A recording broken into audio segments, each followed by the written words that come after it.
What's up, everybody? Here we are, Bass and Brews Fishing Podcast. We're live.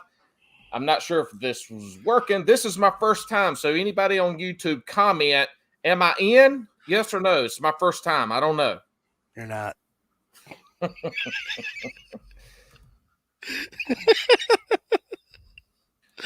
welcome, everybody. Bass and Brews Fishing Podcast. Tonight, you will have myself, Paul Hills on Instagram, our good friend, fellow Hookset Hoodlum family member, Delirious Angler. I'm a paid actor. Who is unmasked, which that'll be one of the first things that we do talk about. I'm a paid actor. Because nobody's got down to the bottom of the unmasking. So let's start this off. First and foremost, we'd like to thank Hookset Hoodlums for their awesome apparel.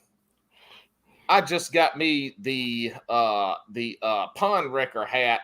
I'm colorblind, as y'all would have seen on my last Instagram message here and there. Yeah, but it's not the camo one. It's just that's the only one that my hands reach, man. Yeah, well, it is what it is. I got that one coming in. It's almost Christmas, y'all. Buy your stuff for your fellow anglers. Go to Hookset Hoodlum and buy some cool gear. Use my code HEELS HEELS 10, or you can use Delirious if you want to be really weird. Which I don't even know what yours is. What's yours, Delirious? You know what? I'm gonna screw you over. Use Pro Delirious to save more money. Yeah. Yeah. I said it. Use my pro code to save more money.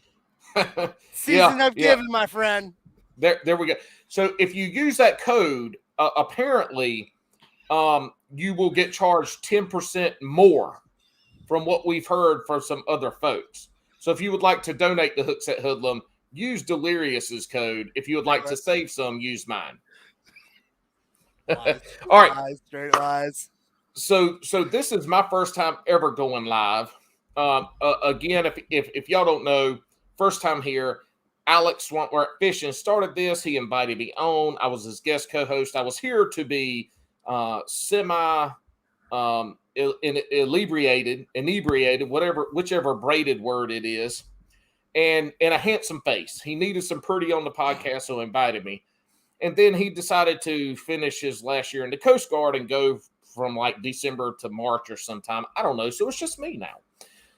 So this could be a royal cluster F, and I got to wait a few minutes before we can actually say curse words. But this is going to be a royal cluster, potentially. I'm going to try to run the podcast. I'm going to try to be funny, and I'm going to try to run this message board. So y'all chat, y'all talk, y'all holla at me. And we're going to get this thing going. I'm going to be checking my text messages because we got a lot going on. And again, it's my first time. I'm a little excited. I'm a little scared. But more than anything, I'm excited. So tonight, as always, we're going to open the show with talking about some beer. Yep. Tonight, I got a great local, quarter mile from my house, Carolina Brewing Company. As you can see, we got a new logo. And y'all are used to me drinking Hop Roar, but they didn't have any. So I got a Radical Haze double IPA, 7.9% alcohol by volume. And yeah, that's what I'm drinking tonight. Delirious, what are you drinking tonight? Let me see that logo again. That logo is pretty badass. Yeah. That's actually a pretty cool logo. Yeah, it used to be a line. It was a cool one then too. So I am drinking the hardcore stuff tonight because that's all I drink. I got the A&W root beer. It's caffeine free. It's been root beer since 1919. That's 160 calories per can. That's what I'm drinking because I don't drink. So Delirious decided the day before Thanksgiving he's going to get us diabetes all up in a roar tonight. Goddamn right. So he got caffeine free, but not sugar free. So if he starts slurring his words and he slumps over, anybody near Delirious, please go check on him. You don't want to come here. Trust me. Yeah, apparently he drilled a hole through the wall to put in a wood stove in his bedroom in a rental house. I don't know. Weird stuff happens when you're the mask fishing marauder. All right, you ready to crack these open, brother? Yeah. 3, 2, 1. Yummy. That doesn't make that awesome sound because it's just a soda. Are you ready to crack it open? I didn't hear you crack anything. It's a freaking soda, dude. We should have shotgunned our drinks tonight. Yeah, let me shotgun a soda. Oh, take me back to my pre-drinking days when I was in middle school, man. Yeah. Did you see the episode where Alex, aka Swamp Rat Fishing, shotgunned the beer, and it literally took I shotgunned like an 18-ouncer and was done, and he had a regular old 12-ounce can, and literally he would have drank it faster if he'd have just drank it out the top. Well, you didn't see that episode? I mean, you can't train these. You know, it's either you can do it or you can't do it. You know what would have happened if we'd have had a sailor, a real Navy person on, they would have shotgunned it. Hey, look at here, y'all. 1.45 minutes. I'm pretty sure he meant hours, and that's how long he's told me I can go on this podcast, because every time he's not here, this shit's like 2 hours long. It turns into a debacle. What he doesn't know is that we're going to log out, then log back in and have round 2, and he can't do anything about it. Actually, he can. This is his channel. He has access to everything. I have yet to change the passwords. I'm going to do that when he gets back. We'll just bring it on mine, and I'll just send you the link. All right, we've got a quick guest to bring on.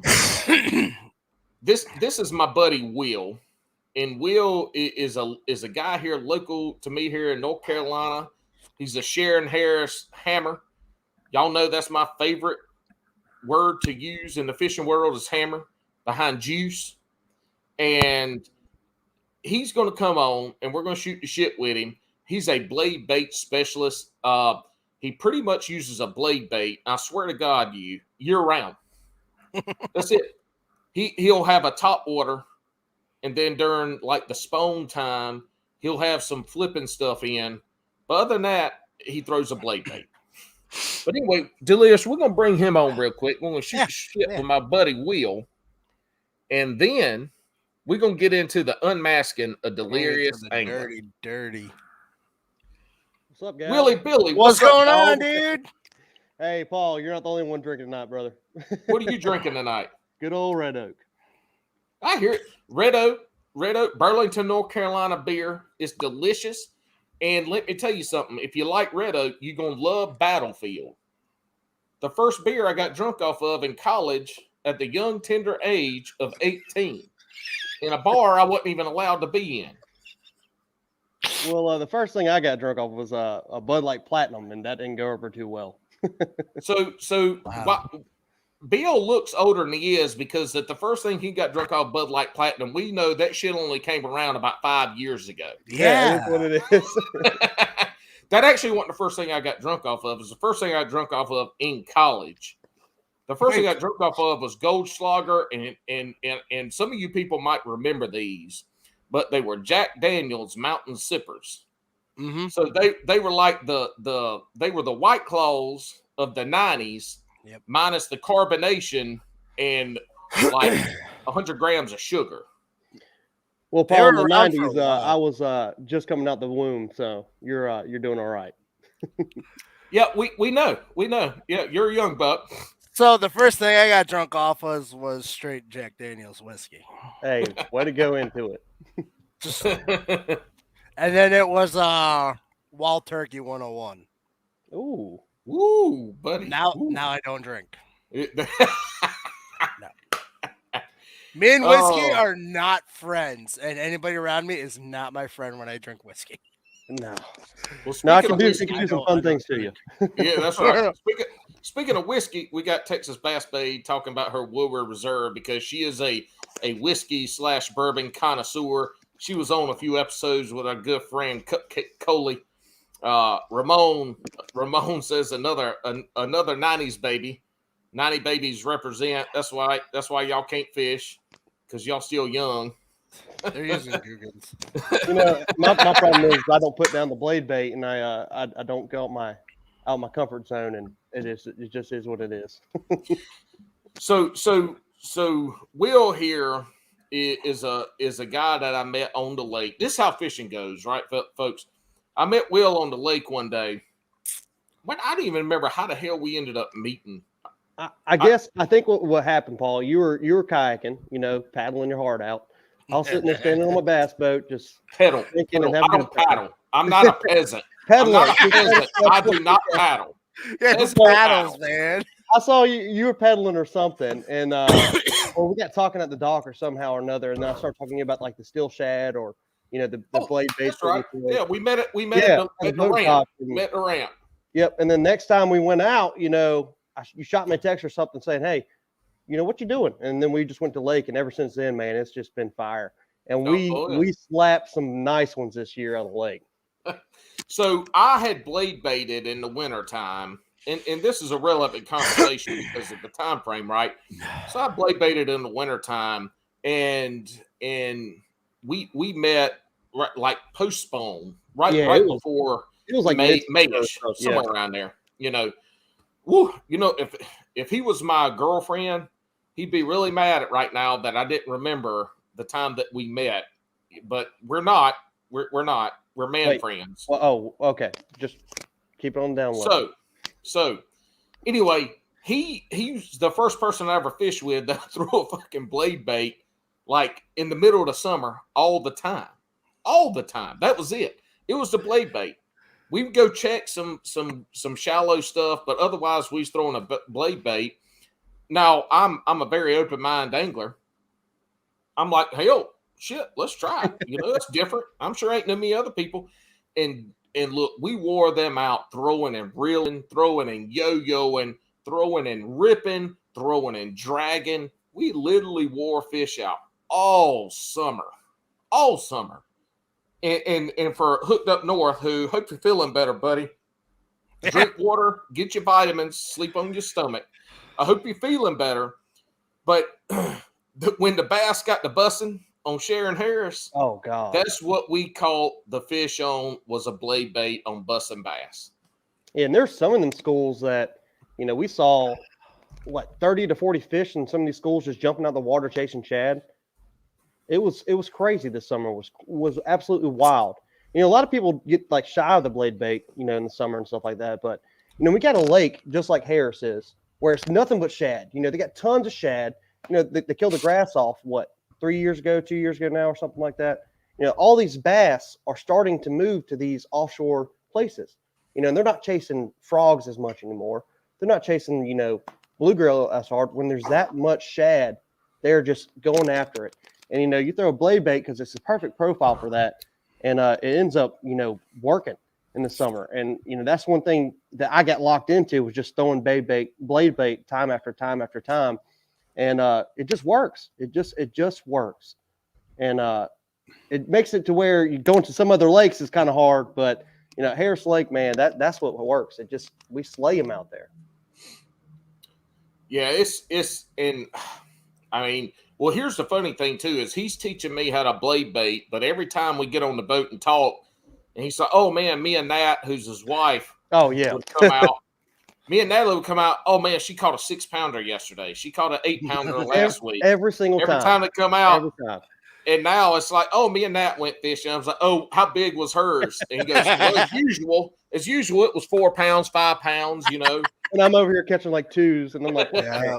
But isn't that how it is, though?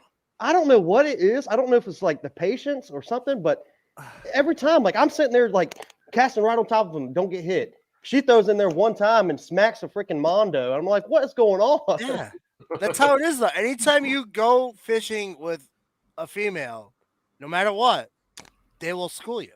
Oh, I also, It's a she is super science. competitive as well, and she Oh, don't let you live it down. No, she's like, she all never right, so let you you live it remember when down. I caught that 6 and you caught a 1 ounce? Yeah, Guess every who's time. doing the dishes tonight? well, I will say this is there's a patience aspect to it Yeah, that they're going to have patience. They're going to be more deliberate in what they do. In general, that's my theory. I have no evidence to substantiate that. That's just what I'm saying.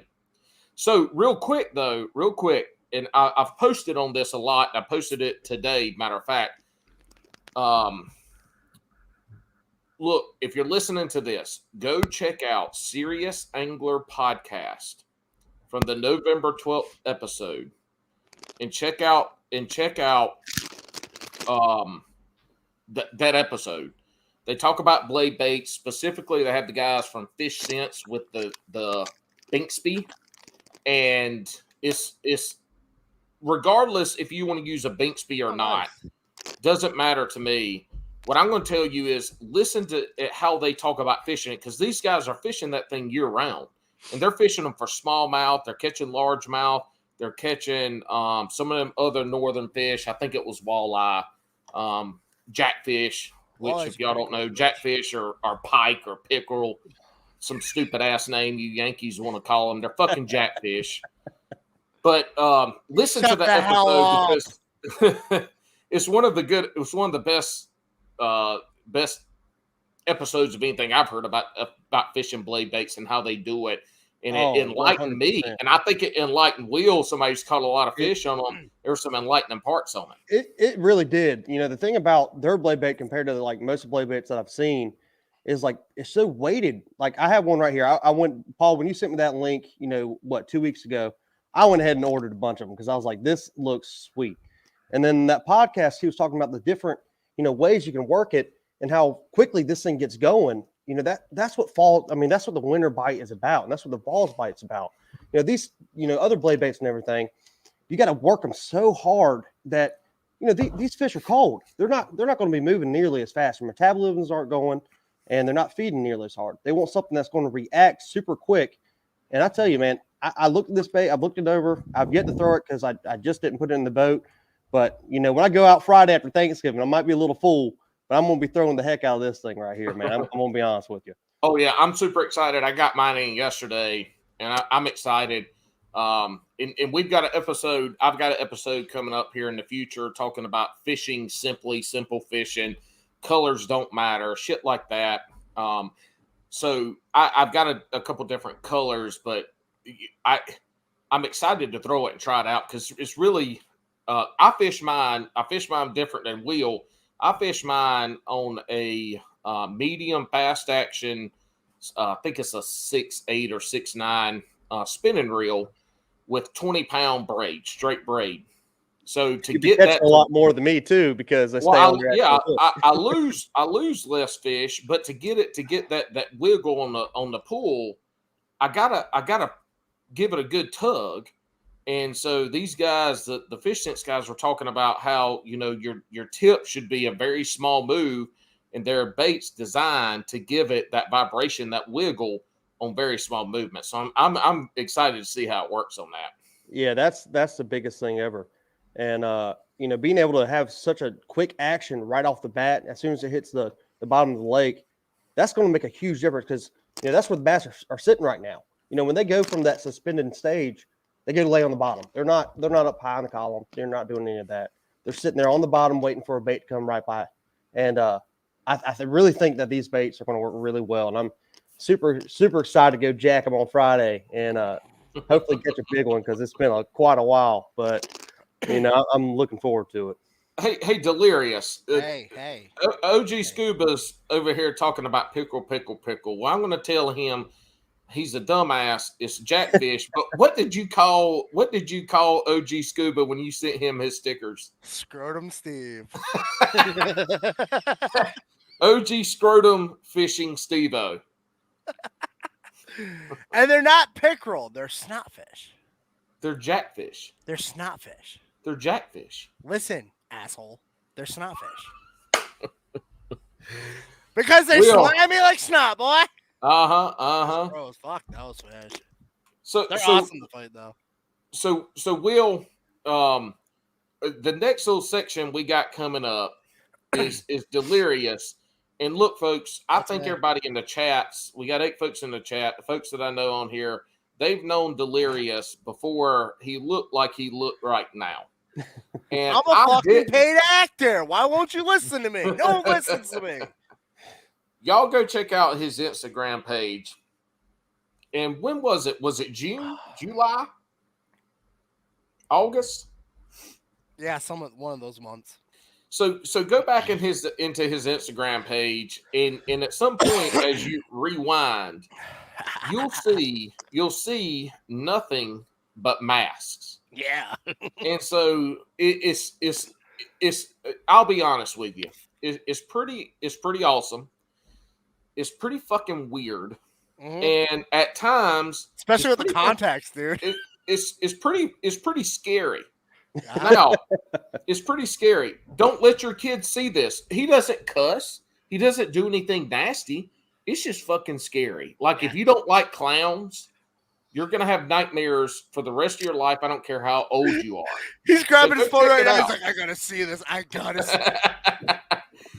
it. But I'll tell you this, too. The way the videos that he made during this time, the artwork he created through Instagram and with filters and stuff, it was super cool and it drew you to it. Mm-hmm. But he mentioned this to me yesterday when we were talking. Oh, Coley says, I hate clowns. Coley, he's not a clown. Obviously, you can see him right now. He's not a clown. I have a clown tattoo, actually, which is hilarious.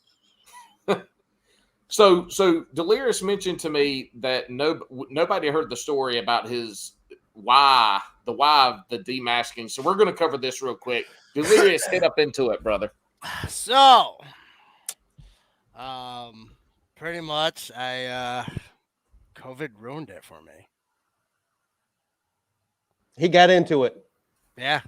COVID, wearing mask all the time, literally ruined it for me. So I get that, but that was your brand. But here's no. So here's the thing. Like, no, you shut the hell up. No, you shut up. This is my show. When Alex isn't here, Alex's show. He can come in right now and tell you to get the hell out. No, he can't. I'm gonna block. I'll kick him out every time he comes on. What I was gonna say, it was your brand, but when you demasked, the transition you did to be what you are now was seamless. It's like in my face, yeah. Well, shit. I mean, psychopath. You're that anyway. That's not a brand. That's just who you be. You just embraced it. Obviously, I can only imagine us being on a boat all together. It would be a someone. Two people would end up in the water. I'm not one of them. Well, that's what you think. But Will, you got a 20-foot nitro, right? Yeah. If all 3 of us got on that, I'm pretty sure we would be pressing the weight limit. Oh, yeah. There'll be a hook in at least one of us at that time. Alex, hey guys, correction. Alex has got to go. Hold on. Alex has got to go. Everybody wave bye to Alex. Bye, Alex. So correction, when I went with on my boat with Bobby Roast Beef, he ended up with a hook in his hand. Oh God, that's never fun. There's been countless times that me and Paul have been out there and we almost step on a treble hook. It's never fun. Well, yeah, and I fish barefoot, so yeah. I'm running around. Oh, me too. I love being There's treble hooks laying around everywhere. There's lures everywhere. You never know what you're going to get when you step on this boat. So let me correct you on something. The mask was never the brand. Okay. The mask was a tool for the brand. The brand was actually the insanity and the uniqueness. It was both of those very good. So the mask was a tool, just like the contacts was a tool, just like me changing my voice is a tool. But now those tools have become more because now I can do a Jekyll and Hyde style page, and it creeps people out even more. You did a small R. Kelly in the closet episodes, but it was you talking about, it was the lead up to the demasking about Delirious coming with all my personalities. Oh, hell yeah, that's great. but that's the feel that it had, was the R. Kelly and out of the closet kind of feel. You know, you were talking yourself through it. Oh yeah, with all the voices, dude. And it's Yeah. like, dude, you know how many people actually message me like, so what do you use for a voice changer? I'm like, well, you see, I actually don't really use anything. I just change my voice on command whenever I want, and you can't do anything about it. I get bored very easily. So I all creep right, people so- out at work all the time. It's awesome. Like, I'll get on the radio while I'm plowing. I'm like, yeah, so this road is now plowed. They're like, dude, don't talk like that ever again. I'm like, what? So what's funny is well, it's not funny. I don't know what the word I want to say, but I'll just say this: funny.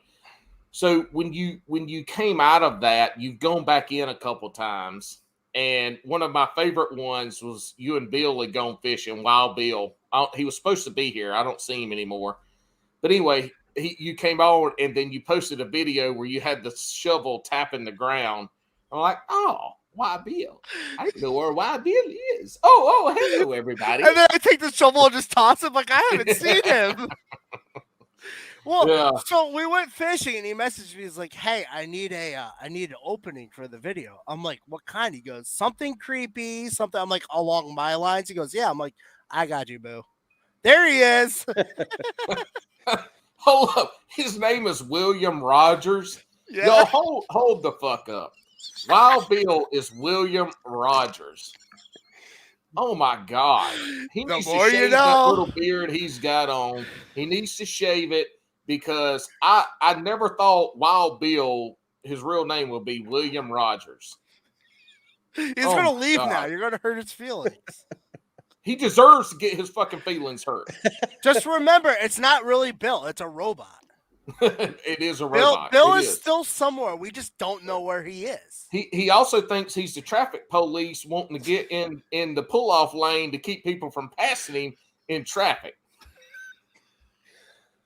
All right. So we got the demasking going. We got the lyric. Let's dig into it more. I can't just say it's because of COVID. Shit, you tell me, brother. So during the whole mask wearing thing, at first I was like, "Holy shit! Welcome to my world. You have to wear a mask everywhere." And I literally, any events I went to, I wore a mask. Any fishing shows I went to, I wore the mask. Like, my mask was never off at all in public, Right. except when I was not fishing. Because didn't you say on Jigs and Bigs that there were only like a couple people that knew who I looked like? Yeah, in the Instagram world and the hooks at Hoodlum that knew what you actually looked like. So we called them the 1%ers because literally as 1% of my followers knew who I looked like, what I looked like. So they were the 1%ers. So anytime like Bobby would be talking to someone and they'd be like, "Yeah, I talked to Delirious." He goes, "So are you a 1%er?" They go, "Yes." It was like a secret club, you know? So during shut up, Scrum Steve. Shut up. So during the whole COVID thing, man, like at first I was like, all right, welcome to my world. You're gonna be wearing a mask all the time like me. This is awesome. Then after a while, it's just like, dude, I fucking hate wearing this thing. Like, I understand like you were wearing it to like, keep people safe, you know. I get it. So don't try to like cut my head off because you won't succeed. But I got over it, man. I got so fucking over it. I was like, you know what? I'm going to do something. Like, it took me a while. Like, I talked to Alex about this. I'm like, I want to do something different, but I want to be able to keep going back and forth with, like, characters, because that's what my page is. It's all about not just being crazy, but different personalities, fishing, and having fun. Right. Because I am kind of crazy, too, so...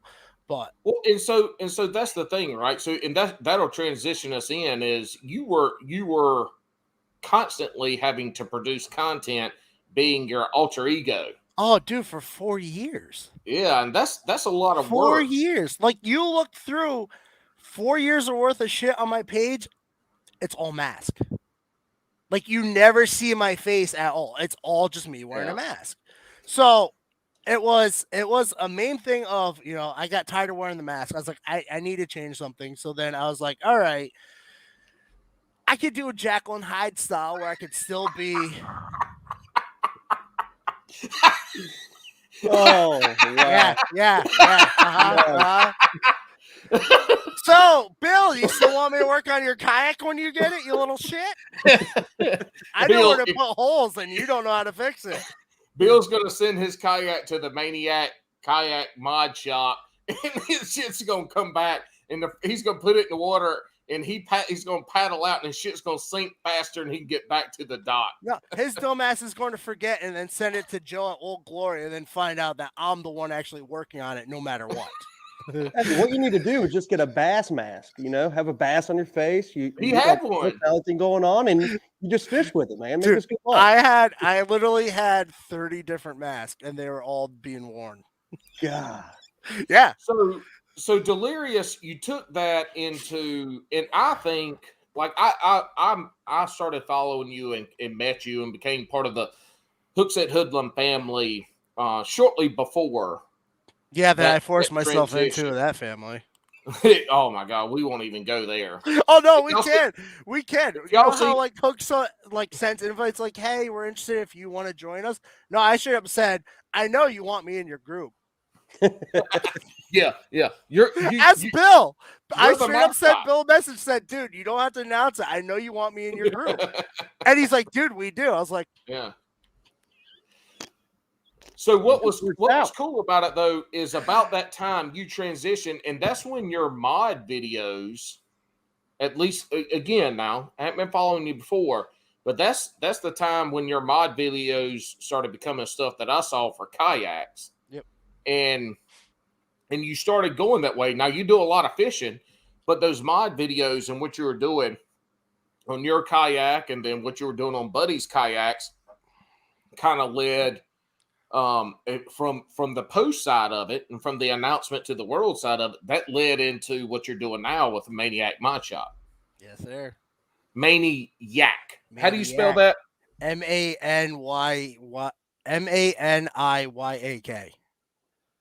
So it's literally maniac and kayak as one word. Sounds pretty dang good. Dude, I got stickers coming that only 2 people seen, and they're fucking insane. And the only way to get them is by bringing your kayak to me. So I got to get a kayak now. I caught maybe 2 fish in my entire life off a kayak, and every single time I hook set, I'm like, oh, this is a giant. It has to be a giant. I'm like, this thing is pulling me across this dang pond. I'm having the time of my life, and it's like maybe 13 inches. But it's fun though, man. It's insane. Because I have a 14-foot fiberglass boat that I rebuilt in a year. Like I got it as a shell. I redid this thing in a year. It has trolling motors because I was in Slay Nation, and at the time we couldn't use gas motors. Yeah. So I'm on the thing. Like I enjoy the boat.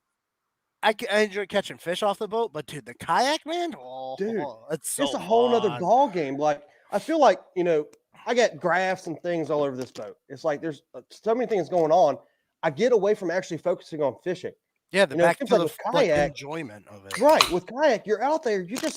You're just giving it a dangle, man. You're just enjoying yourself, having a good time. You're able to get in these little holes and stuff. Like Paul's able. My trolling motor it rips, but he's over there pedaling like 5 miles an hour, just getting it, and he's passing me. I'm like, what the hell? He catches these fish before I can even think about it, and it's just man. Sometimes I'm like, I really just want to get in on the water like that because.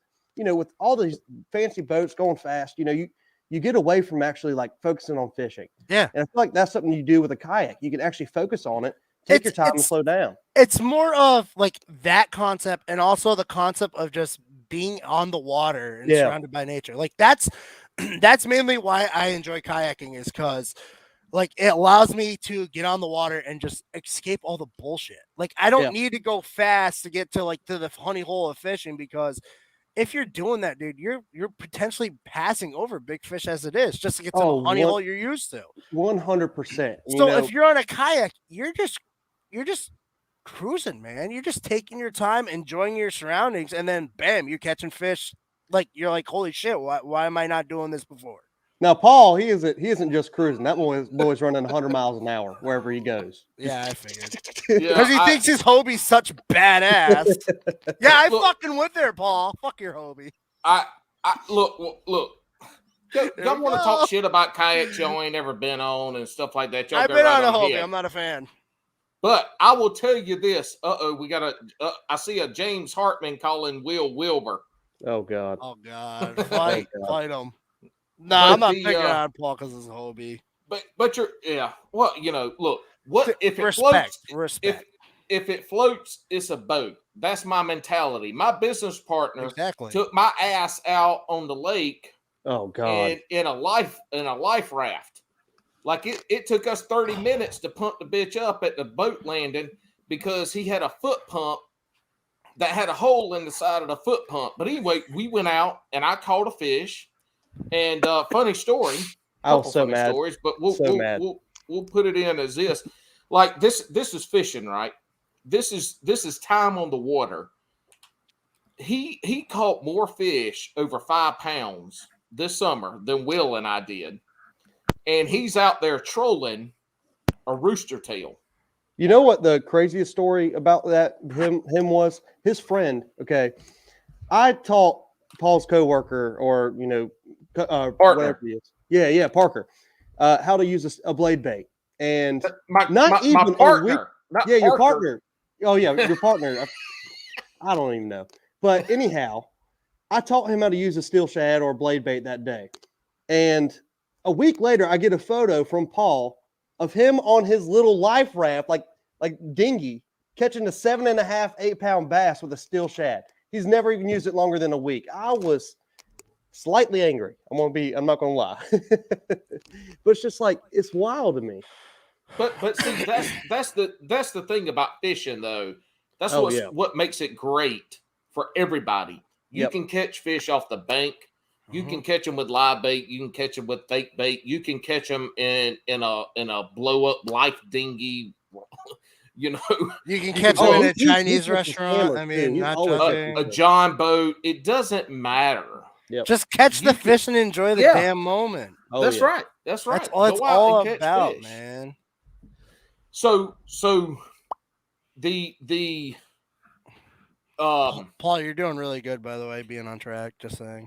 This is really hard on track. We've only been 37 minutes. Yeah, dude. Oh my God, this shit ain't in and at an hour though. I can guarantee you because I have 2 full White Claw surges and we ain't end until they gone. Hear that, Alex? Fuck your podcast. OG Scuba C says, "Who's still here?" Well, there's 11 people and it's a lot of the same folks. All right, so let's talk quickly. And so we got a big boat guy here that's got really good electronics. Just got the 360 from Humminbird. Yeah, and and then we got Delirious, who is the mod king. He's got a couple different things going on. He just like digging graves. Yeah. He just announced a partnership with Old Glory Outdoors. Yeah, which I was not expecting that. Not at all. Yeah. Like we talked about, like him, if he needed help, I'll come help him. Not a full partnership. Which is it's actually pretty awesome. I was like, oh, that's how you know your buddies back you. And then all of a sudden they go, hey, come to my shop. Let's have a business meeting. I'm like, okay, about what? And he goes, let's partner up. I need some help modding kayaks. I was like, damn, dude. Okay. Let's do it. Real quick, Ramon, we'll see you, brother. We're going to get down on that kayak soon. So Delirious, we talked about this a little bit. What I want to know is we're going to have 2 parts. Yeah, let's go. You're buying a kayak. This is your first kayak. Mm-hmm. What are the top 3 mods that you see people put on there and that you would recommend? Like, what are the top 3 for the person buying their first kayak? It doesn't matter. It could be a Hobie PA-14. Yeah. Or it could be a Sun Dolphin 12, whatever they are. That's what I was going to say. What are the top 3?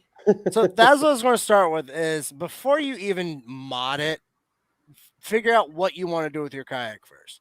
Like if you're going to do recreational and fishing, I recommend getting a recreation kayak and modding. We're talking strictly fishing. Well, I'm just saying you can't start right into freaking mods and then just be like, oh, hey, by the way, what kayak are you using? You know, you got to figure out, are you going to do big bodies of water? Are you going to do small ponds? Like, it comes down to, do you want to paddle because you're at small areas, or do you want to pedal because you're in big areas? Like, what do you want to do? So you got to figure out what kayak first that you want to handle. Are you on a budget, or can you just say, hey, I got $5 million. I'm going to buy the best damn kayak I can. So you got to start first, you know, do your research before you do anything.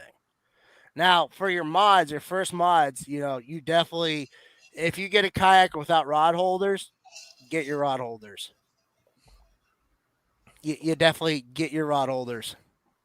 So we got rod holders, and I'm going to bring out the trusty, dusty, let me erase it. We're going to make notes tonight, y'all. Yeah, I Paul, got the white whiteboard. Will's kayak on there, and just go ahead and make a list for me. Dude, just send me a message and I'll help you out too, man. No kidding, man. You know, I turned my phone off because my Maniac page was lighting up. Someone else wants something done too, and I'm just like, yeah, hold on, man, I'm busy. All right, I so can't number answer right two. now. So number two, Delirious. Number We got rod two, holders. number two, I'd say your gear tracks. Seriously, because gear tracks, you can mount anything on it that you want. Is that the like rail system that you have on the sides, Paul? Yeah. Okay.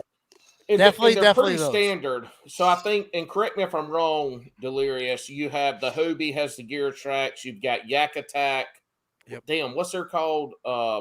Scotty's has gear tracks. Scotty's, Yak Attack, Railblazer. All Yep. those have the pin that drops into the track that you tighten up, and it's there. And I use that like I've got my anchor trolley set up on it. I don't have anything else right now, but yeah, I mean those are life with the Hobie. With the Hobie we've got the H rail, so that's I guess we'll call that a gear track because they're all gear tracks, buddy. They're all gear tracks. They're just fancier names. That's all. Like gear tracks, literally, because you can do so much with gear tracks now. You can put on what is it? Your actual rod holders that look like pistols almost. Mm-hmm. The pistol rod holders, whatever they're called. You can put those on them. You can put your fish finders on them. You can put a freaking Bluetooth speaker on it if you know how to put it on right. Like you can put anything on the gear tracks now. It's amazing. So you have a small vessel at this point on a kayak. Literally. You could. There's different levels. Like mine is I don't have a lot of shit on mine. But you'll see people with a kayak like mine that they'll have electronics. Mm-hmm. They'll have bigger and more electronics than you will. They'll have a 360. They'll have a live, and then they'll have a 12-inch screen for side imaging, down imaging, and mapping. It's so funny because every time that you step on my boat, like you're so used to being in a kayak, you get like so dialed into it. You know your rods are, you know where everything is. Then you get on my boat and you like bird nest and everything is going all over the place. And I'm the exact opposite. Country boy, send me a message and I will talk to you on the side about how to make one, buddy. Yeah. But like first time I ever went kayaking, I was with a buddy of mine. His name's Bradley, and we went out to like Falls of Noose way up there in BFE, and I was on a little like Sun Dolphin or something, paddling my butt off, man. We had a spinning circles. Oh yeah, I didn't know what I was doing. I was trying to hold the rod, and I think I lost a rod that day because I probably tossed it in the water or something. But man, it was wild, and I don't understand how y'all get so used to it and dialed into it. I was in a tournament. I'm not going to shit you guys at all. I was in a tournament not long ago. This guy pulled up to the ramp when the tournament was done. He had a pedal drive, probably 12-foot kayak.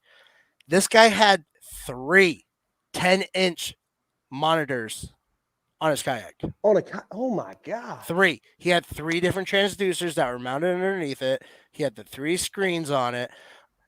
You're looking at the thing, both sides of his kayaks have the horizontal rod holders that were full of rods. I'm like, dude, what the fuck, dude? So do you have a massive battery hanging off the back, or are you running like lithium, or what are you doing? All lithium.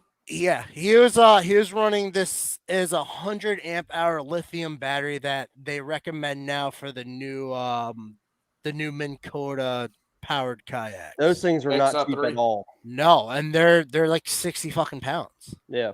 So his kayak, because I believe he was in Old Town, which holds about 500 total pounds. Like he was no small dude either. Like he was pushing a good weight, and with all the extra shit on their kayak, I was just like, I like what you're doing, but why do you need 3? Like, are you watching TV? You know, those graphs are not cheap. You're talking, you know, upwards of $1,500 per graph. You know, Oh yeah. You go capsize, dude. They're gone. There's no way to save literally them. Waterproof. So I mean, hey, to each their own. You know, like I do some crazy stuff with my builds, but something like that, I'm just like, pay me and I'll do it.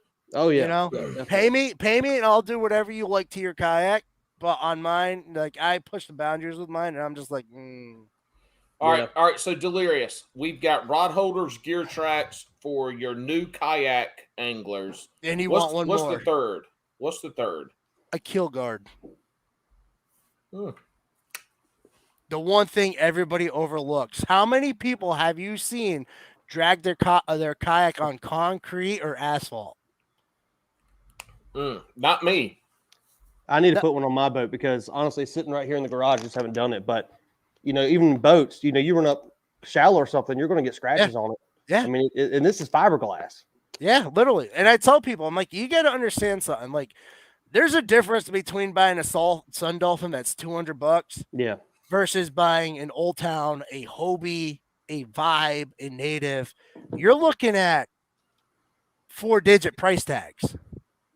Why would you? It's plastic. Yeah. It's the same density plastic as a 5-gallon bucket you buy at Lowe's or Home Depot. Literally, that's what that thin. That's really? It. Yeah. It's the same It's material, thicker, but they're it's the thicker. same material. So I'll tell you this. I had to repair a kayak not long ago. So I used my hole saw to drill out the plastic in a bucket to patch the kayak. It took me 4 layers of that plastic to actually have the same thickness as the kayak. So they're pretty thick, depending on your brand. The cheaper ones, it's like 2 layers. The more expensive ones are like 4 to 5 layers. So it depends.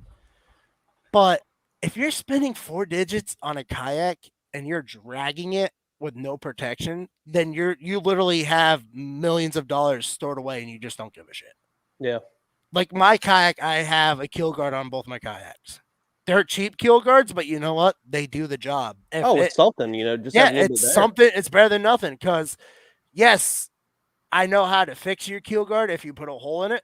I fixed plenty of them already, but it's stupid if you're going to spend this money and not protect your investment. Because to me, a kayak is an investment. A boat, it's an investment. Fishing gear, it's investments to me. Yeah. If they don't, well, heck, it's more work for you. So bingo. No, I mean, and honestly, when you're getting in these, you know, major price tags for kayaks and stuff, yeah, there's a lot of stuff, your technology you're putting on them, but you're starting to get away from, you know, being out there in the first place. You know, the whole reason you're doing that is getting away from technology. You're getting away from the world, kind of say. Yeah. And you know, that's the thing about my boat. It's gotten to a point where like I can't. It doesn't even feel like I can even relax lately because there's so much, you know, digital stuff going on, and that's where like I think a kayak is so much. Dude, just so many get benefits yourself a kayak, and you don't need all the fancy stuff, dude. Oh, like, Paul has tried to tell me countless times to be out there paddling with them. so I right now I have 2 kayaks. I have a Old Town Top Water 120 PDL. It's my pedal drive, and then I have a Old Town Sportsman 106. It's a regular paddle. My paddle, I bring light tackle and 2 rods. That's all I bring. Yeah. And it's more for me to jump to whatever pond I want. It's more for me to throw in the back of my truck and go to any pond I want and not give a shit about anything. Hey, Delirious, this is a professional fucking publication. Sit your ass in the screen, please. I do what the fuck I want. Our viewers, do you want me to get the real Delirious? I'll go get our viewers do not want to see a half your face. We want to see all of your beautiful face. He needs 1 pack of lures behind him too. You know, we got lures everywhere. He needs at least 1 pack. Paul, you keep talking shit.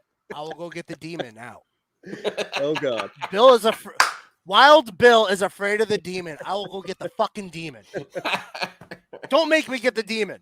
All right. So delirious. You fucking So those happy? are the ones you'd recommend for new kayak anglers. Yeah. What are the three? What are the? And I won't say what you recommend, but when you're talking to when you have a kayak angler that has a Hobie, let's say a competitive kayak angler. This isn't their first kayak angler. They've been doing it. They've been fishing. What are the top three things that these folks come to you for? Like, what is it that those competitive, experienced kayak anglers, what are they looking for? Mainly it's been fish finders. I mean, that's important, especially if you're tournament fishing. That's all. If you're recreational, I mean, you can. If you're recreational, you can get a fish finder. But if you're tournament and you really want to like read the waters and all that shit, then a fish finder is necessary. The new one I've been telling people and is some kind of way to charge your phone battery on your kayak. Only not for social media purposes, but for emergency purposes. Because how many times have you guys been on the water and be like, "Oh shit, my phone's about to die"? Oh, Ever, because my shit's charged. So, well, I'm just saying, like that one day you forget, or like you accidentally thought it was charging, but it actually wasn't. You know what I'm saying? Like that, just in case scenario. So I've been telling people lately, like if you're going to be on the water all day with your kayak, have some kind of way to charge your phone. I don't care if it's one of those solar chargers you can buy off Amazon. Have you tried one of those yet? Do they work pretty good? My buddy Miguel has one, and he loves the thing. Yeah, it charges his phone. It's slow, but I mean, it gives you that sense of security that if something happens, you have a charged phone. It also probably is pretty compact too, so you could have it instead of like having another battery system or something. You can just have it there. Yeah, you have it like literally hanging off whatever you want. Yeah. So I've got the Dakota Lithium box, nice. and that's how I have mine set up because I run my GoPro, and then I'll plug in. Wild Bill, I know you're being patient in the green room. We're going to have you on in a second, but that's where I run my GoPro, and then if I think I'm going to need it, I've always got my charger for my phone there. Yeah. Because in a tournament setting, and Delirious is right, this is number one for that tournament setting angler.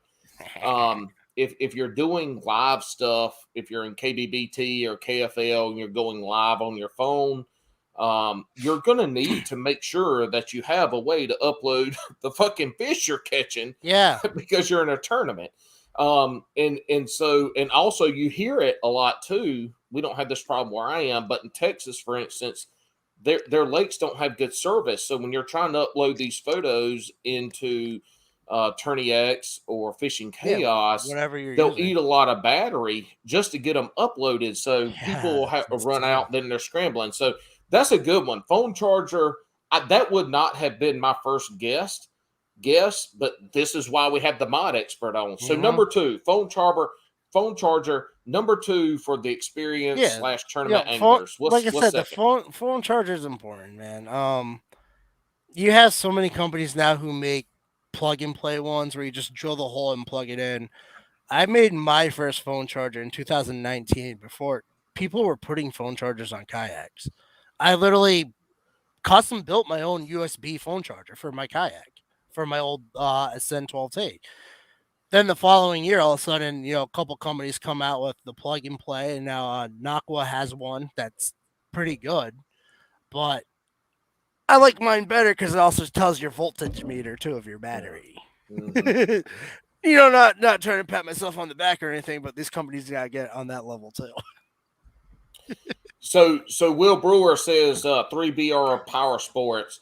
Will, yes, I've got their case that goes on to my GoPro that makes it weatherproof for when it's raining that I plug into. I hadn't used their other products, but for the GoPro, I have the 3BR. Actually, here's the case. I got to get another core because I fucked mine up. But this is good. If you have GoPros, this is for the Hero 9. If you want to run GoPros and it's raining, and because I don't run mine with the battery in because they overheat, the 3VR Power Sports, he's got his shit together. And if you have stuff like this, it changes every time they got a new one out. He's super good about making those changes. So check him out. 3BR Power Sports, great stuff for the GoPro accessories. What's next, Mr. Delirious? So you want your third one? Mm-hmm. Emergency part kit. Emergency what? Parts kit. Oh, Okay. I thought you said parking. I'm like, motherfucker, ain't nobody here worried about no fucking parking. What do you mean you don't y'all press the kayaks, button? you can park wherever you want to, man. Come Paul, on. are you saying you don't press a button on your kayak and four wheels just pop out of nowhere? You can just drive it like a car? Look, You gotta bring your kayak to my house, buddy. I love my Hobie, and I got the Hobie wheels. I got to put them bitches on. I've gotten good at it now, but the most aggravating part of anything I have to do with my kayak is putting the wheels on at the fucking ramp. Dude, that shit has me cussing and screaming and holler, and I got it set up where nobody can even help me. Like I have to do it on my own. And when I get there in the summertime at 10:30, and all the damn wake boats, and as shown the fishermen from Jigs and Bigs likes to call them, lake lice, lake louse. All the waves are coming, and I get my kayak set on my wheels, and then the waves come up and they wash that shit over. It sucks. I don't even understand how y'all are able to even kayak out there in midsummer. I mean, this year, Paul, you were out there. I mean, there was a 4-foot wave coming at you. I mean, it was wild. But so here's the thing: when you get into a good kayak, a PA-14, you know, the natives, the old towns, when you get into these 12 and 14-foot kayaks, dude, they're tanks. The platform, they are. They're like I feel tanks. as comfortable in that. I feel more comfortable in that than I would a John boat with a trolling motor out in the lake with waves, because it's now water might come in more, but my center of gravity is lower, and this boat doesn't sink. My kayak doesn't sink. It can fill up with water and all my shit could float up and float away, but it don't sink. Have you seen the guy who made his own boat out there? It was here recently. Out of 4 50-gallon barrels and a wooden platform. Oh hell yeah! I'm not kidding you. He's at Harris. There's a guy by one of my lakes. He literally did the same thing, but instead of a wooden platform, it's a picnic table with a trolling motor. That is ingenious. I'm like, why did I not think of this? This would be the best. Hang out with your friends with a trolling motor. Just hey, if you lose it, you know, whatever. You lost $300. Just go make another. Hey, what was number 2, Delirious? What the hell did you say? Number 2 was a phone charger. Number 1 was a fish finder. Okay. One's a fish finder. 2's your battery charger. I fucked this up, but here, look, take a picture, because you know what? That shit's over with. Wow, you're such a dick. You don't even want to talk about why emergency parts. I see how it is. No, we're gonna get there. First, we got to have our next special guest on. Is it because he is special? This is not only is he our next guest, he literally is special. Dude, I heard, if it's Bill, I heard his feelings before. So, Wild Bill, for those that don't know, is one of the founding fathers of Hookset Hoodlums, and he's also probably Delirious's best friend. And Delirious is probably Bill's best friend, minus the best part. Hey, buddy. Hello. Can you guys hear me okay? No. Is this the White Claw Power Hour? I reckon I need to pop a White Claw now. It's the A&W Power Hour. A&W. Hey, I'll say this. I was in bed. I took melatonin, some sleep medicine, and Paul texted me to come here. And then, so I set this up real quick. I put clothes on, and then I just sat here like an asshole while Delirious only said 3 things, and Paul only wrote down 2 of them. Such a fucking dick. He's like, I'm gonna take notes, and you missed one of them. Look, I prefaced this live event by saying Alex brought me on here to be drunk and to be handsome. And we're all out of handsome. We ain't got neither one of those going on now, Paul. Come on. We're all out of handsome, baby. The handsome ran out. The handsome ran out a few minutes ago. So Wild Bill, you fish with Delirious, and we know about if you follow his stuff, you know about his mods, you know about him doing stuff on the kayaks, you know about people trusting him to drill holes, aka gravy fishing, drill big ass holes in their kayak that they have not even had on the water yet. No, it's on the water for 5 minutes. That shit don't count. That shit don't count. He just got the tip in, got scared and pulled it out, and then brought it to your house. That's where that's all it takes. So, Bill, tell us about Delirious Fishing. What is it like to fish with this crazy ass motherfucker? Well, okay, so the first time I ever fished with him, it was just him and I. And wait, you went out by yourself with him? No, for the Andrew first was time? there too. Andrew was there. Yeah, but he showed up. We got Andrew to show up, but I just spoke to him after he did jigs and bigs, and we got up together and went fishing. And for the most part, what we did is make fun of this new nonsensical fishing industry where you have like real outdoorsmen that won't post their picture without a fucking Snapchat filter, or like so Delirious, or no, or like women who we take it very seriously, celebrate women in the outdoors and stuff like that. But then there's some that set them back by like, here's me holding a sunfish, but also please subscribe to my OnlyFans and my link in my bio. So we just talk about true. Yeah, you should have had me on 15.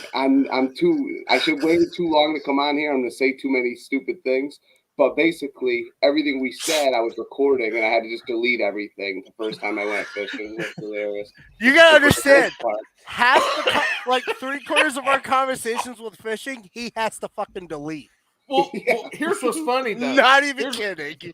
Here's what's funny is he had to delete what you said, but he this is how crazy it is, y'all. He only had to delete what Delirious said, but he had to only beep out what OG Scuba Steve said. Yeah. Well, for those who don't know what he's talking about, we had OG Scuba Steve on Fishing for Answers, and that was about an hour and 20-minute interview that we put about 30 minutes out of because too many admissions to felonies that I'm sure are still valid. Oh. Hey, Robert, real quick, Robert, go get your turkey, son. Go get your turkey. Have a good Thanksgiving, brother. Thanks for stopping off. Stepping off? What? Thanks for stepping off. Thank you for stepping off. So didn't get off. I mean, didn't get off on it.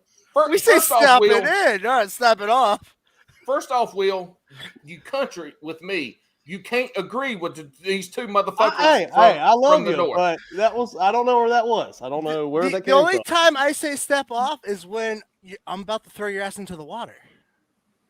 I say when I'm in a breakdance fight, like I'm ready to step what off. was that movie? It was like Step On or something. What was it? Thanks for stepping off. Yeah. Well, Alex texted me after last week's episode when I made Armando go downstairs and get his beer, and I had to be soloist. And I was by myself. He's like, "Oh man, are we gonna cut this out?" I'm like, "Fuck no, we ain't cutting this shit out. I can take this by myself. I can talk the ears off a damn billy goat. I don't need no help talking. Shit, y'all heard this podcast before? I could fucking talk until we rant. Look, this is the day and age of the internet. I could talk until the fucking internet ended. I promise you." I believe it. That's when I was on COVID quarantine. I think I made it to the end of TikTok. Bill's like, where's volume 2? Let's go. I want to see what happens. Look, the first couple times Alex wasn't here, we would go like an hour and a half, an hour 40 minutes, and he would text me the next day. Yeah. An hour and a half, an hour and 40 minutes. And Tim, he likes the hour format. Yeah. My bad, man. I fucked up. Well, he's all about the analytics. People quit listening. after an hour. You know what I say? I'm like, to bullshit. Alex? Fuck you. Yeah. So and I think it started when we had Tiffany, Texas Bass Babe, and Coley on. I was like, look, we went 2 hours in. Shit, we talked for like another 45 minutes after that too. So I told Alex, I was like, look, man, just quit getting your panties in a wad about this hour shit. Because look, we're at an hour and 5 minutes right now. I don't see an end in sight. I'm only halfway through my White Claw Surge. I got another one left. Well, I got a White Claw, a Red Oak, and then I got a mixed drink with bourbon in it. So I'm trifecta over here. Look, Delirious has drank 4 A&W root beers. His sugar count is like 180 right now. So we're good. Real. It's like 280. Let's be real. All right. So tell me, what's it like to fish with Delirious, Wild Bill? Because he has all these mods. You know, he's got a kayak you take out there. It's the kayak that people come up to on the boat ramp. They're like, oh shit, look at this, look at this. What is it like to fish with him? How does he fish? You know, tell us about that part. Oh, I love fishing with D. He's. I always say, even like when he was still doing the mask thing, I'm like, you guys have no idea. It's all an act. He's the sweetest boy you'll ever meet. He pretends like he's evil and he's such a nice guy, and you go fishing with him and he's courteous, and he's fun, man. He's a good angler. We work opposite sides of like coves and stuff like that. It's just like fishing with anybody. And as far as his mods and stuff like that, I talked to him about this offline. I've talked about it in the group chat. It's like, I feel like whether it's podcasting or like a show or like a store or like baits or modifications for kayaks or whatever, I feel like everybody has their niche, right? And I was waiting for him to like decide that he wants to do this and make it a bigger thing, because everybody trusts him. His work is weird. Clean. And I was super pumped when I saw Joe post that, because I knew it was going to happen. Just, it's up to him when he wants to make that move. But that's who I'm going to for sure. Promo code Wild Bill. But yeah, my work. Oh no, there's no discounts. No discounts. So that's who I'm going to. A trustworthy dude for sure. A little bit crazy. A little. I think we all are. Yeah, for sure. You have to be. Look at what we do, man. Yeah, no shit. Look at you guys invited on here to talk to. Like, come on, fuck on. Yeah, let's get Wild Bill's fucking point of view. Yeah. Here's the best part. Going fishing with Wild Bill. You watch his YouTube videos. He's very calm and everything. Motherfucker goes out fishing with me on YouTube, and it's completely different. He's out of his fucking mind. It's like, dude, this is what's up. That's why we have the Wild and Delirious fucking adventures now. Like, it's true though. Like, literally, you watch Wild Bill's videos. He's calm about it. Like catching fish. He's having a good time. You watch the video with me and him. Holy shit, it's a different Wild Bill. It's the wild motherfucking Bill on that. And we cut a lot out. Oh, yes. What I'll do is I'll get a little like life raft and I'll hook a rope to y'all's kayak and you just tow me around. And why not? Dude? You'd have a blast. Like, we can't record that. We can't say, just fucking cut it out. Let's go back to us being all a little crazy. You're 100% right. Like today, the low this morning was like 28 or 29 degrees here in North Carolina. And Will, my buddy Will, not Wild Bill, but Willie Billy. Raise your hand, Willie Billy. Not the Yankee Bill. That's right. That's not the Yankee Bill. The country Bill. The country Will. So he got out a little bit later, but he's out there on a boat that's at this point in time, no wind. He's probably running 60 miles an hour to a spot. Oh, that's fucking cold.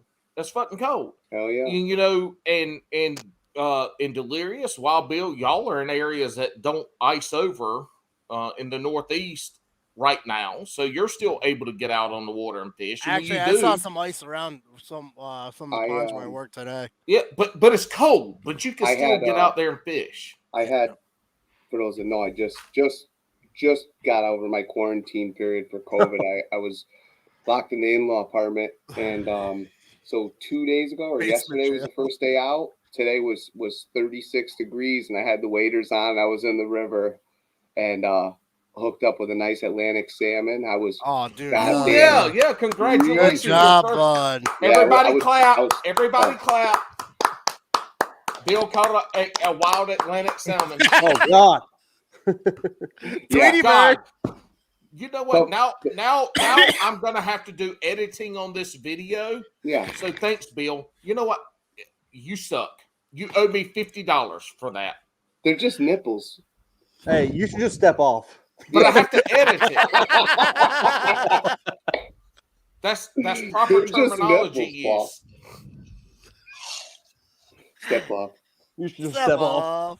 Thanks for stepping off, boys. No, That's why you wear a motorcycle. Robert I was like it. leaving. He was stepping off Okay, like the dude. fucking Hey, train. What Whatever was he you want to stepping say, off? man. Fucking Your show, dude. yeah, whatever, And look, dude.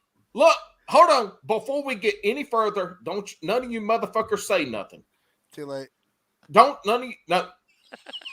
Will, I want you to say out loud the word. Which one? Will, not Wild Bill, but Will. Will Billy. Willie Billy. This one right here in the bottom left, whatever. the fuck Country it is. Will. Anyway, shush. I want you to say the word. Listen to me now, because I know Don't say you it. country, so you're slow, so you got to listen quick. Oh God. SALMON. Salmon. Salmon. Salmon. No, it's salmon. Oh, salmon. I'm not. It's not salmon. I'm not sailing down the damn river. No, it's It's not salmon. salamander. So your buddy's name. Say this name. Your buddy's name is SAL. Sal. Now say it with MON at the end. Salmon. Yeah, I know. But Yeah, salmon. See, Yeah, dude. boom. here's the problem. My Vindicated. Spelling dad. it. You're Vindicate. spelling it. No, my dad is he's a Yankee. My mom is from Wilson, so I got a little bit of both in me. He's a salmon anyway. He's a And I hybrid. say OIL weird. I say oil rather than Yeah. oil. Oh, Earl. it is. It's Oil. oil. I got to Look, change my Earl. oil. no, it's oil. It's And Earl. when I go to the liquor store, I'm buying Crown Royal. Oh yeah, Crown Roll. Roll, and I'm drinking oil. I mean, no, Yeah. drinking. No, wait, that's backwards. I'm not drinking oil. Yeah, but he spelled it SAL. Now say salmon. Yeah, salmon. That's how anybody would say it if you spell it out like that. But it's salmon. That's how it's said. That's how. Yeah, salmon. Yeah, L salmon. silent. Yeah. Salmon.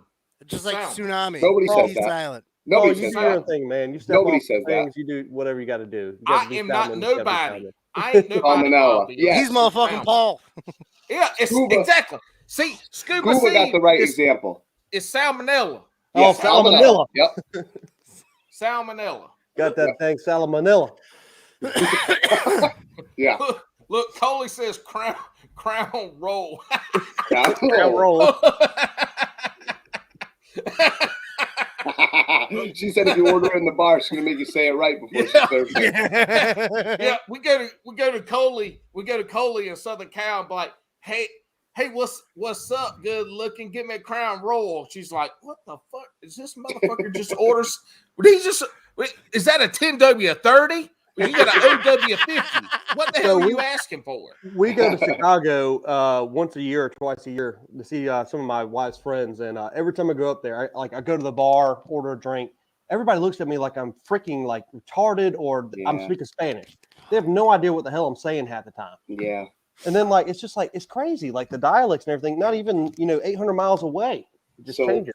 So I would spend 3BR Power Sports, GoPro camera covers, and pop beers too. I would spend 3 months a year far up north in Maine, and they'd be like, "Billy, say dog." I'd be like, "Dog." They're all laughing. Then I'd get so fucked up to where I'd come home and they're making fun of me the way I talk in Connecticut. So when I'm in Connecticut, they're making fun of my accent. When I'm in Maine, they're making fun of my accent because I get all fucked up mixed in between two of them. Bill, they're just making fun of you, period. That's, Yeah, that that's might true. be. Yeah. That might be. Someone had to say it, dude. Of That course might it's going to be. be me. And that's when I started wearing a mask. That's when you wish you wore a mask. Bill's kind of a goofy motherfucker, but look, I grew up in South Carolina, I went to college at UNC Chapel Hill, which was 2 hours from my hometown. And when I got there, people from North Carolina were talking about my accent. I'm like, look, motherfucker, I ain't but an hour and a half from where you grew up. Why Yeah, you but talking An to me? accent? Most I'm of the people in drunk. North Carolina are not from here now. It's like But it's this whole was in crazy. the early 2000s when you were still sucking on a boob. What? No, I was in 3rd grade. Fuck. I might have been. I don't know. I'm a little weird. Look, I knew my accent was bad when I met Randy Joe. It would have my freshman year of college. I met Randy Joe from Bear Creek, North Carolina, and Oh, she God. started talking. First of all, I fell in love. Second of all, I'm like, my accent ain't that bad, and my friends go, Bo, we can understand what she says. But yeah, so it is how it is. All right, Wild Bill, fishing. What are the 3 mods? Delirious. Damn, I'm about to over here choke, y'all. I'm choking because I'm drinking my wife's Angry Orchard. Yeah. Crisp apple. Is there a manly beer in your fridge at all, or is it just White Claw during your orchard? Well, the Carolina Brewing he shit, but drinks- I'm saving After 12 that for later. surges, he'll drink some Earl. Yeah, there we go. Drink some more. Well, at least they ain't from Arkansas where they say warish. So what What are the 3 mods? What are 3? Well, just give me a mod or 2 or 3. It doesn't matter. Like, what are some of the mods that Delirious got you to do? Because you're kind of new into the kayak England world compared to him. Me? So, Not, like, no, he didn't do anything for me. Not yet. Whoa! Not yet. Yeah, the guy, he's a complete a-hole. He won't work on my kayak. Bitch, you don't ever fucking hit me up and say, hey, can you work on my shit? No, I'm just joking. I'm selling my current one right now. I'm buying an Old Town over the winter, and that's when we're gonna get to work. Well, see, yeah. that's what he's waiting on because this man loves an Old Town, and I'll tell I you know. what. I know quite a few folks with an Old Town. Those damn kayaks right now, they are the shit right now. Dude, they're hard to get. They They've are been hard around to a get. long time too. Well, it's Well, not they just were that. canoes. Yeah. Yeah, And right. They're now, the oldest. They're the oldest one around. Literally. and they are very hard to get right now. Like, they fly off the fucking shelves. I think that's the first like kayak canoe thing I've ever been on. Was in Eastern North Carolina. My grandma, Old she Town, had one. Old Town Old canoe. Town. Yeah. Yeah. It was They're good red. canoes, too. But just in the last couple of years, that their kayaks kind of take a front and center, Yeah. fishing thing. But the Old Town canoes have been around longer than, to my knowledge, when you got a canoe, it was Old Town. That's right. So think I mean, Old Town they've was been in around a Deliverance. long time. Hobie's been around a long time. Oh, yeah. But when we get into what we're talking about now, like let's be real, with the competitive kayak angling, Old Town has made a huge leap in the last 2 years. Yeah. Well, I think that's partly because of their background too. You know, when people go researching into these things, you know, I'm not no kayaker at all. I mean, I've been like 2 or 3 times or whatever. Not yet. Not yet. But when I think of a name, when I think of kayak, you know, that's one of the first things that come to mind is Old Town. And that's because my granddad had one. You know, my grandma had one, and you know, it's a name that sticks with you. And I think that's one of the reasons why they're getting such a following here lately. Yeah, you're right. There's names. When you think of a motor, you think old school, you think of like a Johnson motor, right? You think of canoe, you think an Old Town kayak, you do think Hobie and stuff like that. But you're right that the name recognition is huge. Well, when you say Johnson, you got to understand something too, that Johnson and Old Town have partnered up. Mm-hmm. What? Mm-hmm. When you get an Old Town, it says Johnson right on all the pamphlets. No kidding. Mm-hmm. Well, so fishing is like everything else around here. There's a parent company buying up the smaller name brands and creating, you know, Something bigger. Yeah, they're generating revenue and creating a bigger company with names. So they buy the company and keep the name, but it's good for kayak fishing because that's where we get the innovation. That's how. Oh yeah. You know, the autopilot with the Minn Kota It's one and the same. So, but no, it doesn't matter what you think about either one of the products. That's the innovation coming through. That's what's next. Oh yeah. I mean, literally the Minn Kota, was it the autopilot Old Town is literally a giant RC. It has spot lock. Yeah. Well, it has a remote control. Yeah. You could literally stand on the beach or the dock and send that fucker out and then have it come back and pick you up. That's what I do with my boat. It's insane. It's a giant RC, which is cool. Now, well, on the autopilot, I think as cool as the autopilot is, it's like fucking $4,000. If you're gonna spend that money, and I hate to say this because I enjoy Old Town, but I think it's native. They have a kayak that's set up for the not Minn Kota trolling motor. Who's the other one? Starts with a M. Motor Guide. Motor Guide, yeah. They have a spot lock trolling motor that's $1,000. You can put it direct mounted onto the native kayak, which is $1,000, and it outperforms the autopilot Minn Kota. Oh yeah, because Minn Kota, and I have a Minn Kota Rover on my boat, and then I got the Minn Kota Challenge or whatever. But the thing that Minn Kota's gone after is linking up with Humminbird, the depth finders. Yeah. Motor Guide isn't related to any Lawrence or Garmin. They're not related to them. Exactly. They're just strictly a trolling motor company. With all these other Humminbirds, Lawrence, Garmin, you pay the extra money for the Minn Kota stuff because it will talk to your depth finders. Yeah. That's where Motor Guide, you can buy a Motor Guide. An actual trolling motor doesn't cost that much to make. All it is copper wires and a spindle. It really isn't much. But that's how they can do that. And that's why if you have a kayak, 100% Motor Guide. That's something that you don't have to really worry about talking with anything else. Yeah. I mean, the autopilot from Old Town, it's cool. It's a cool kayak. It's a cool concept. But if you're looking to save money and have a kayak that can perform with the Old Town, it's a native with a Motor Guide on it. Yeah, it does the exact same thing. And the spot lock for Motor Guide, from what I understand, it's only $1,000. Where Minn Kota's higher. My Tarova was like $3,000 for spot lock. It was stupid. And that's coming from a guy who likes Old Town. And I'm saying that native outdoes them when it comes to powering up a kayak. Yeah. But see, let's be real though. So a year ago, the majority of the motors you were putting on kayaks, you had to buy. And they were all the hand levers. You had to cut down the shaft. Mm-hmm.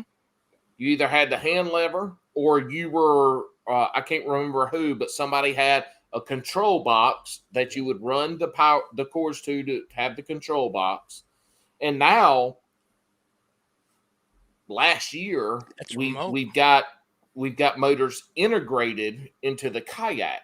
And one thing about Hobie that people won't talk about, and the one that I have, which is a 2018 Hobie PA, is I have my transducer is built in to the kayak, so I don't have to have an external transducer hanging off the side, off the gear track or something like that.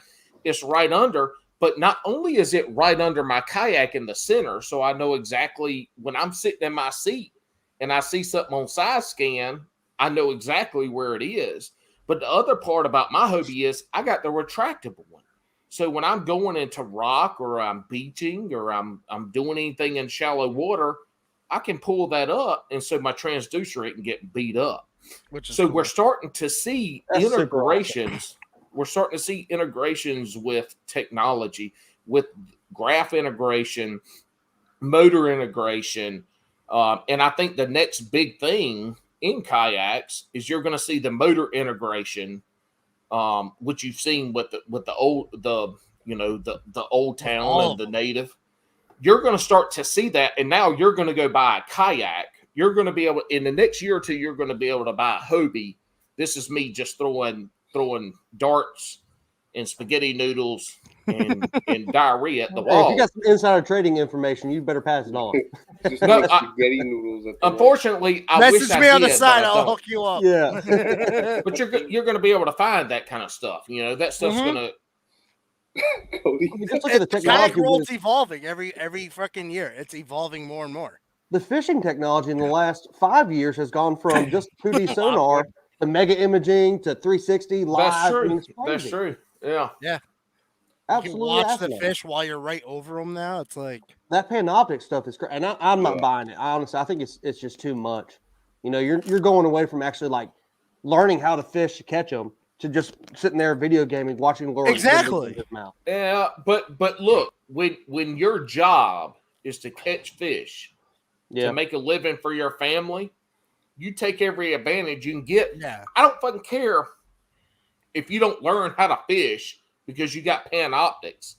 Motherfucker, if you're winning money fishing Panoptics, who cares? so this is a question I have for you. So I've seen a little bit of talk about this going on with some of the, because I follow a lot of the big, bass master guys and things like that.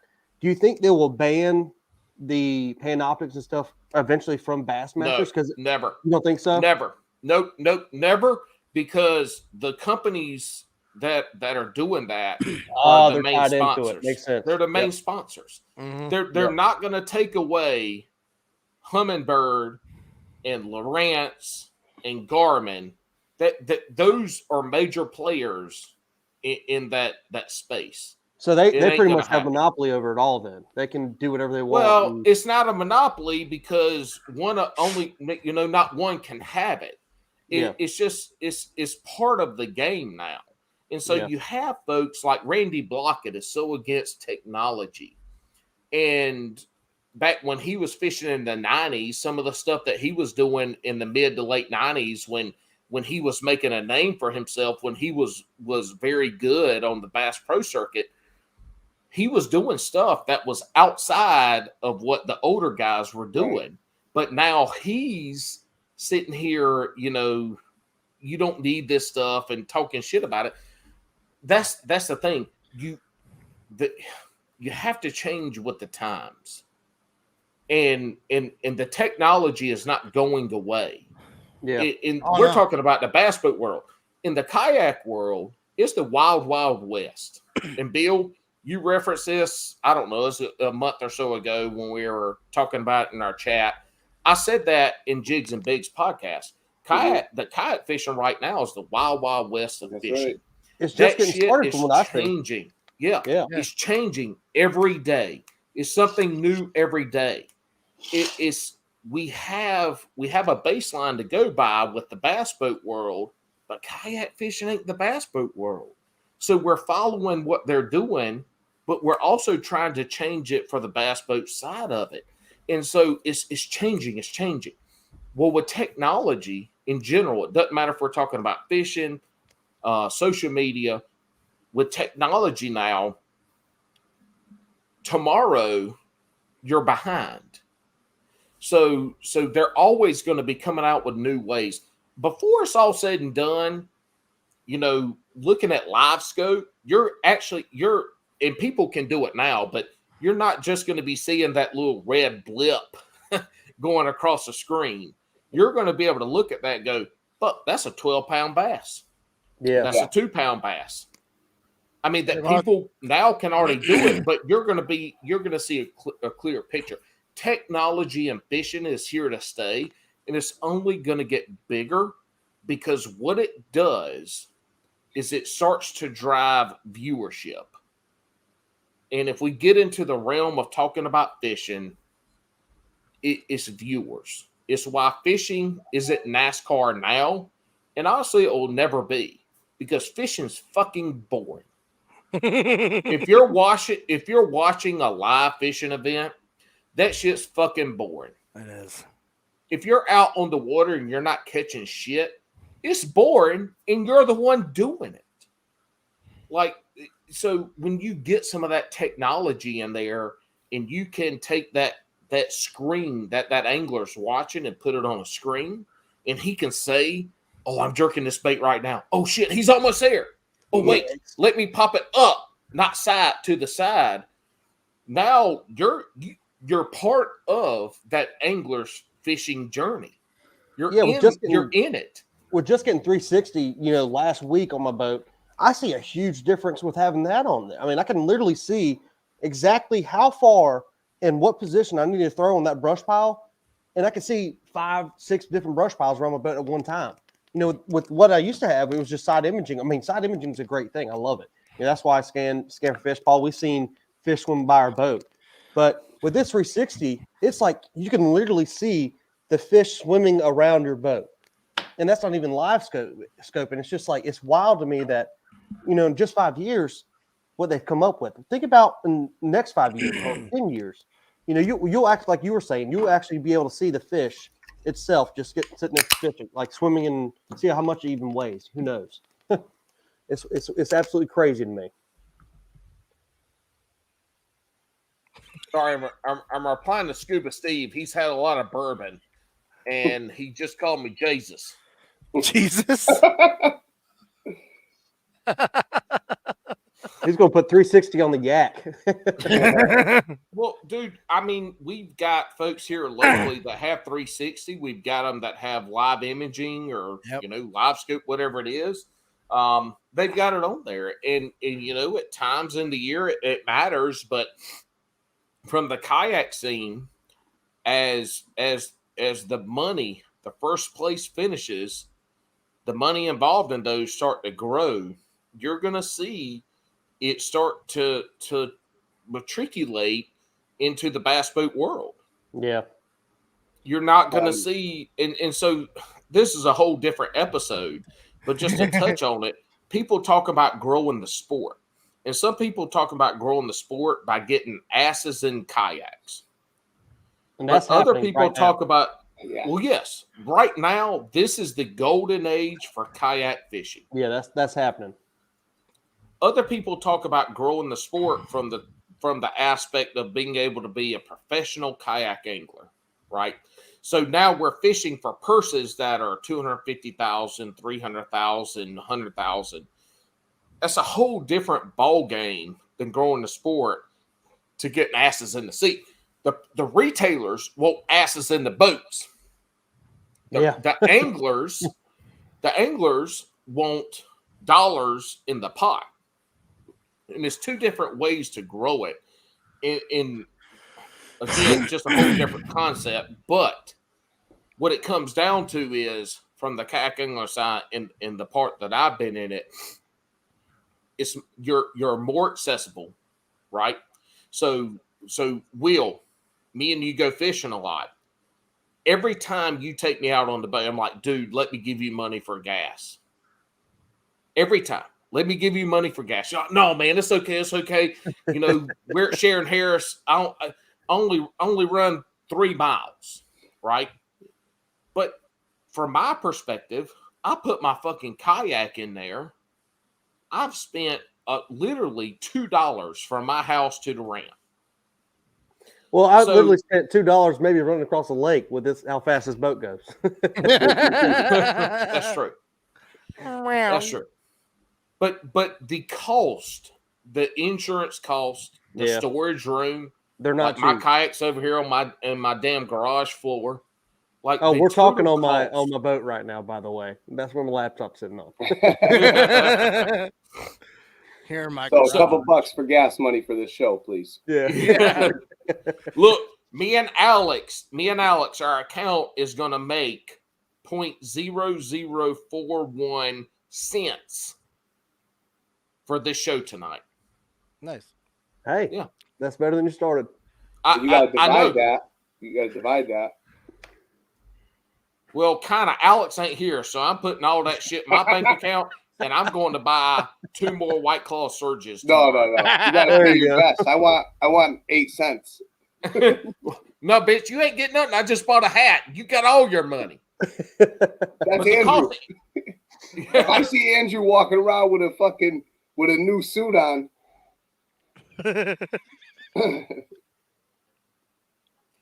So what do y'all think is what do you really think is the next step in kayak professional fishing? Do you think it's like going to just make this like huge leap, or are they going to start like something small, like maybe on like Discovery Channel, like the Scott Martin KFL. show? I think KFL. Yeah, okay.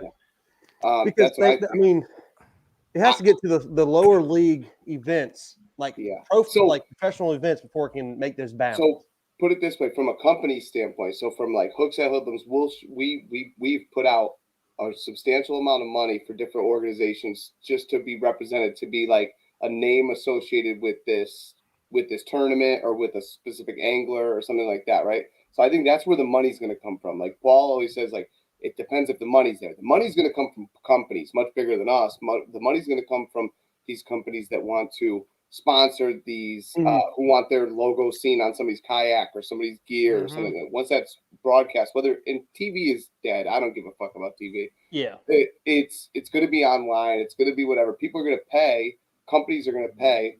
So they're going to say, hey, I want my fish finder to be the one that's on the guy who's winning these tournaments. You know what I mean? Shit like that. So the money comes from companies, I think, sponsorships, and I think that's what it is. I think KFL is definitely going to be a huge part in evolving the sport, because as much as I think I am involved in kayak angling or whatever from a company standpoint, when we did that show with Ryan, when Paul had me on with that, you see that guy's that's his life revolves around that.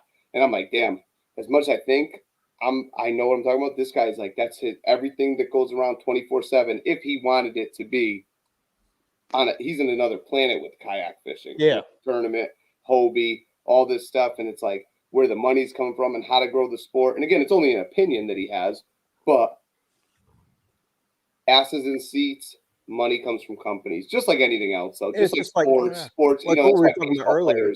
Baseball players get paid $100 million, not because there's $100 million worth of people, sitting there in seats. It's companies, it's ad revenue, it's all that shit. So it's just getting the name, basically the recognition from those three big companies. Yeah.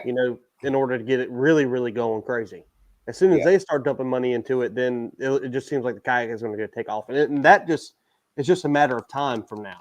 You've already gone through, get the recognition out there. Even me, having a bass boat, loaded up like crazy, it kind of makes me want to even go kayak fishing, just being able to see y'all out there doing it, and just getting away from it all. And that's the thing. We get so wrapped up in these crazy expensive wild bass boats that we're getting away from actually fishing. And I think that's where kayak is so much different than, bass boat. You can actually go out there and experience it. You're really close to the water and you're right there in the heart of it, right in there in the heart of nature too.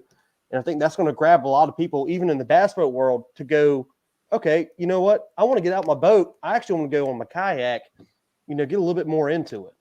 Yeah. Yeah, I think, like I said, I think KFL is going to be the big thing that kind of evolve, the next evolution to it. But I don't think that's the end all. I think we look at a company like a smaller organization like Slay Nation, right? I know Delirious and myself are both involved in. Hookset is going to be a big part of that going forward. And Slay Nation is Slay Nation's might be available in 30 something states, could be available. All they need is directors, right? So it could be all over the country.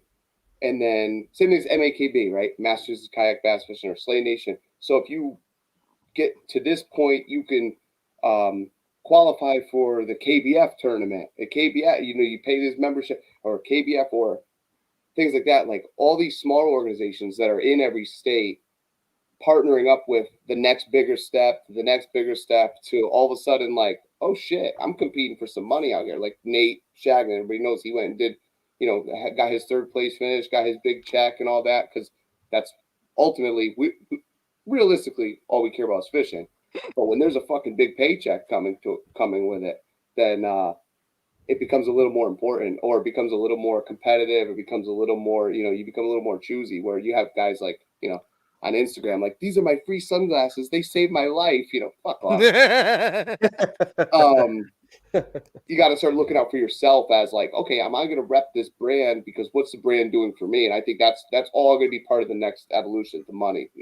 Ultimately, that's all that matters anyway. And I think the thing I see, being on the bass boat world, is it seems like kayakers are more friendly, when you talk about fishing and things.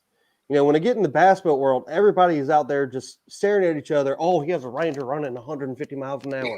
You can't talk to those guys. Every kayaker I've talked to, that's how me and Paul met. Bass boat, he's a kayaker. But, there seems like there's more people in the kayak industry who are willing to, open up, share a little bit, teach you different things. Where in the bass boat, world, everything's about no, you can't know anything. These are my secrets. You can't understand how to do anything. I think that's another cool aspect about kayak fishing compared to bass boat. Well, You know? also in the kayak fishing world too, it's I noticed it from like boaters' point of view as well. It's boaters, they'll talk to each other here and there. Yeah. Kayakers, if you see a guy on a kayak have an issue, you run over to him like, dude, you okay? Like, do you need a tow back in? I can help you. Boaters, dude, they're just like gone. Yeah, Like see, you're that's what waving I them mean. down, like you wave them down, they just go by. You see a kayaker and you're in a kayak, you go right. You all right? See, Something and that's wrong? why I don't do tournaments or anything like that. I'm just out there for the fun, and that's where I've separated myself from those type of people. Like Paul introduced me to this other bass boat guy who's a really amazing dude. His name's Steve. He'll give you the start off his back. It seems like there's still some of us out there, but like I would say even 90% are just that. Nah, forget everybody else. I'm doing my own thing. I'm going to go 100 miles an hour and go where I want to. And that's where I think the aspect of being out there for the actual purpose, which is fishing and, this community, what we all are wrapped up in, is supposed to be about. And that's where I see it. So I'll step in right here because y'all touched on a lot of stuff. Will is not a tournament angler. He doesn't fish Wednesday nighters. He doesn't fish in a league. None of this. Like, he shares information. I mean, he half didn't know who the fuck I was. And him and I are texting back and forth about where to catch a fish, what they're biting. Shit that most other people aren't doing. But he's not fishing for money. He's fishing for the hell of it. He's fishing for fun, right? So it's information sharing. As kayak angling grows and as the purses for these tournaments increase, you're going to get less camaraderie.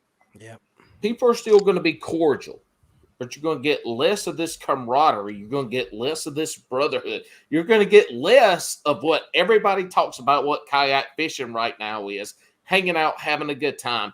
You're going to get less of that because people's livelihoods are going to be based on where they finish. Oh, yeah. So it's going to go from them fishing to a job. Secondly, listen to Ken Duke talk on BTL when he's on there. And they talk about the growth of bass fishing. And he will tell you, based on the numbers, growth of bass fishing, and he's coming from the bass boat world, has it grown since the early 90s. And so when you look at it, it comes down to it comes down to the professional leagues. It comes down to getting paid to bass fish. It's viewership. Why in the mid to late 90s did NASCAR fucking take off? At the same time, bass fishing in the mid to late 90s was neck and neck with viewership, with revenue, with all that. All of a sudden, NASCAR gone, shoots to the moon. Yeah, baby. Viewership. NASCAR can put 150,000 fans in a seat where they pay $10 for a beer, and they sit there for 4 hours. Bass fishing doesn't have that. Mm-hmm. Bass fishing doesn't have 2 million people watching the same exact race on the TV with all the commercials because bass fishing is fucking boring. Well, to piggyback on what you're saying, what's the biggest? I mean, maybe it's arguable, I guess, but what's the most watched event is the Bassmaster Classic, right? Because they have the camera set up going back and forth. It's more of like a live event. You could actually sit there and watch that and be entertained by it. Where it's okay, we're gonna go to this boat where somebody's actually catching fish and not just watching some guy try to find them. Yeah, you're right. That makes a lot of sense. But to do that, you're picking out the most famous tournament. No, that's what I'm saying. That's the only one you could think of. Yeah. Yeah. It costs them a lot of money to do that. This is what I'll tell you. I'll take this back, and I've talked about this a ton of times on different podcasts and this podcast. take YouTube anglers, right? So we've got some OGs of YouTube angling. We'll kick them out. They were the first. They got these big followers. There's pretty much 3 reasons why YouTube anglers, if you want to become a YouTube famous angler, and let's call that 50,000 plus subscribers, you got to do 3 things. 1, you got to get clickbait and do outrageous dumb shit. Yeah. 2, you got to catch big fish. And I'll always throw out this example: kayak catfishing. Oh yeah, he's a badass. This dude, his videos are simple, little editing. He catches big ass fucking catfish on a kayak. Mm-hmm. 3rd, you got to show pain. You got to get hooked. You got to fall out your kayak. You've got to lose a tournament. Yep. Like, those are the 3 things you have to be able to do. Yes, it's the emotional aspect. And like that's the thing. So I'll take this honeybee videos. I'm a beekeeper. I got honeybee hives. The honeybee videos are super, like they're twice. I can post a 15-second reel of me doing some shit with my honeybees, or I could post a 15-second reel of me with a 6-pound fish. The honeybees are going to wipe that fucking fish video off the face of the earth. So you take a bee video where a guy's trying to eradicate yellow jackets, and he's getting fucking stung left and right, and he's swelling up and shit. That shit's 10 times more views than the regular, because it's pain. People want to fucking see you have pain. They want to see you lose that fish. That takes you down from winning $35,000 to winning $1,000. But you can't do that shit in kayak fishing because you're on the water and we ain't got camera boats on anybody. So there's a lot to go into it. I think there's a niche for kayak fishing that doesn't necessarily rival the big boat world, but there's a big niche in kayak fishing from the grassroots, if we'll call it, level, that could be very beneficial and where people could potentially make a living. But it's hard, man, because to make money this day and age, you got to have views and you got to have an ass in the seats. And how the hell do you do that? Fishing, because you ain't got no seats, and the views. They ain't gonna sit around and watch motherfuckers just not do anything. Like, I love watching YouTube fishing videos. I only watch the ones that I like. I mean, that's the thing. That's I like don't put shit on. Stuff. Yeah. Anybody I watch the ones I like, or I watch the ones that I support. Wild Bill, you don't catch big fish. Motherfucker, you're in Connecticut. I don't. But you know what? I didn't watch the video yet. I watch your videos because I want to support you. You know, that's the thing. So sweet. Yeah, I know. To play devil's advocate, I think that's hey, if you have to pee on this podcast, the safe word to I have to go pee is pineapple. I gotta go pee. I gotta go pee. Hi, Bill. We should leave. just. I was gonna say, I forget. I don't even care if he hears this or not. I was gonna say that what he's talking about, I agree with him. But anybody who has, like, if you watch Wheeler's YouTube channel, it's not just because you like Wheeler. It's because of the fishing, right, and all that. Yeah. He busts fish for 12 or 14 hours. You're only getting 25 minutes of the best content. So it's like anything. It's like if they did kayak fishing, it would be the same thing. It would just be edited to the best content. I thought you were about to say Paul smells like shit. I was going to say, yeah, that's true. Yeah, well, he used the pee safe word, but I believe he's peeing sitting down because I'm sure that he has issues. Obviously. I've got my headphones in so I can hear you motherfuckers, everything you're saying. Yeah, whatever. Yeah, well, I mean, that's right. So you take as as Alex likes to call him, Justin Wheeler or some bullshit like that. Yeah. Because Alex hates winners. He does not like Yes, he Ike, does. and he doesn't like Yeah. Jacob Well, Wheeler. he's a He just loser. hates win because He's a he's a loser. loser. He's a loser. He's a loser. He catches little fish. Yeah, he's a loser. Hey, He's got stop a little talking about me like penis. that. But I'll Yeah, go down. but Yeah. when you have someone like him or KBD put out content, there's a name behind that. Sure, yeah. I mean, two of the biggest YouTubers from the kayak fishing, you're always going to hear is going to be Gene Jensen and I'm fucking brain fart. Greg motherfucker. Greg Motherfucker? That's an awesome last name. That's a badass name. Yo, I'm Greg Motherfucker. I would step off on that. Shit, y'all gonna have to make me look this motherfucker up right now because I had a brain fart. Is Greg Motherfucker here today? Greg motherfucking Jones. Greg Blanchard. Blanchard. Right? Greg Blanchard. Look, Greg Blanchard, his stuff's not overproduced. It's nothing, but he created a following early, and he puts out content that people can, one, relate to, two, they can learn from, and I think that you would put that number one. Sure. And that's what drives people. So let me put it as a standpoint with the whole YouTube thing. As someone who does both fishing content and DIY, my DIY shit destroys my fishing shit. Yeah. Forever and always. Yeah, forever and always.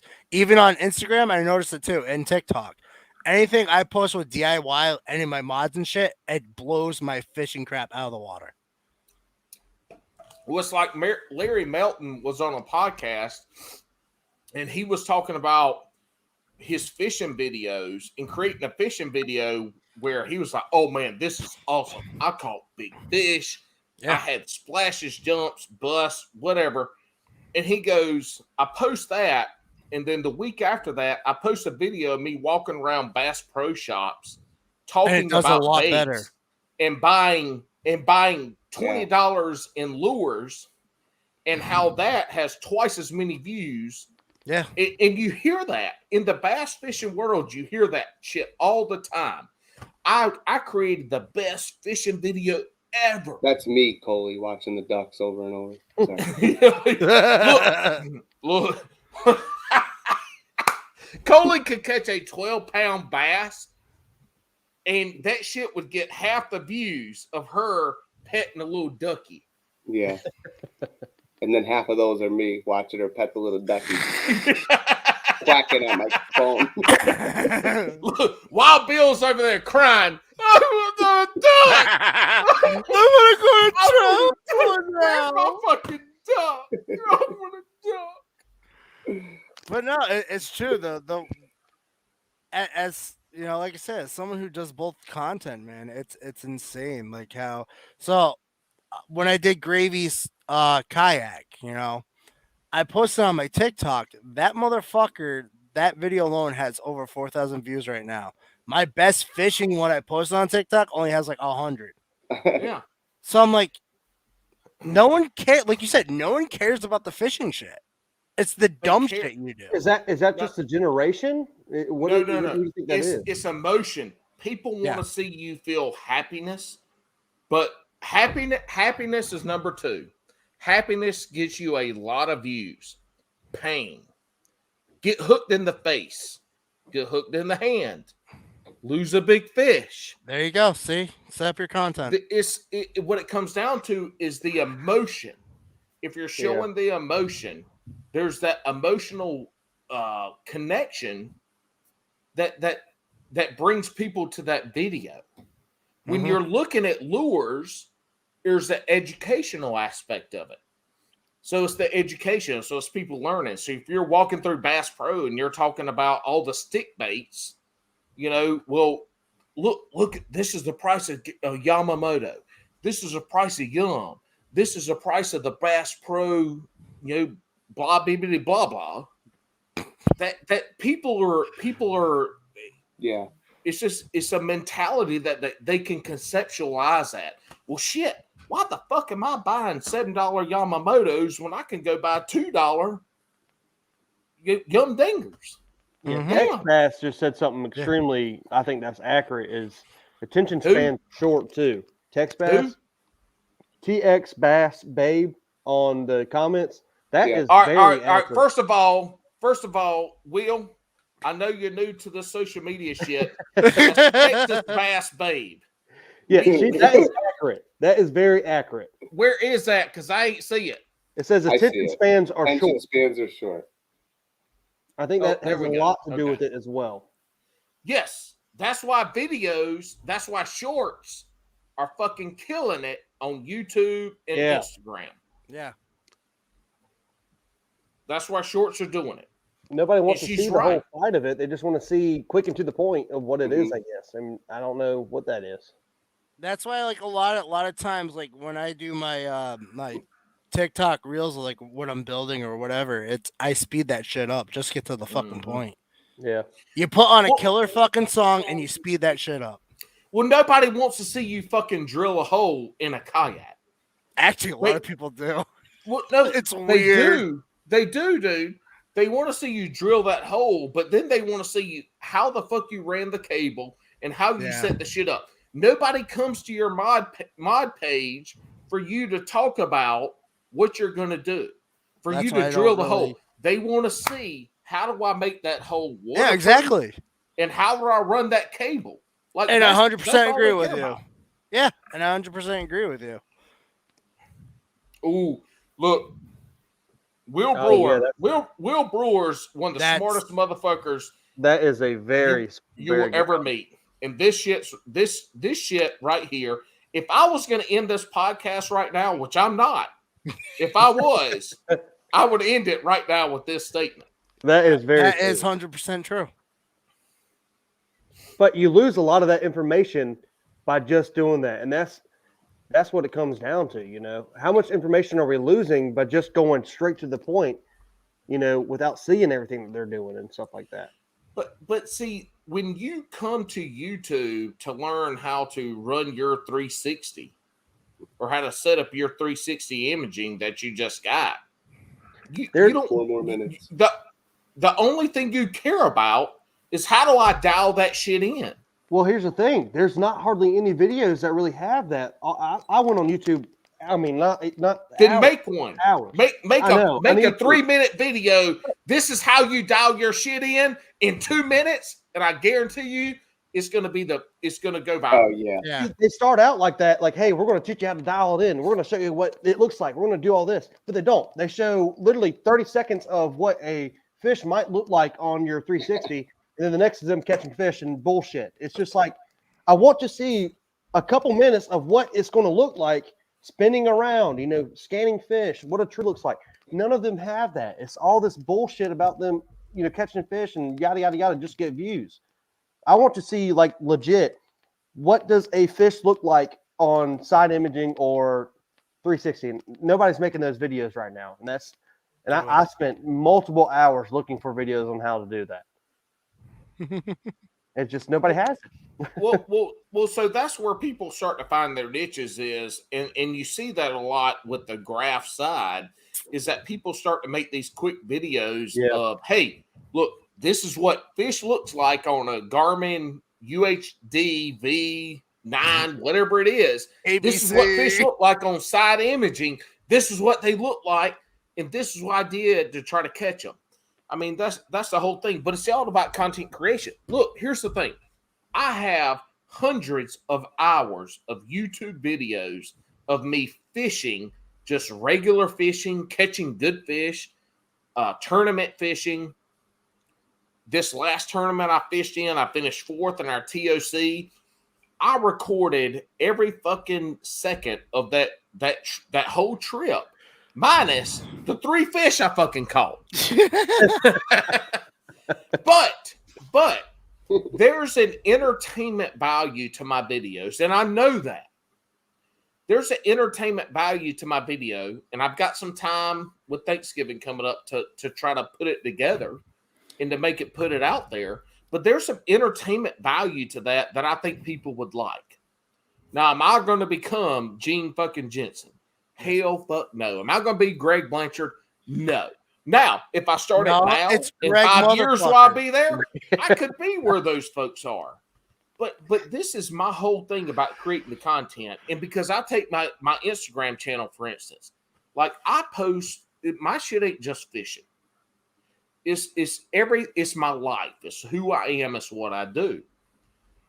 But when you get fishing, like people want to see you in pain. And I'm like, do I need to fall out of my kayak more?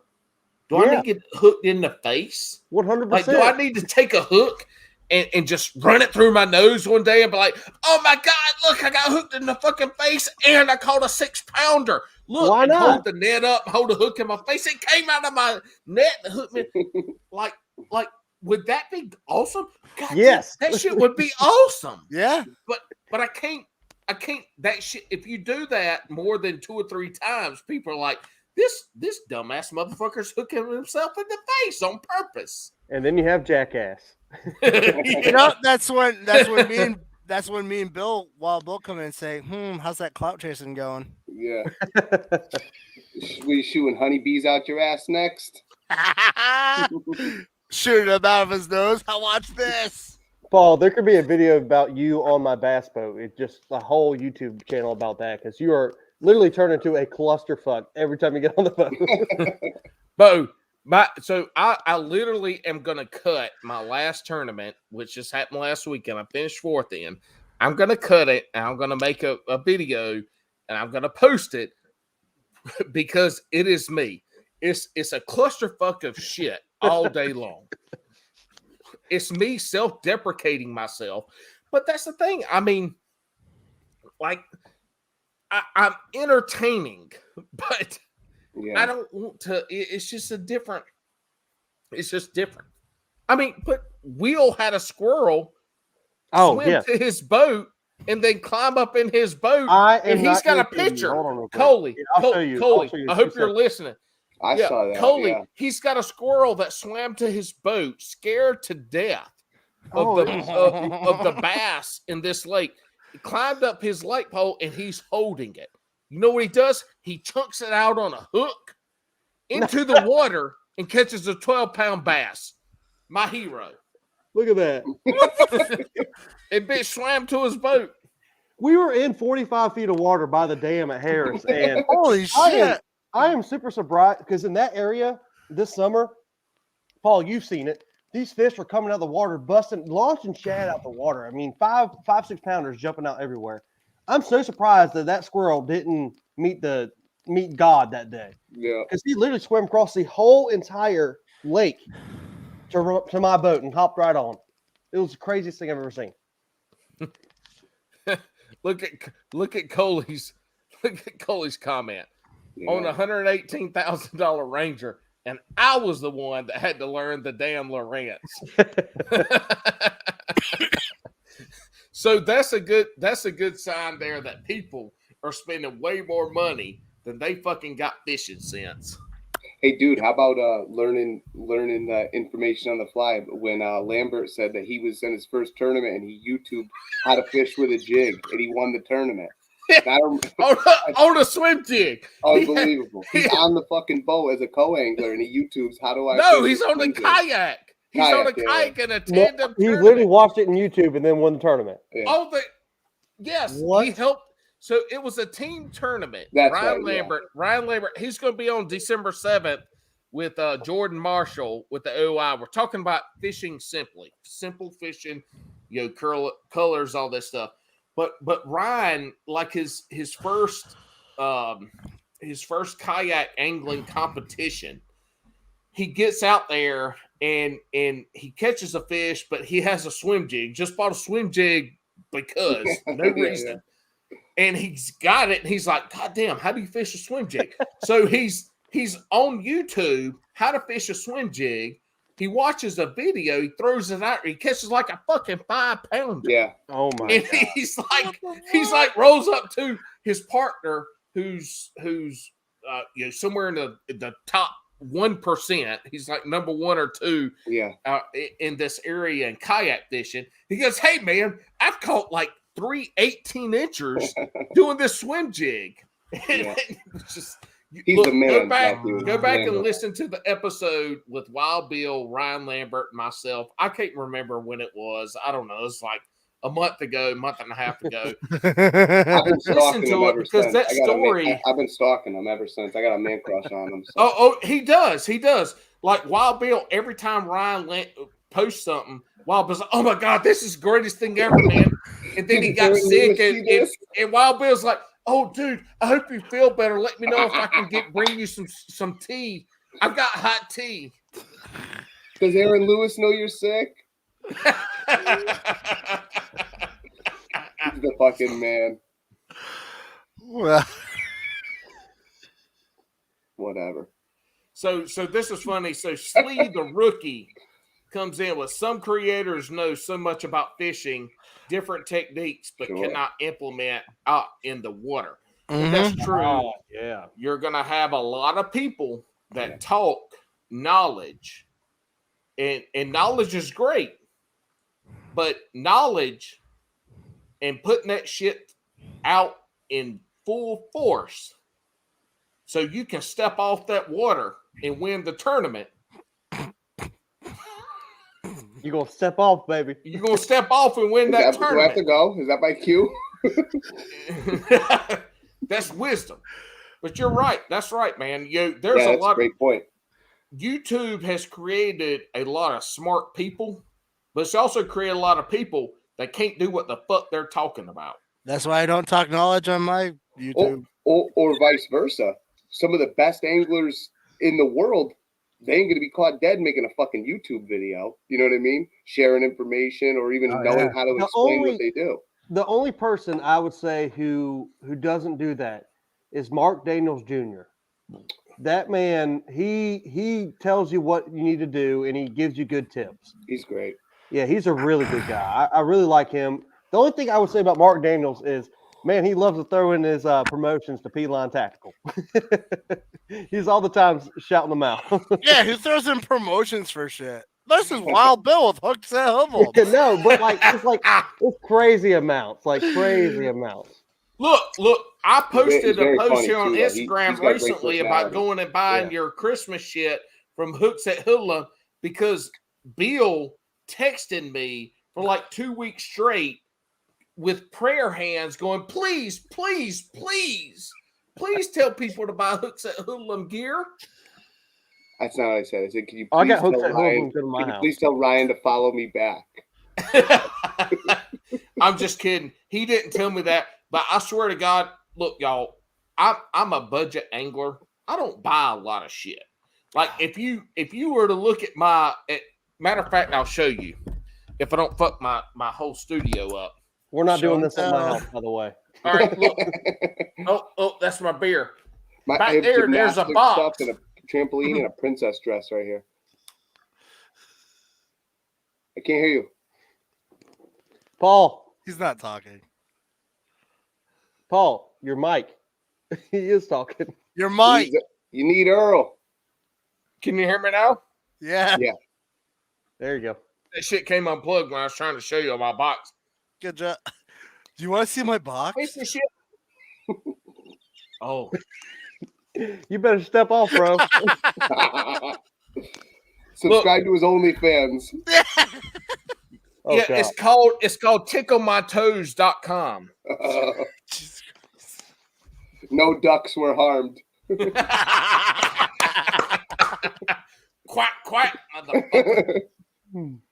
Oh, shit, totally even in here. Look, oh, shit, we're still at 10.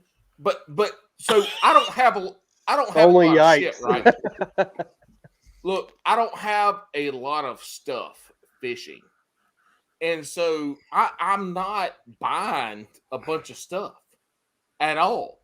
But I got my damn Hooks at Hoodlum hat. I just bought another one. And I got my cashing hat. And that's what I wear out. Yeah, I don't have any fishing things at all. Bullshit. This motherfucker pulled out 4 boxes of blade baits. and goes, I buy them in bulk. I was watching. Hey, Paul, you see that right there, that yellow label right there? I'm colorblind. That's like 40 stacks of steel shad on that wall. It's stupid. I have Fuck you. I have I do the same thing. addiction, and it's not good. Yeah, I do the same thing. I need like soft body swim baits for trailers, right? So I get like the Guggen, the Saucy swimmers. I have packs of those probably that I've had for 4 years, and I still buy new ones. Dude, I am the same way. Look at this right here. It is literally absurd. Yeah. Rows and rows Just more and rows of organized, shit. It's just stupid. Like, I never touch them. I don't touch them. I'm like, oh, they're on sale. I'm gonna buy them all. For a rainy day. Yeah, you never know. I don't even never throw them. know. I throw blade baits all the time. Why do I need this? You're just gonna start throwing them at people. Here, have one. Yeah. Honestly, what happens is my nephew, he's like, Uncle Will, I want to go fishing. So I put him on his little hook, and he reels them in the yard, and he loves it. Yeah. Oh, nice. Yeah, so they're yard ornaments, dude. I had both my girls talking shit to me when I come home today. You said we were going fishing. I'm like, it was so cold, but that's what you want to hear them say. So I'm like, okay, Yeah. we'll go tomorrow.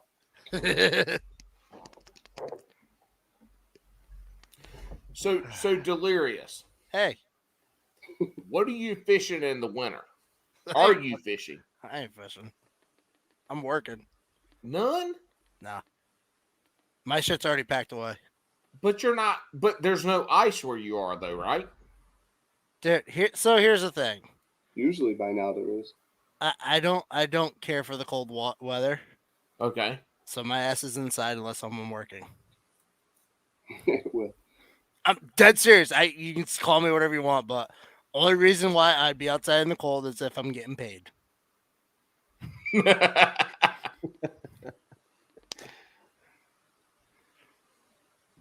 So that's why I'm working on kayaks right now. Because yeah. well, yeah.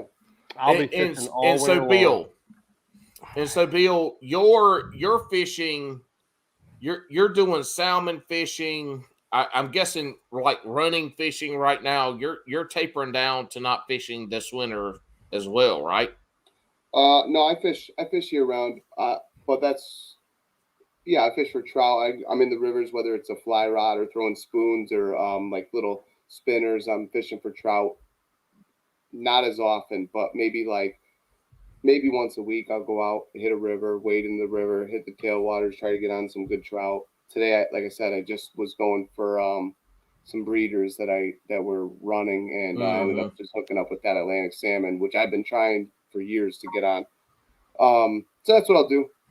Again, it slows down. I hate the cold, but I'm still out there. Like I'll go probably one or two more times before the kids get the school break, and then January and February I pump my way out there just to try to get on a couple fish, waiting for it to warm up, man. I'll say this about Bill, and if y'all go back to his summertime videos, to create content, he will do some stupid ass shit. Well, it's Bill, what do you expect? He will park his ass I don't do on the anything side with of kids. the That's my life. interstate to walk down to a creek that he gets down to goes, I don't think I can fish it. To walk his ass back. Like in the country, down here in the South, in the country, we don't do that shit. When we go fishing, we going fishing. There's a goddamn purpose. We ain't going out there to try no shit out. We going to fish. And so it's interesting. Yeah. But what's even better is when him and Delirious get together on their separate Instagram pages, they will have two different kinds of stupid shit going on. And so to me, I love the entertainment value of it. And look, guys, it's not long form bullshit. They're not trying to teach you no fucking shit. It's them picking on each other. It's them creating content that is entertaining in a short form, and it's awesome to listen to. Yeah. I mean, but that fits one of my criteria for fishing. Has to be entertaining and short, you have to be in pain, or you got to be catching big fish. Those are the three things you have to be successful as a social media fishing content creator. Or have an OnlyFans account. Mm. What happened? He's right. Yeah, or OnlyFans. So YouTube, but all that stuff, I do it. I say I don't care about it, but obviously I must. I promote it, but I don't care about it. Like I do it because I have fun. I never did anything like, oh, I wonder what this is gonna. You know what I mean? Because I don't give a shit about that. But it's not my. It's like a. As far as Hookset, I only do it on the Hookset channel just because I would look like an asshole if I was doing it on my own channel while we have a business. So I do it because you fuck Hookset's channel. I'm gonna fuck Hookset's channel up before I fuck mine up. So all the shitty videos go there. I'm gonna get their channel canceled. Hey, Andrew, use your hair gel to make this shit magical. He just texted me. Andrew is I don't know how old he is. He's watching now. He just texted me, and he's 30-something years old. He's involved in social media. He's made YouTube videos, and he just asked me how he finds YouTube on the computer. So, www.youtube.com. Hold on. Wild Bill, send him the link to this live. Send him the link to the live. He's watching here now. I don't. No. Fuck watching. Andrew is coming live. Send him the live link. If he doesn't, we're going to roast him right now. Send him the live link. What's up, guys?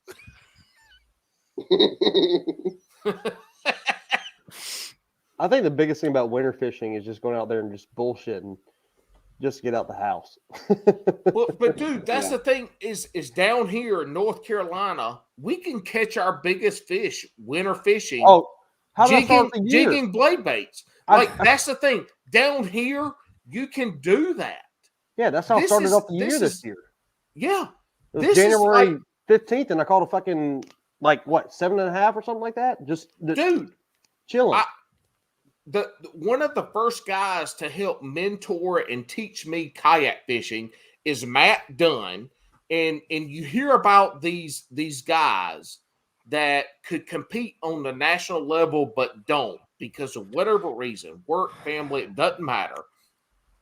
Matt Dunn is a fucking angling motherfucker around here. This dude is always in contention in our two trails here.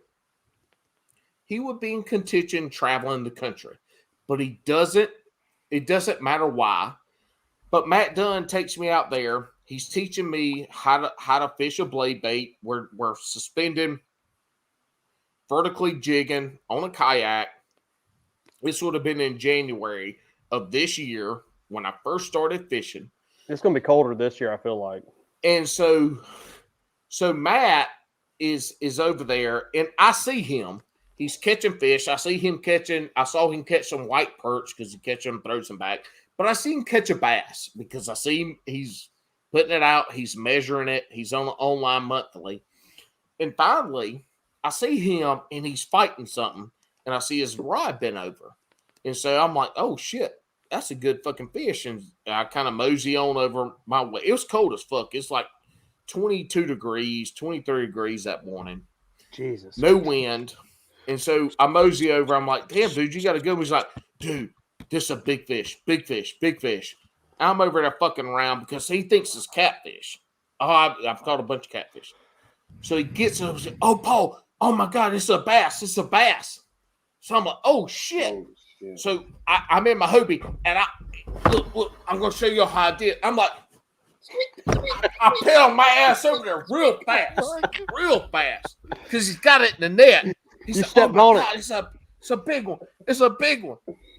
And I pedal over there as he has it in the net. He's like, oh my gosh, this is a huge fish. I'm like, oh my God, that motherfucker's like 9 or 10 pounds. Oh. And so he looks at me at this point in time. He goes, dude, you ain't got no shoes on. It's like 24 degrees outside. This motherfucker, it ends up being a 7.5 pound bass. We're both, I'm like, dude, that's a 9 pound bass. That's a 9 pound bass. He's like, it's the biggest bass I caught all year. And all this shit, he's shaking. And he's a little skinny ass bitch too. He's shaking. He goes, dude, you ain't got no shoes on. So to tell the story, he caught that fish early morning. It's 8 o'clock.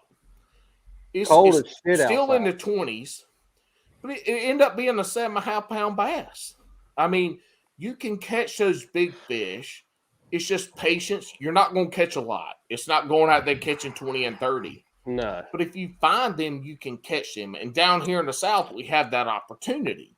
You know, you're going to have to go out there, and it doesn't necessarily have to be slow, but it's going to be deep. That's the thing. Yeah. Well, on a 23, 20, I mean, that's insane. So what's that temperature in the day, like in midday? Is it still sticking that cold, or? Well, that's the thing about North Carolina. It changes so quickly that, you know, one day it might be 28, the next day might be 55. You know. Well, so that the low this morning was 28, and the high got to 55. Yeah. Still, that's cold, you know. Oh, it was very cold. Especially on a running boat whipping around. miles an hour across Jordan Lake this morning. Yeah. Yeah, but there's no ice. But see, that's the thing is we can get out there and we can fish for those fish, but it doesn't change for those folks that get iced over and go ice fish. So hooked up north, up in Wisconsin, you know, those guys up in Michigan, they can go ice fish, but they can fish. Now they can't chase bait balls and they can't, you know, go up and down structure. But still, they can dial in on an area, ice fishing, and catch those fish. I mean, let's be real. We will see some of our Yankee brothers pull in 5 and 6 and 7 pound bass fishing through the ice this year. We will see it. You'll see big ice fished is perch, panfish, white perch. I that's because I just never hooked up with it. But you do see it. You're right. You're gonna see it. Yeah. But you'll see some of these Michigan and Wisconsin and Minnesota guys hook into 5 and 6, 7 pound fish this winter. Bass. Yeah. You'll see Maybe I need to go up north. Well, dude, that's your kind of fishing. It is. Except you ain't gonna be able to run. You gonna dig your hole and your ass gonna be there. Look, all right. Look, Will talks about getting a damn kayak, y'all. But look. We go fishing with Will. We hitting 18 to 95 spots. And look, it's not like we graphing all these spots either. The graphing is at like 60 miles an hour. I don't see shit. I'm like, goddamn graph. No. Yeah. We graphing at 60 miles an hour. I'm like, goddamn, Will, the graph ain't even turned on yet, bro. I ain't fucking fishing here. We're fucking leaving. Well, we did I'm out of here. When we did the $1 bet, it was with Bobby and Sean, Delirious, Andrew. We all went out there. Joe from Old Glory. We all went to the Connecticut River and did that. And man, look at his kayaks and that river's moving. The Connecticut River's huge. And Bobby went on Joe's boat. Anyway, Andrew and I both hook up like pretty good bass. I think he won by like a half an inch. He had a 17.5 inch. It was super hot, no movement. And then where the fuck is Andrew? Did you give him the link? I did, yeah. I sent it to him. And then we come back. We're done for the day. We have a time limit. Time limit ends. Okay, he won. I hooked up. Him and I hooked up both in this small cove just filled with weeds because we kind of stayed out of the river for the most part. So like, where'd you go? Like we made it like we did like 200 feet for the day. And Bobby and Joe back, they did 19 miles that day. You know, it's like the difference of just zeroing in on a spot as opposed to having the ability to keep it moving. Oh, did you hear?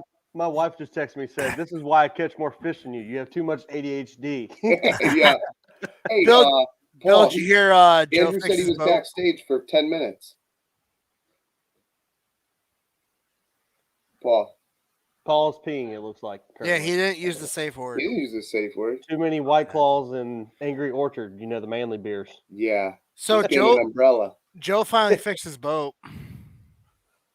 Paul's back. Dude, he is Bill. not backstage. I can see this shit. You sent him to the wrong live video.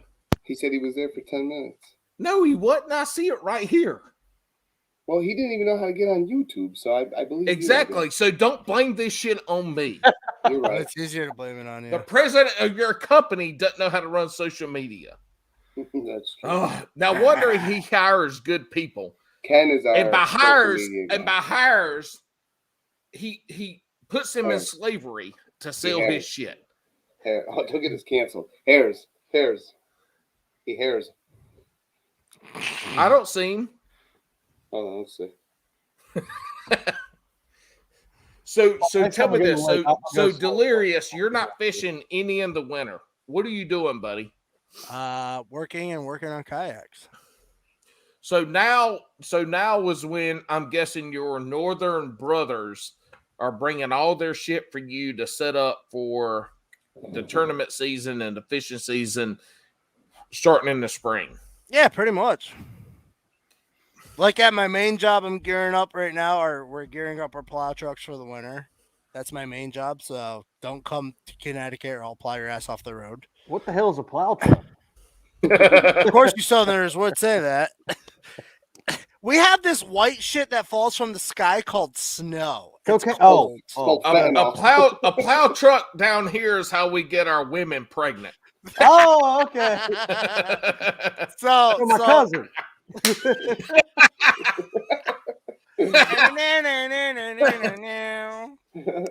so no, like every winter I take off from fishing. Like I get away from social media more in the wintertime just to take a break. But with the Maniac Mod Shop now, I'm trying to at least keep that one going since I just started that fucking thing. Mhm. But other than that, it's just pretty much relaxing and like at right now, I'm on call 24/7. Now it's like cold, so like if it was to rain tonight and it dropped below 32 degrees, my ass would be jumping off of this and going to work the ice salt roads. So Yeah, I think for me, you know, I'm in construction, so I'm slowing down. We're not putting on roofs in 30-degree weather. yeah, fuck that. So I'm going on the lake more, it seems like, in the wintertime than I can in the summer. And that's where I slow down. And, you know, I went to Buckhorn last year, and that's when I pulled off my big one, you know, was just fishing slow. Nice. And I think that's the thing about, you know, different areas we're in. You know, we're lucky enough to be able to do that, Paul. You know, we don't have to worry about mega snowstorms, stuff like that. We can get on the water. But there's a lot that these guys are missing out on, you know, not being able to be around it. Well, Well, that's that's their true. fault. That's their I fault get for depressed fucking this time living every where year. they live. They could move Yeah. down here. They just don't want to. I mean, that's what it comes down to. Motherfucker, that's my goal, okay? I'm Yeah. working on that goal right look, now. Every I talked year, Delirious. Come on down. every know. year around this time, I get depressed. This is Dude, this is a tough everybody time. does, buddy. It's not just you, bud. Yeah, It's the winter depression in New England. It's real. I'm locked into that nightcrawler pension, or I would have already moved. I'm calling it. I'm out of here. Peace, brother. I've surpassed my time limit on my sleep meds, so I don't even know what I'm talking about anymore. You didn't even take sleep meds. You ate some gummies for some melatonin. No, melatonin. Well, not gummies, but melatonin plus my sleep medication. Yeah, go to bed, dude. Well, Bill, before Little you bitch. leave, Hey, before step you off. leave, Step tell off. us- Tell us your favorite Delirious story. Was it delirious? Let me think. Jeffrey.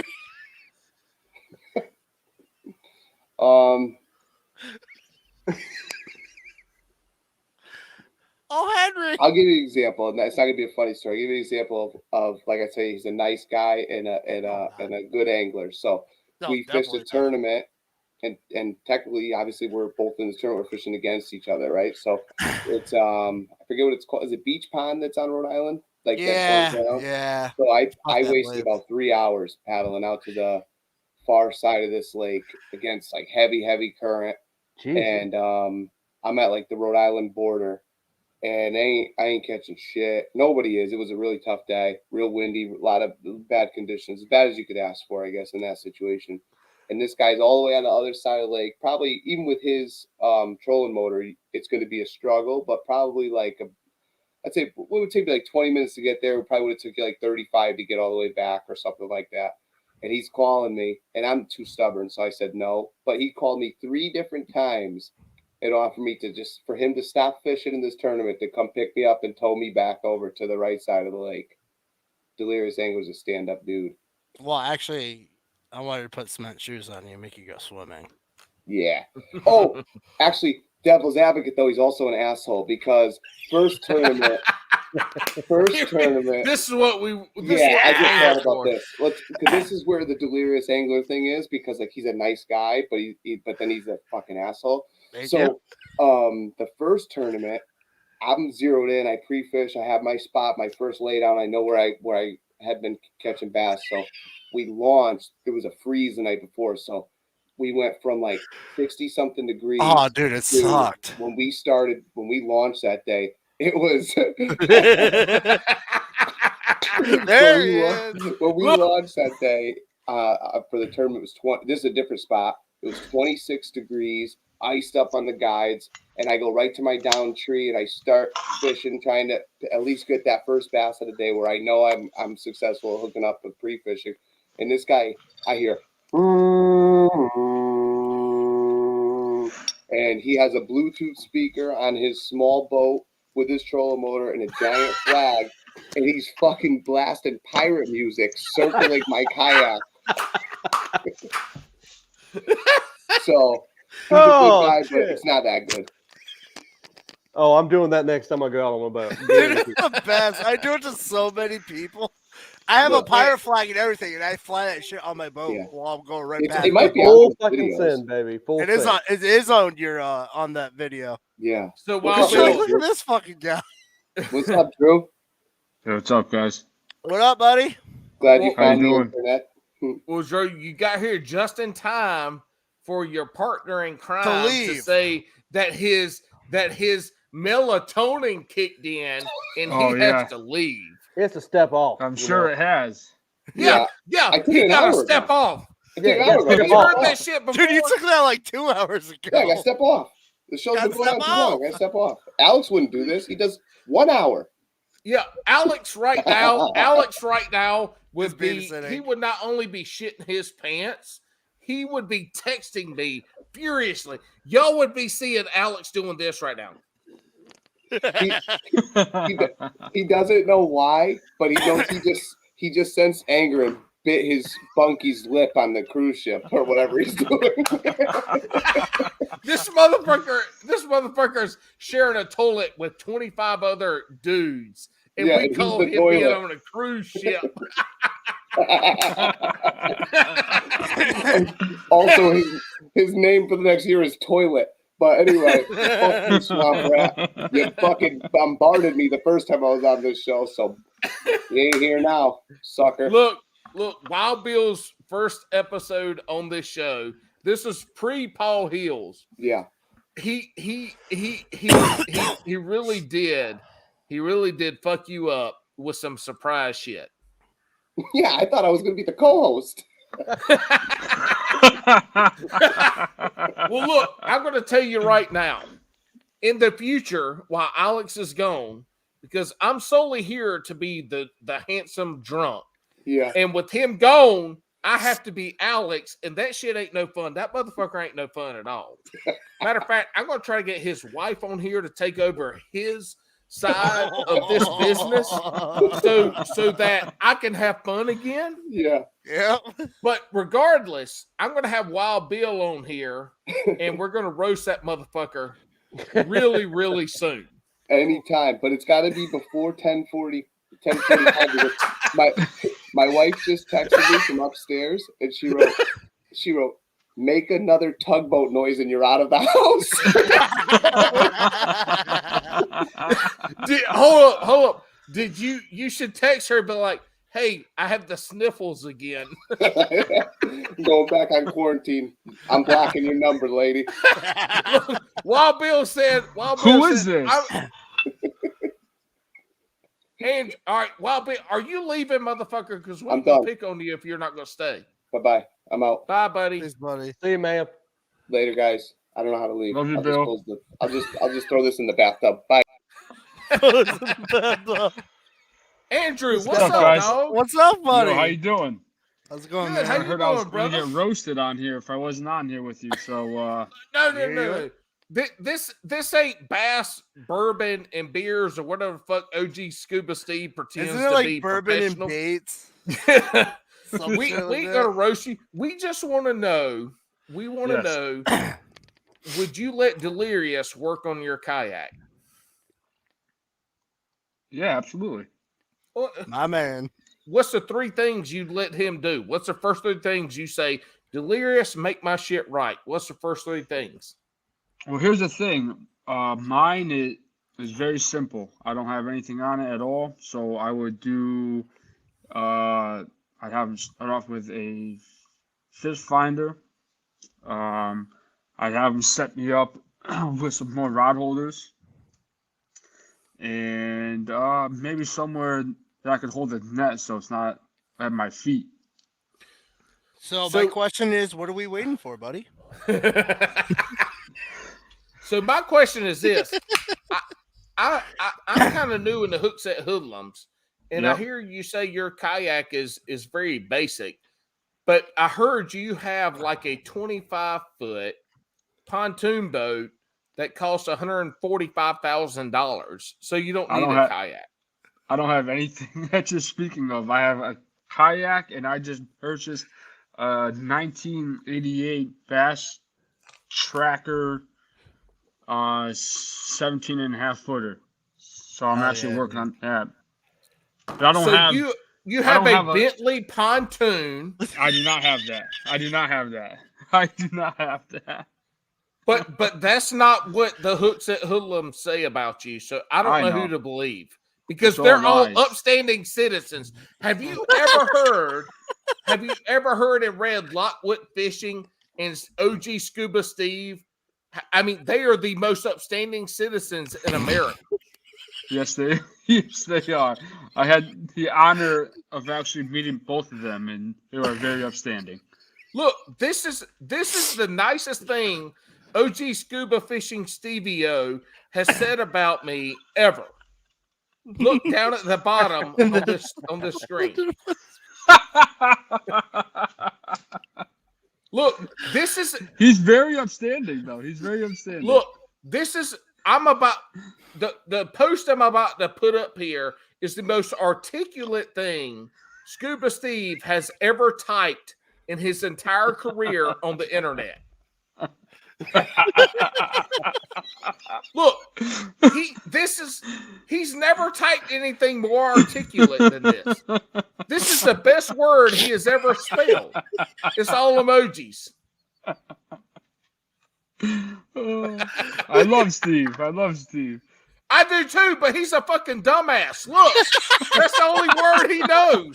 Or smiley faces. The fucking dumbass. Oh, that's great. Look, he ain't even here to defend himself, and I'm glad because he couldn't. Because the only thing he'd be able to post is a frowny face. This is great. Well, I gotta head out, boys. I'm gonna step off and go hop in my bed.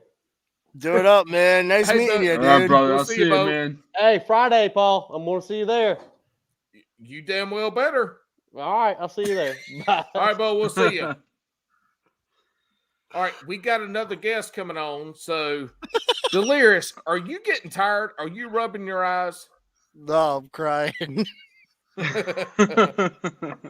So now we're actually, y'all, we are 2 minutes and 38 2 minutes, 2 hours and 38 seconds into this, and Oh, shit. Alex I'm is fucking up gonna like be pissed. look, he don't care. He's gonna be like, "What are you doing? That's Look. 2 shows." Alex he went is. out to party with 19-year-olds He went to be the tonight, father. so he's probably pissing his Oh, man. bed tonight. He don't care about the podcast. No, you don't. He's gonna wake up tomorrow and be like, "Oh my god, that's 2 episodes. What the fuck?" So Andrew, Yes. So obviously, you said you've got a basic kayak and all I do. that. So have you fished with Delirious yet? A few times. Yeah, I have. I mean, are you going to elaborate, or do I need to be Oprah and pull this shit out? No, it was. I can be Oprah. I can be All right. the Hooks at Hula Oprah if I need to. So Andrew, you have Yes, fished sir. with Delirious. Tell us about the most favorite time you fished with Delirious, and how did it make you feel as a person in society? Well, I have to say the most happiest I've ever felt when I was fishing with him was when all of us went out to the Connecticut River up in Mass, and we all fished for a buck, right? Yep. And I won all the bucks. I won all the Fucking bucks. I got. All right, listen. Like I said, I'm very simple. I got a simple kayak. I use one setup that I fished actually up in Mass. When I came in second against all these fuckers. I'm just a rubber worm in a paddle kayak. That's it. That's me. So I it just sounds fish. like are you in Connecticut or Massachusetts? Connecticut. Okay, so it sounds like you should live in South Carolina.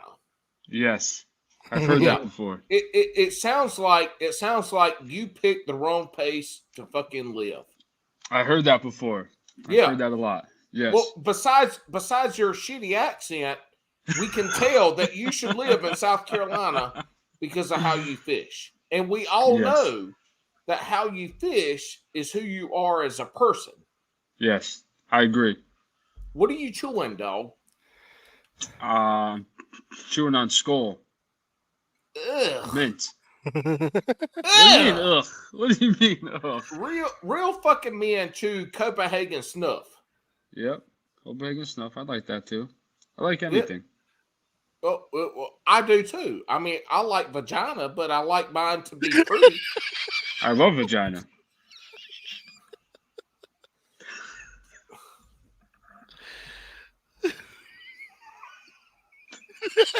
Alex hates us already. I can feel Yeah, he does. it.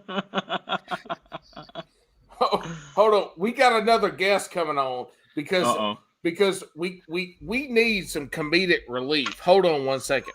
Oh God. Delirious, interview Andrew, please. Why, you got me again? No. This isn't the Delirious show. It's Bass and Brews, motherfucker. Well, look, at this point in time, Bass and Brews equals It's over? whoever comes on. Because Alex left me in charge. Alex left me in charge, and I've told y'all this is at least the third time I've said it on this podcast. Here we go. Thank God our Savior is here. It's been 3 hours, so I'm sure you said a lot. Thank God our Savior is here. What's up, boys? What's up? What's up? Happy Thanksgiving Eve. Happy I'm a little Yeah, me crooked. I too. wasn't prepared for my hat. First of I just all, wanted to come on and just say cheers to y'all, to my Cookset family. Thank you for having me. Happy Thanksgiving to everyone. Ooh, I like you got some bourbon. Cheers, I boys. do. This man, me too. so Coley, where did you get that dildo lamp in the background from? I got a new dildo. Dude, what's that? You jealous? I can send you one. You need one bigger though, huh? You need a bigger Yes. one. I know what you call it. Well, you know, rid for our pleasure. My face is ready, jerk. I'm blushing. Mom, Look, you see what he did to me? My mother watches this, Paul. So Coley has been one of the greatest guest hosts that we've had. And the whole time she's like, the guidelines. What are the guidelines? What are we talking about? He go off And the then- rails. And then after the podcast, she's like, oh, I listened to it. It was better than I thought. And I'm like, shit, this is a good ass fucking podcast. This is really good. What are you talking about? And she's like, the guidelines. And I had to tell her, I was like, Coley, this made me feel good in my heart for one reason. I'll get to that. I said, Coley, me and Alex ain't got no guidelines. The only guidelines we got are at the end of the episode where we ask these 4 or 5 questions. Besides that, we ain't got no guidelines. We have no plan. We just talk. And look, I'm like, structured. I am organized. I'm a little bit of chaos, hot mess like tonight because I'm in the kitchen cooking. But if this your cooking face, I got workout gear on. I got sports bra on. I got a beer. Maybe my second seltzer. I burned my finger making burritos for dinner, and I got cinnamon bun monkey bread for my boys. I'm making for them tomorrow. Nice. Yeah. How many people are you cooking for? I think it's 12, maybe. And you didn't invite, and there's 12 people, and you got a quarter of us you didn't invite. Well, y'all come on over. You hop on the plane, I'll feed you. I ain't got no fried salmon or nothing, but I'll be able to feed you pretty good if you like. I know how much you like your fried shit, so. But I'll feed you. I got some pumpkin pie. I got some sweet candied mashed potatoes or sweet potatoes that are candied on top, marshmallows, Red Hots, Southern cornbread dressing. We call it sweet tater pie. Yeah, my grandma made it, my Mima, and it was a Southern Texas recipe. And everyone says, you put Red Hots in your marshmallows on your sweet potatoes? I sure do. It's delicious. Wow. What do you call a Red Hot? Because I know what a Red Hot is in the Carolinas, but what you call a Red Hot in California? It's the little red candies that on the box it actually says Red Hot. Look. So I'll give you 2 definitions. The reason we call them Red Hots in the Carolinas is when your boy dog still has his balls attached and he gets excited, that's a Red Hot. And down in the Carolinas, we got some hot dogs that look just like them little Red Hots. So we grill up some Red Hots. The shade of red on my face right now. Like I don't have much makeup on because you didn't give me much time, but holy smokes, I'm red. Yeah, I don't have none of that on my sweet potatoes. Trust me. It's just a little candy called Red Hots. Well, we only put Red Hots in regular taters, not sweet taters. Wait, what? In regular? We only put Red Hots in taters, not the sweet taters. Do I need to? If I talk slower, it's gonna be like I didn't talk. I just snorted. Because if you talk any slower, you're gonna stop. Yeah. Oh, okay. Yeah, you see, you said, come on, hop on for a second, have a drink, come on, say hi. You didn't say I'm going to tear you up and make fun of you, and you're like the, whatever, Paul. But Coley, you know you're supposed to try to make fun of me. This is the game. Like Alex, I've been making fun of you, and you've been scolding me. Coley, I'm in charge of you coming back as a guest host. Coley, you made me nicer to me. Coley, and I'm like, yo, Paul, I'm just practicing. Like, I'm warming up for the next time I get you, son. Look, no more funeral flowers. The funeral flowers, I threw the last one back today. I got new flowers. That's right, Coley. I'm proud of you. You got rid of funeral flowers, but then you brought the dildo lamp behind us. It's not only ribbed, but it's curved for our pleasure. Oh, Mom, I'm so sorry. I didn't know. She scolded me last time too, Paul. She said, did you really drink that whiskey on that show? I said, yeah, Mom, I drank that whiskey on that show. You know you're not supposed to drink, right, honey? And I said, yes, Mom. I know I'm not supposed to drink. Listen to this episode or you're going to be fucked. Your mama ain't going to invite you to Thanksgiving tomorrow. She's going to ask me what... I'm not saying the word. She's going to say, Coley, what's and I'm not going to tell her. I'm not going to say to you word to my mama. That's not gonna happen. Look, Oh Coley, man, I'm bright red right now. when Alex and I had you on, you had the perfect background. You were you had the fishing rods, you had all this stuff. It was great. I had nothing to pick on you about. It was wonderful. I purposely pick backgrounds. Just wait. I'm designing my next one. I've been like planning it out. I just got to see if I can execute it. I have 2 in mind. Maybe one for Tuesday, maybe one for a guest host spot, but I got to just make it happen. And it's going to be specifically for you to pick on me, give you a little ammunition. Not that you needed it, apparently. I don't need anything. This is why Alex and I work good, because Alex would have all his shit together. He'd be like, motherfucker, I'm ready to go. Let's go. I'm like, what I'm going to pick on you? See, people weren't privy to these conversations before the podcast. And I'm going, so what am I going to pick on you about? And how you say, you can't pick on me about shit tonight. Look, Alex would wear his hat crooked, and I would dial in on that shit. I'll be like a leech sucking his blood on his hat being crooked. And what would happen is he would just start fucking. By the end of the night, his hat would be like this. That's why I took mine off. I put it on crooked because it's backwards in the video. Am I straight? I think I'm straight. No, I'm crooked, right? I don't know. It don't matter. I don't know. Look at this is my hot mess kitchen cooking here. I'm not too worried about it. But so Coley, thank you for coming on, because we got Absolutely. we got Delirious on. We got Andrew. I don't even know you. You're a Hookset Hoodlum family member. Do you even know who Andrew is? Of course I do. Andrew Yes, he accidentally sent me a hat that was, am I allowed to say it, Andrew? Yeah, of course. I had ordered myself a Pond Wrecker hat. I was super excited to get it. Remember, I had that concussion a little while back, so sometimes the memory wasn't too good. I got all In the South, excited. we call it concoction. Okay, well, concoction with my Soundland, I was out. Anyways, I opened my box. I'm all excited. And it says underwater robberies. And I was like, hey, this is a pretty cool hat. Maybe I ordered this one. Like, I didn't know any difference. So I posted it on my Instagram story. I'm like, check out my new hat. And Ken, underwater robberies, messages me and he says, hey, how are you? He's like, How'd you I'm get that actually hat?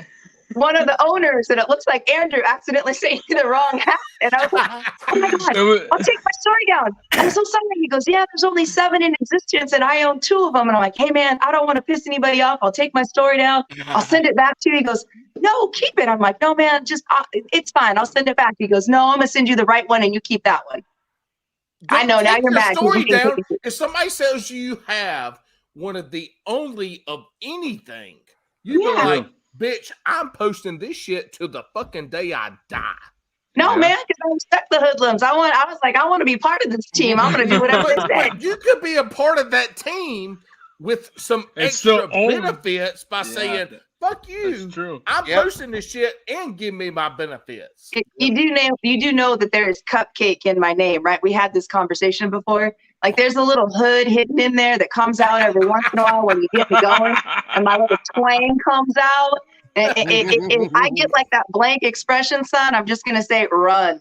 But I haven't gotten there yet, so we're still going with the cupcake. Look, you can tell me to run, and the first thing I'm doing is I'm running towards you, arms wide. All right. Arms wide I got my shanking knife, right? I still have my shanking knife on me. Oh, you can forearm shiver me, and I'm still gonna be like, arms wide open. I can't even look at you right now. Oh my gosh, I'm blushing. Oh, God. Thanks, I needed some color in my cheeks. Appreciate that. There ain't been many times Delirious has been absent of words. Always doing right now smiling. That's true. I just spit my beer out. I literally just spit my beer out. You got me. But I haven't had the pleasure to actually video chat with these boys yet. So when you said come on, jump on, I was like, hell no, I'm cooking. You're like, come on. I'm like, all right. So it's a pleasure to meet you two very much. Yeah, We you too. communicate back and forth. Yeah, but see, that's Yes, the thing ma'am, me is too. like y'all. This is with Alex, and so obviously we're way into the night. We've been 2 hours and 50. We're working on episode 3 right now. We're in trouble. Let's be fucking honest. Alex don't is going like, edit. son of a bitch. Yeah, we don't edit, we don't cut. So we're at 2, but it's only like 6 o'clock where Alex is. So fuck him. But anyway, No, it's 8:05 here. I'm the same. 11 o'clock well, here. Oh yeah, she's with him too. Yeah. but y'all's time doesn't mean the same as it does here on the East Coast. So fuck your time. You know, I want to point something out here. Let's take Andrew here. You hear what Andrew says to me? Yes, ma'am. Yes, ma'am. And look at you. You're over here. Just saying. I call you ma'am all the damn time. And my ma'ams are way longer than Andrew's ma'ams. That's because they're Yes, sassy. ma'am. Yes, ma'am. Steve, Says it with that little twang. Yes, ma'am. that's right. Just saying, Paul. Look, we drink some Crown Royal tonight. What? Fuck. It's Crown Roll. Now, I get you're going to cook with some hot oil. I get that. But Crown Roll? Hey, Crown Roll? If you Southern can't triangle cook Crown Roll, vibes, I'd say, what? And I'd make you say it again and again and again until you said royal. Royal. So that's a problem. Then California a girls problem. I make me can't say speak Crown right. That's a Roll, problem. Crown Roll. They make me sound roll enough till they fall in love with me. Like, oh my God, you the finest motherfucker I ever seen. I need to translate. I just literally did not understand anything that you said right now. Somebody translate. Andrew, translate. Help me. Fill your I'm name. sorry. I'm Let lost. me hear I'm Andrew's lost. translation. I'm lost. I'm sorry. I I'm don't right know. there with you. His lips were moving, and all I heard was blah, blah, blah. Roll. It sounds like Crown Andrew has been hanging out with Sean the fisherman and is like, deny, because I ate some gummies, some brownies, and possibly I ate some chocolate chip cookies at Sean the fisherman's house tonight. There you go. Oh, you're funny. Well, boys, I do have to get back to my baking, but I did want to jump on and say happy Thanksgiving to you. Paul, thank you so much for the invite. I'm sorry I can't stay longer. My phone battery just said 15%. So love you guys. Have a wonderful Have a good Thanksgiving with you and all your families. See, Catch you Coley, soon. Yeah, Thank you you. too. Bye. Have a good one. Bye-bye. All right, so it looks like we're rounding this shit up Mm-hmm. because Andrew has come on, and I'm pretty sure, and I ain't lying, Andrew, did you go to Sean the fisherman's house and eat I did not. some baked goods? I did not. Then I just always look high. I don't know why. No, it's not about your look. Besides your, first of all, from a lighting angle for anything recorded or live, your lighting fucking sucks. It's horrible. I know. Yeah, I have to it's- hide. Communist, though. and to let you know, I have to hide because I have a oh. whole family who's upstairs, and if I'm in a spot that has lighting, they can hear me. Bo, I'm in my goddamn garage. Look how light my good is. I'm not in the garage. Well, you should be. Look, the only lighting I've seen worse than yours is fucking Scuba Steve. Yes. And he hosts a live Instagram account every fucking Friday, and the motherfucker still can't get his lighting right. So true. Look, Facts, look, bro. this is What the fuck? I think it's broken shit. What do you want me to say? You pulled your microphone out again, dude. Your microphone. Can't hear you. Can't hear you. All right, how's that? Did you break it? I think you broke his shit. I think you did too. I can't-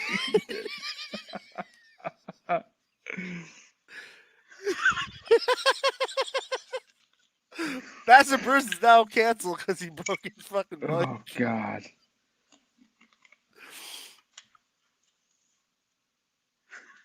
Nope. He's muted. Are you muted? You're muted. Yeah, he's muted. There There he you is. go. There he is. so that's what that's what doing anything with Scuba Steve sounds like. It does. How's It this? does. The lighting's better. Oh my How's God, that? Is it better? beautiful face. Wild Bill is full of shit when he said you were ugly. I think you're quite handsome. Well, Bill is Thank full you. of shit. Thank you, sir. Yes. Appreciate that. Yes. I mean, Oh, I God. remember talking shit to you a couple months ago because I didn't know you, and you just showed up on our Hoodlum chat. I'm like, who the fuck is this motherfucker? And Wild Bill's like, oh, he's one of the owners. I'm like, fuck that guy. Well, here I am. Here I am. Well, look who showed up.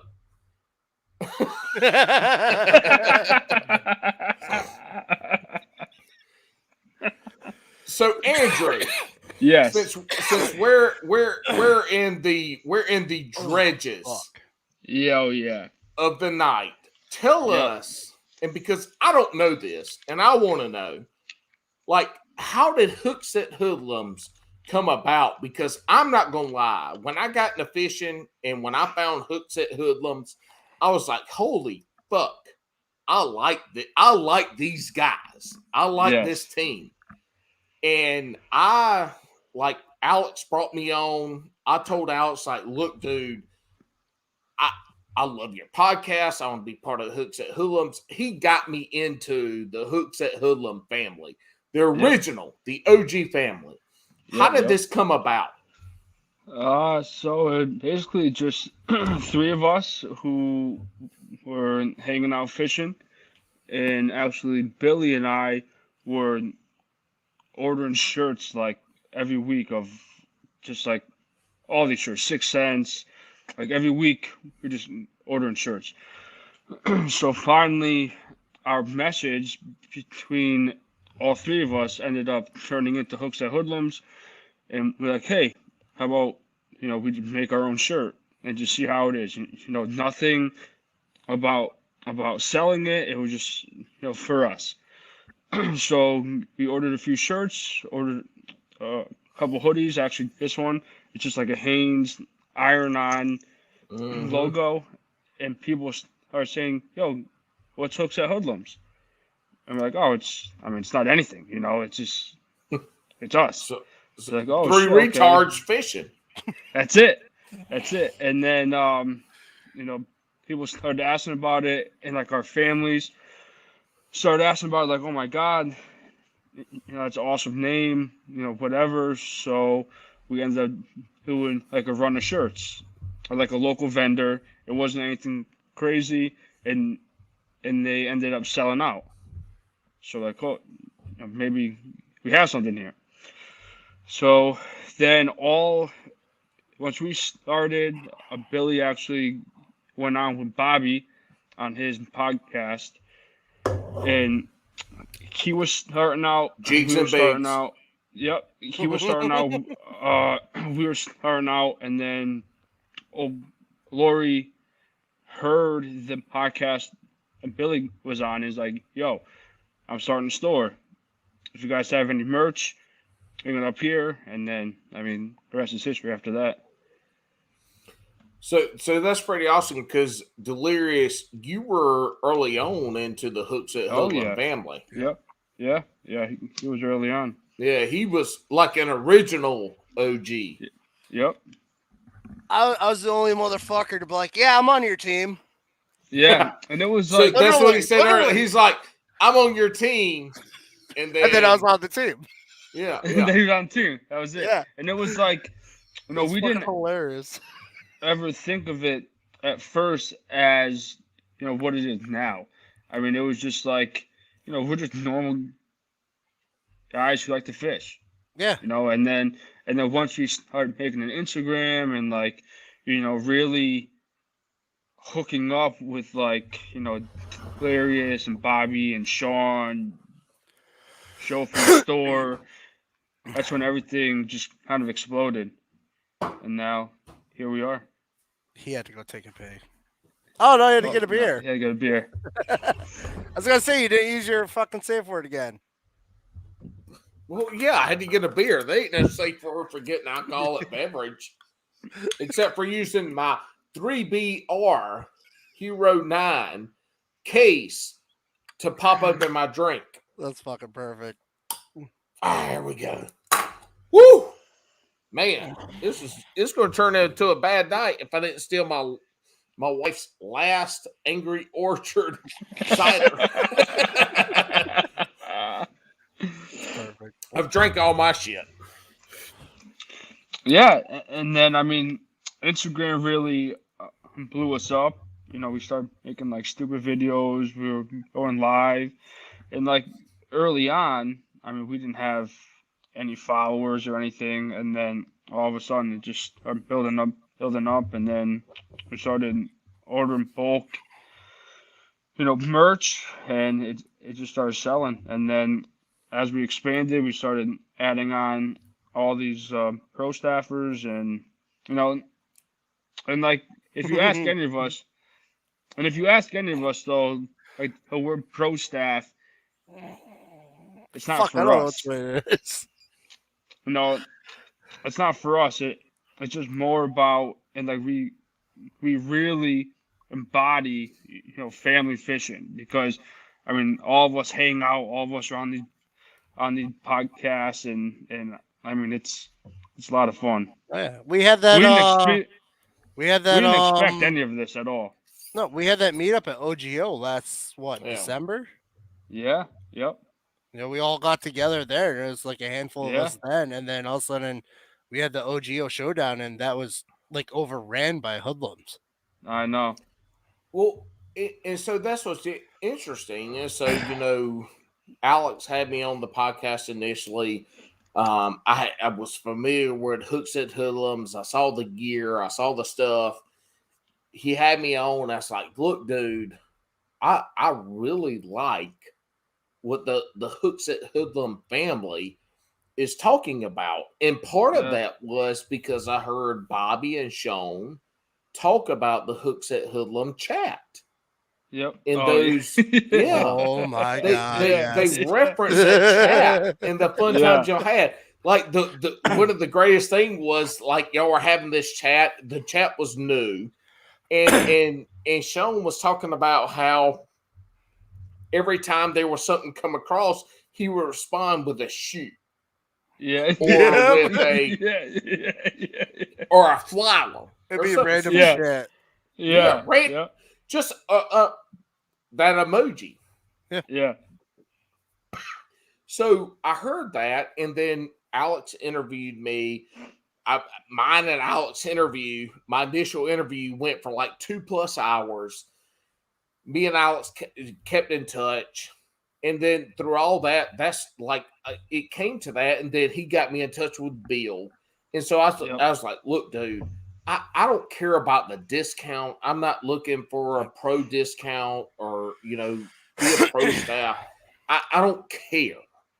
Like, I want to be part of somebody who helps promote. And like, y'all are new.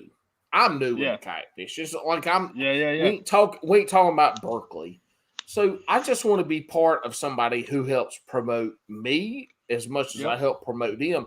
And Bill's like, look, man, this is what it is. He laid it out. I'm like, this sounds great. It's Let's perfect. do it. It's fucking perfect. Yeah. So it is. Yeah. I used to be part of a lot of pro staff teams. Like in 2019, I was on 8 fucking different teams. Baits, rods, reels, clothing, everything. I got away from that shit because they weren't about promoting you.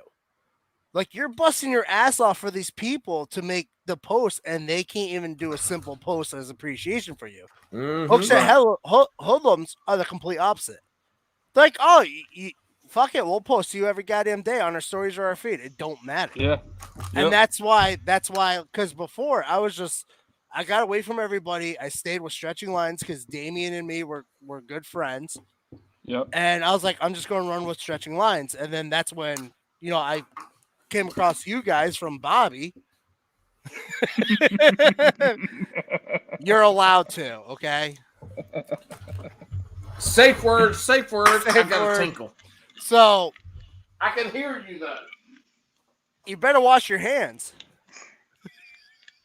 So that's when, like, I met up with you and Bill at Pickerel Lake. Yeah, yeah. Just the first time ever, and it was a good time. And then we did. Oh my god, it was awesome. Then we did the hot sauce challenge. Yep. Fuck That that sucked. day. Yeah. That sucked. But that was literally like, I think like 2 weeks before I actually was a member of you guys. Yeah. And Yep. I told Bill straight up, I'm like, if it wasn't for how you guys are laid back with, you know what? If you're taking a picture of their hat, just fucking tag us. You don't have to do it every goddamn day. No, right. Of course not. Which Yep. is an awesome. And in return, you guys do the same thing. Oh, check out Yep. Delirious's page. Oh, he's starting a kayak thing now. It's like, I didn't Yeah. ask you guys to fucking promote it. You just do it out of the kindness of who you guys are. Yeah. That's Yeah. why I don't mess around with the other New England company that sold out to China. Yeah. But see, that's interesting. Andrew though, knows because, what company I'm talking about. because we talk about kayak fishing growing, and it is growing, and you have a lot of people with YouTube channels and this and that, tournament anglers. They're reaching out for these folks to sponsor them, which and when you're on pro staff, to me, that means you're getting a discount. So you're kind of a pimp to that company. That's what I look at a pro staff member as. If you're not paying me $500 for the year or $2,000 for the year, if you're giving me a 10% discount, I'm a pimp to that company, and that's not a bad thing. It's not at all. But there are companies that give those pimp products out left and right. I don't say anything about a company that I don't use and I don't believe in. Y'all don't. Hooks at Hoodlum doesn't have baits. No. Like, they don't have hooks. They don't have shit. They have apparel. And what is apparel? I mean, goddamn, motherfucker, you know how many hats I got in my damn closet right now? Yeah. I'm right there with you. That's how, honestly, that's how it really started, because of, we were spending money on other people's shirts or hats, and then Billy and I are huge into hats. So as soon as we started with like shirts, we're like, oh shit, we have to have a hat, because I mean, we always have hats on, especially fishing, and then it just kind of evolved. So like, we made Hooks at Hoodlums to who we are. It's not about having 100,000 followers and all this stuff. It's as long as we stay who we are, then I mean, we're very happy with that. And I mean, we're very happy with who we have around us. It's not, and like, we hate using pro staff as what it is, but it's like who we want around us, because I mean, we could just say, hey, we're gonna have an opening for 100 pro staffers who will just, like you said, receive a code and buy our shit, but we aren't going to add them into our chat. We're not going to have them into our events, and like, that's not who we are. But see, that's where we want to Delirious be able comes to hang in. out with you guys.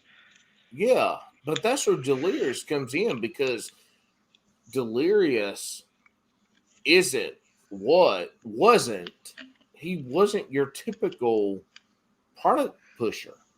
Like, if he's wearing a fisherman. Well, he's an angler.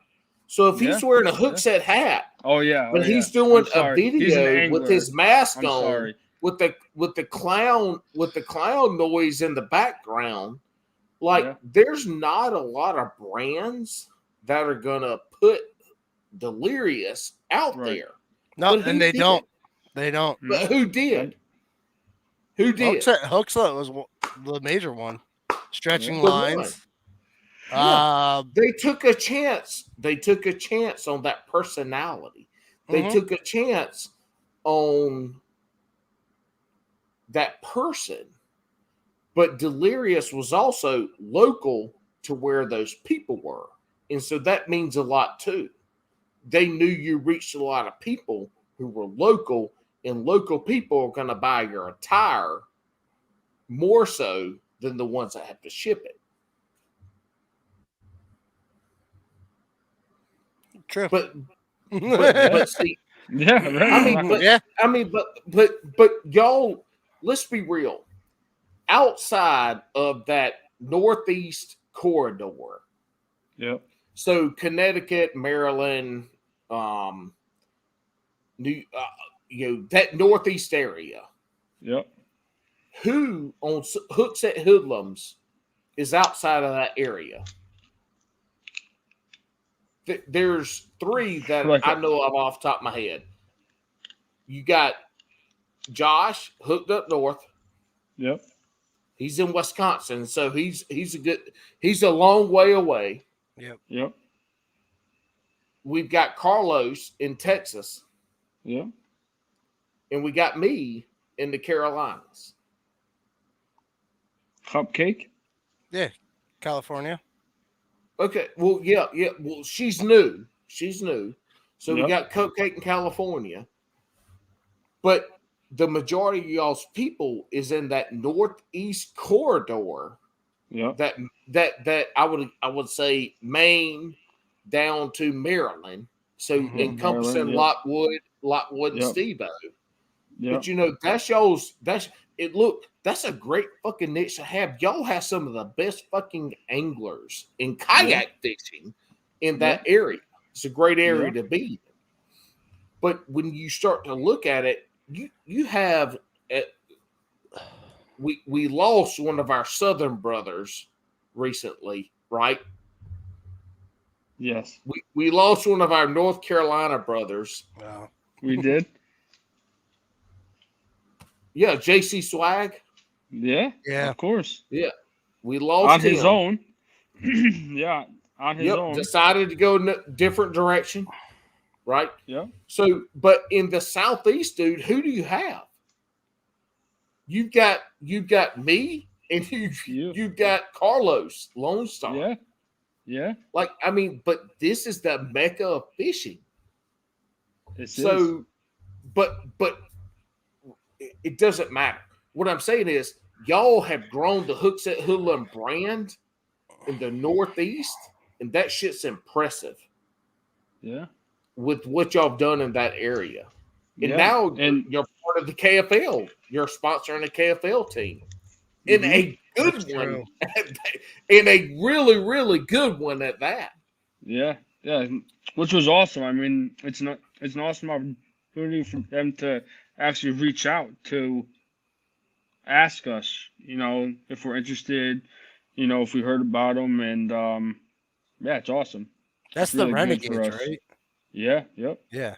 With Frankie as their manager, correct? Yeah. Frankie's a good dude. Frankie's a real good dude. He has been awesome. Oh I my- mean, he's built such a good something dude. out of nothing, and now it's Nothing. in 30 plus states. Yeah, yep. Like, And- what the fuck? yeah. And now they're adding And- horsepower. So Yep. what did Frankie build? Slay Nation.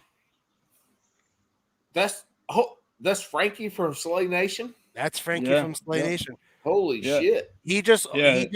created the what? We're Or, a title the sponsor for them horsepower. now. Yeah, a title sponsor. Yeah, You're next sponsor year. of Slay Nation and the KFL KFL, team? yeah. Yeah. See, I mean, that's it, dude. That's the So- thing. So now that Yep. that hook set name is now going to be in those 30 plus states Mhm. associated with Slay Nation. And it's going to be on every shirt too, which is Every awesome. fucking every jersey. single one. Yeah. In big bold print too, not little Yeah. print. It's on the Yep. front of the shirt in big bold print. Yeah. Well, see, that's the thing is like, I'm not a big apparel guy. Like, I wear shit for functionality. I buy my Sun shirts because I live in North Carolina. So I buy my Sun Oh, shirts. yeah. I buy Yep. the cheap ass shit from Cabela's. Yep. So I just bought my Hooks at Hoodlum, the Pond Ranker hat. Yep. Like, but I'm also at heart and who I am as a budget angler. Yeah. Yep. Oh, absolutely. That's how I am. But see, hoodies here for me, if it's 25 degrees Friday morning when I go fishing, I wear what I call transition pants. And if you've seen my videos, you know what transition pants are. They're the zip Naming off your fish. the zip off pants. The zip off pants. I get the Cabela's brand. They're like $35. I love them. I wear those. I wear a t-shirt, and it might be this t-shirt, but I wear a t-shirt. I wear my hoodie, Cabela's cheap ass. I don't even know what the fuck the cheap sun hoodie is.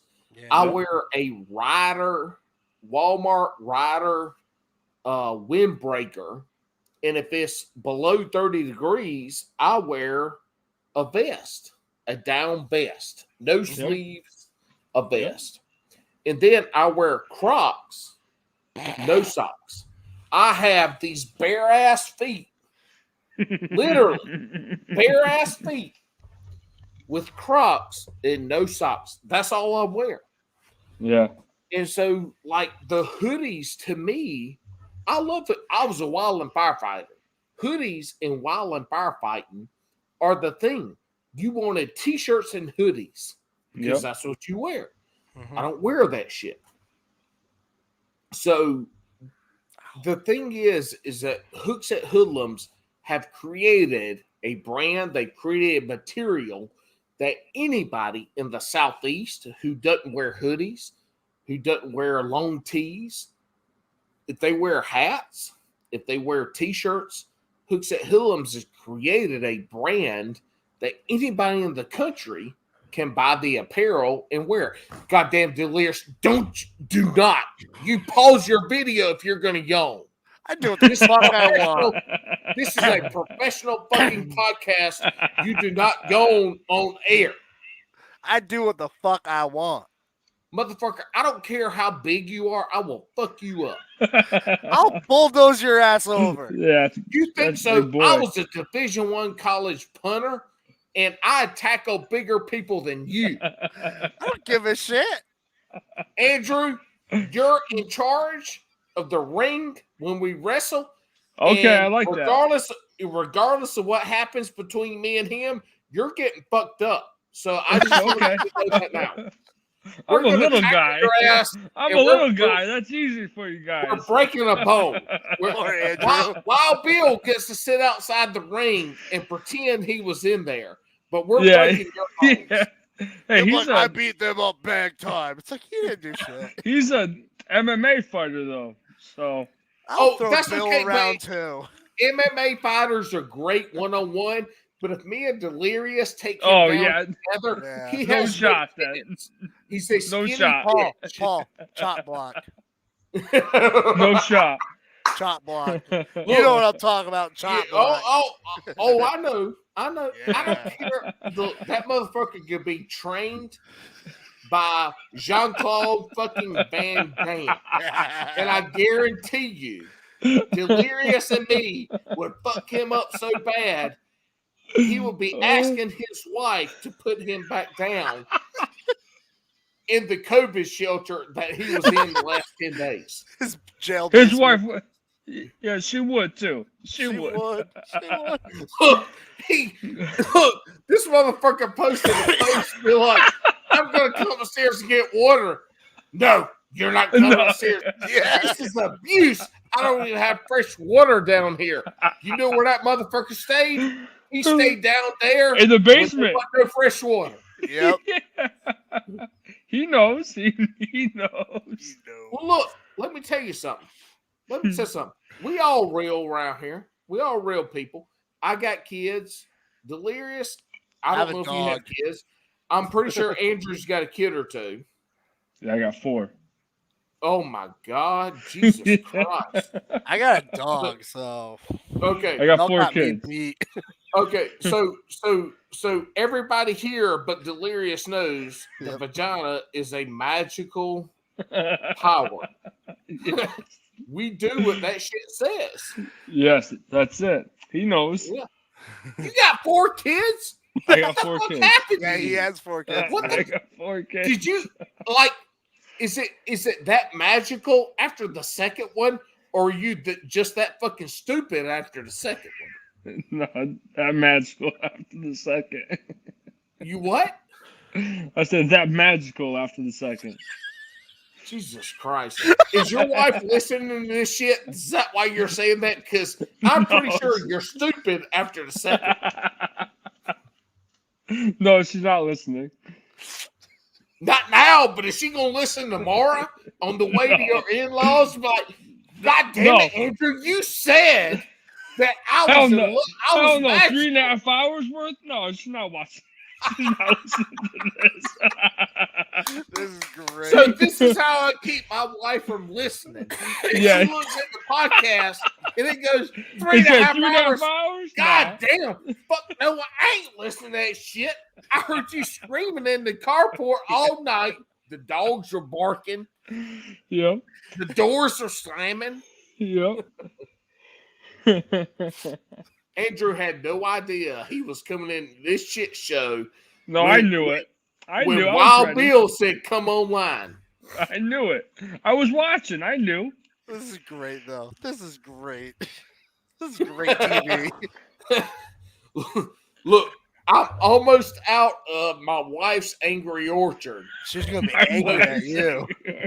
Look, it would take her 2 years to drink the Angry Orchards I Yeah. drank in the last 5 minutes. Yeah, So my we wife's the good. exact same way. Yeah. But I'm close to being out of alcohol, and that's a problem.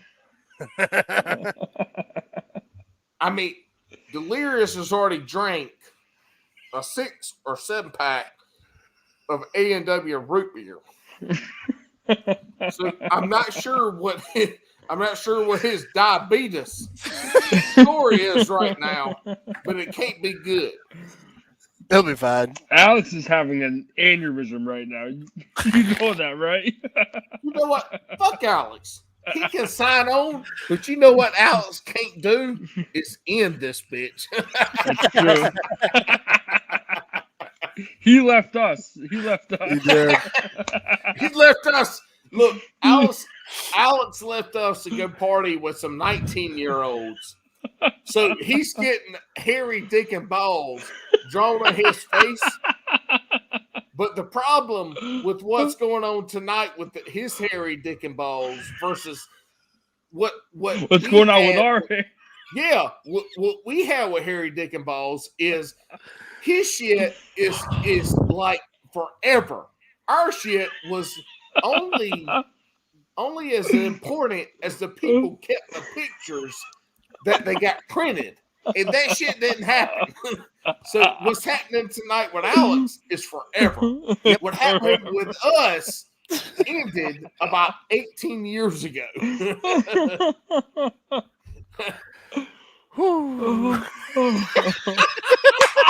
Both Alex and Andrew said, whew.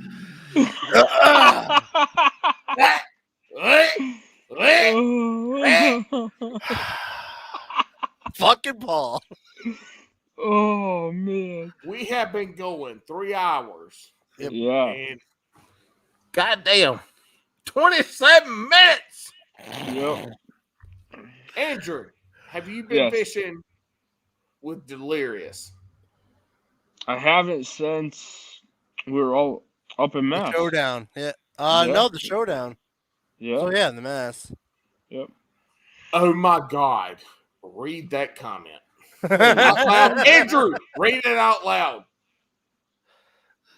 Andrew, read it out loud. No. Read Read it it out out loud.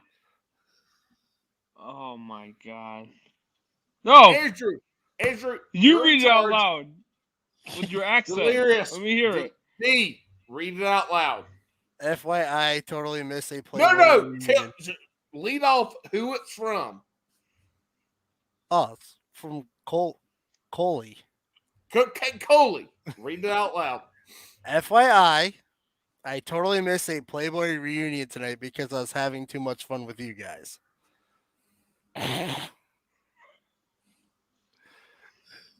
But she also left, though, so. Everybody make a heart with their hands because we have I become can't. I'm more on my important phone. I'll than do the half of one. I'll do half of one. Playboy Mansion. I don't make Look. cards. Remember, Bill said I'm an asshole.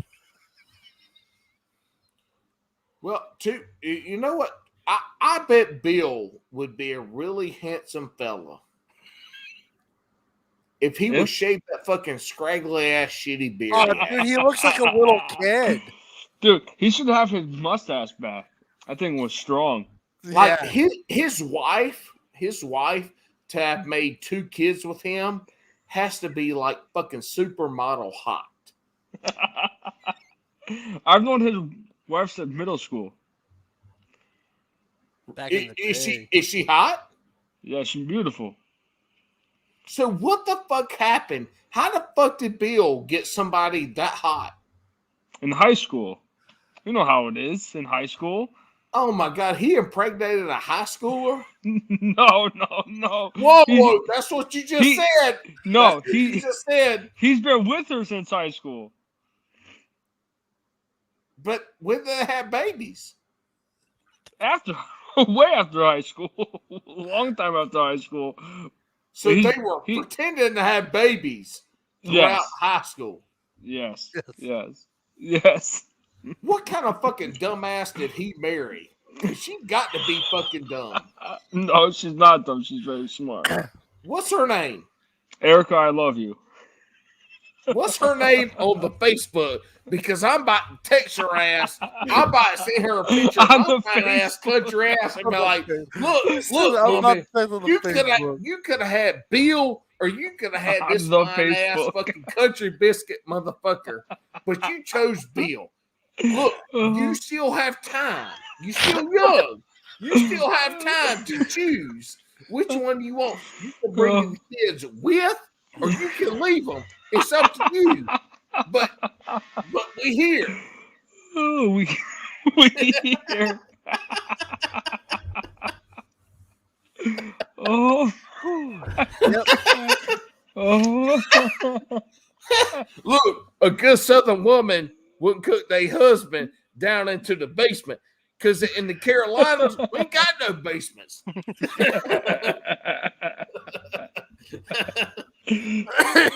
Oh, God. Delirious. I ain't ever seen you with a loss at words. What's going on right now? Yeah, man.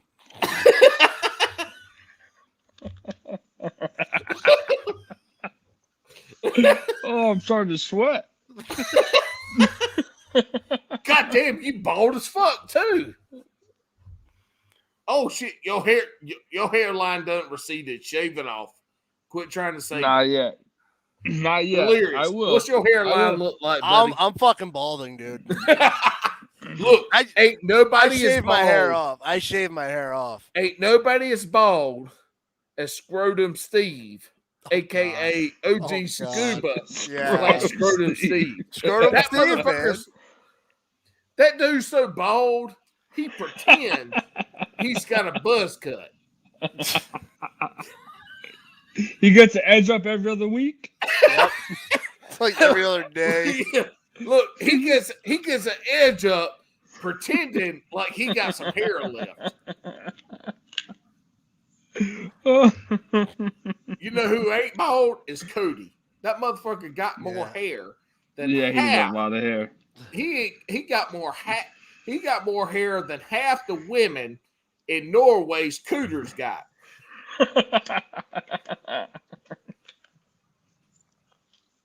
Where is he anyways? I'm surprised he's not on here. Well, shit. Look, we already been 3 hours and 23 minutes. Y'all bring Cody on? He might be working on his furnace though. No, His furnace still? He said he got that shit fixed. Oh, he did. Yeah, he did. Yeah, Yeah, that's he what did. he Shows you how much posted. I pay attention. So, well, see, I'm an this asshole. is Andrew. Andrew's the shadow looker at all our messages. He's like, "Oh, Coop got his shit fixed. I can't pick on him by not having heat when it's 20 degrees outside. Ha, motherfucker! You fat fuck! You should be hot. You ain't got no heat. Nope, I can't play in that tonight. Not tonight. I I'm look. texting him.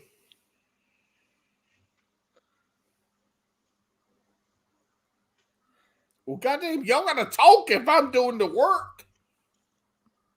You're right. I'm sorry. I was doing business, asshole. I do have a shop to run too. What are you working on? I have another kayak being dropped off tomorrow. It's a native. Nice.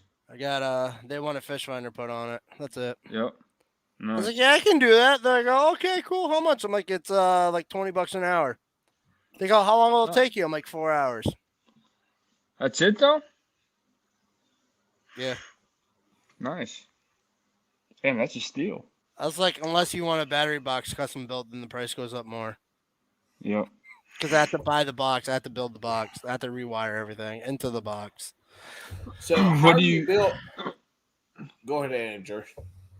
I was just gonna ask, how do you, what do you use for them? If you have to build it, what do you For the use? battery box? Plastic? Yeah. So, What do you use? Walmart sells these cool outdoor boxes that have 2 latches on them and they're waterproof. And they're like $10 boxes, and I drill the hole in it, put the rubber proof grommet in it, and then I run all the wires, and then I put Velcro on to hold the battery in. Nice. Yeah. Nice and easy.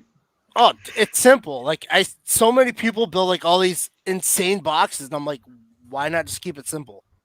Right. You know, everybody's like, oh, I want it hard mounted. I'm like, no, you're getting it Velcro. They're like, why? I'm like, because if you want to take the box out to charge the battery, Right. It's a lot easier if it's just Velcro. yeah, it is. I'm like, that's why the little Sportsman 106 I built, I asked the guy, I'm like, hey, you're using a Tupperware box for your battery box. He's like, yeah. I was like, you want to upgrade that? It'll be like $20-$30, depending on what I got to do. He's like, yeah, please, because I'm tired of this thing rolling around. I'm like, okay, I got you. Yep. And it was Yeah, it's easy easy. because with that kayak, since it's a Sportsman 106, I literally used the battery box I built for myself as the template.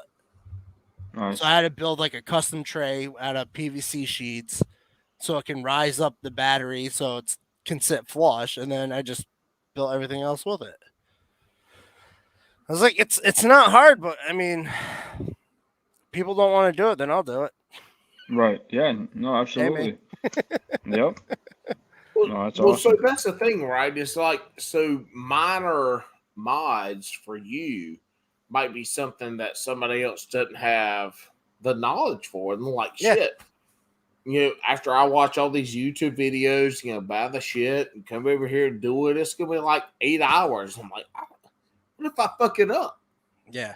Right. Well, so Yeah. here's the thing. So that's the biggest thing, right? So everybody will say they will do whatever mods they want on their kayak until it comes to actually having to take a drill to drill a hole into the kayak. No one wants to Yeah. do it. And That's I when everyone's understand. scared. Yeah. Yeah, of like course. I understand. Like you don't want to fuck it up. And if you do fuck it up, you don't know how to fix it. Right. Where I know how to fix it. So if I Yeah. fuck it up, I can fix it real quick through you. Throw some spray paint on it and you won't notice. Right. But you will, because I will tell you straight up, like, hey, I fucked up. Right. But I haven't fucked up once, and it's knock on wood. I don't want to. All right, we got a special guest coming on, so hold on. Y'all keep talking. You keep talking. Oh shit, I can't, man. I'm about fucking tired. Motherfucker, it's like, goddamn. 11:48. I'm country. I wake up at 4 o'clock in the morning. Yeah, and I wake up at 4 o'clock in the morning too, and I'm not country. No, the fuck you don't. You work I'm for in the the booties. goddamn city. You ass don't wake up till 7 o'clock. You get to work at 9 I clock o'clock. in at 7 o'clock. Oh, you might clock in at 7 o'clock, but you don't get to work till 9 o'clock. Let's be real. No, if you want to be real, we Yeah. don't start work till 10 because we're already on like our 10th coffee break. Hey, exactly. See, y'all got biscuit meetings, motherfucker. Biscuit meetings. We're like, oh, we just clocked in. Coffee break. Exactly. Yeah, Andrew, I think you should totally bring me your kayak so you can mod that shit. Yeah. I don't know. I need something else though. I mean, I got a it's a lifetime. Just very simple. Oh yeah, you need something else for sure. Yeah, but he outfished all of us in that lifetime. Oh, that's true. That's true. I I did more than once. I did. You did. You freaking Yeah. killing that. Yeah. I'm telling you, dude, we can put rod holders in that. We can put a freaking fish finder on that thing. We'll pimp out that Yeah. lifetime. Yeah. It's really all. I mean, all I need is just.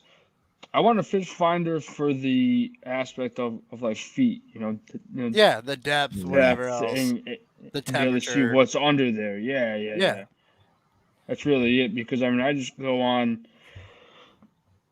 I mean, like everybody has heard, I have a lake house, so I've been fishing at this one lake, forever. I hope life. And I know where that lake is. Yes, you do. and And you know, I fish every lake how I fish at home lake. it works for you. It does work for me. Yeah. It works Yep. perfectly. Dude, Yep. so we can Yeah. we can slap a Garmin Striker 4 on your kayak and the Naqua 4 amp hour battery. You'll be good to go. Yeah. I'm down, Yeah, man. I mean- I'm down for that. I mean, so that's the thing. If it's just fun fishing, that Striker 4, Dude, it's You know, perfect. yeah, it is. It's but for inexpensive, but it's perfect. Yeah. I had a Striker 4. I upgraded.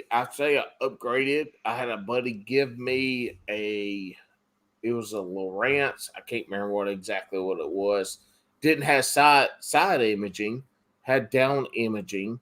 But the down imaging was very basic. So it was like, I think it was like a 2010 or 2011 model graph. That shit was basic. It was behind the times. But you can take those the CS4s or whatever they are, and based on what you're fishing, like Alex, for instance, like me and Alex talked fishing a lot after I got connected with him. He's fishing tidal waters. Yeah. And he's fishing shallow. And so, like, a graph to him was it useful? Hell yeah. He could have used it. But was it imperative to him catching fish? No. Right. But for me, I'm fishing a lake that is structure driven. Yep. Like the bank fishing after the postpone is done. Like you have to fish structure.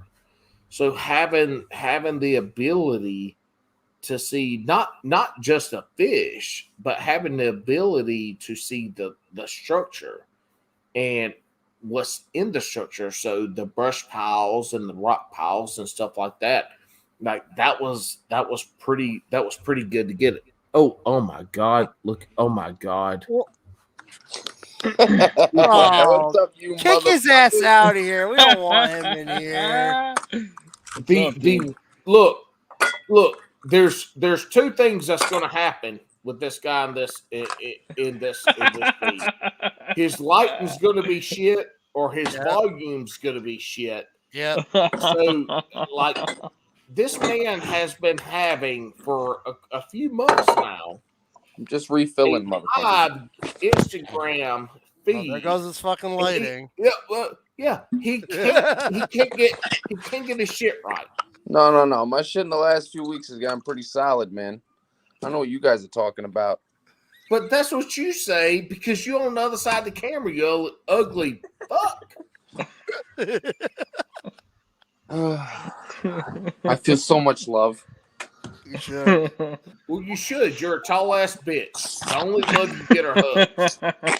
Your wife pretends to love you by hugging you. After that, she's like, "Look, bitch, I just wanted 2 babies. Leave me alone." 3, buddy, 3. Oh, you got lucky. My pull-out game is weak. Yeah. Well, I wouldn't I'm say right there that. with you, Otherwise, you brother. have more than 3. I would say your wife dictates all the other stuff, but that's okay. Mine does too, so I'm good with that. Nah, I don't care, man. So let's talk about fishing. You ain't got no kayak, but you've been in some kayaks. I actually am purchasing a Jackson Liska.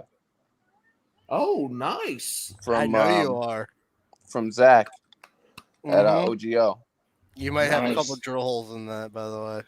That's all right, man. I'm gonna be ordering a. Since I got it for such a good deal, I'm gonna splurge and get me a Torpedo. They make a kit for it that you can put a Torpedo on it and steer with your feet. Mm-hmm. Nice. So, Hell so yeah. Steve, what's your plan with that? Are you gonna fish in tournaments, or do you just want to fish around? What's the deal with that? Well, It's a big investment. Next year, I'm gonna be fishing a lot of bass boat tournaments. I got like There's like no four- yawning on this podcast. Who's yawning? I'm in fucking charge. I got like I'm in charge. I got like 14 bass boat tournaments I'm gonna try and get next God year. damn. Hell That's yeah. weird, That's dude. awesome. Yeah, I'm Shit. fishing. I'm gonna fish the Northeast Division and the Shenandoah Division in the Phoenix Bass Fishing League, and I'm gonna sign up for the 3 Bassmaster Opens on the Northeast Damn. as a Okay. co-angler, and then I intend on fishing depending on how confident I feel in the kayak. I plan on fishing the Bassmaster every year the Bassmaster kayak series comes through Upper Chesapeake. They're not coming next year. Or not? I gotta look it up then, see where they're gonna be But close. look, here's the deal. If you're gonna fish those trails, and if you feel confident, then putting your ass in a fucking kayak, it doesn't change stuff. Like it changes how much area you can fish. Yeah, the other thing, you fishing. So if you come down to fucking Santee or Murray in the spring, like the way you'd fish in a boat is the same fucking exact way you fish in a kayak. So bring your ass down here. I do Don't intend be a on pussy, fishing. Steve. I do intend on fishing KBF events next year. Okay. So, but I got a lot of bass boat events that I got because I kind of want to gain on the momentum I built this year doing it. So what in their bass boat tournaments do you plan to transition into the kayak world? Either technology or techniques or whatever that looks like.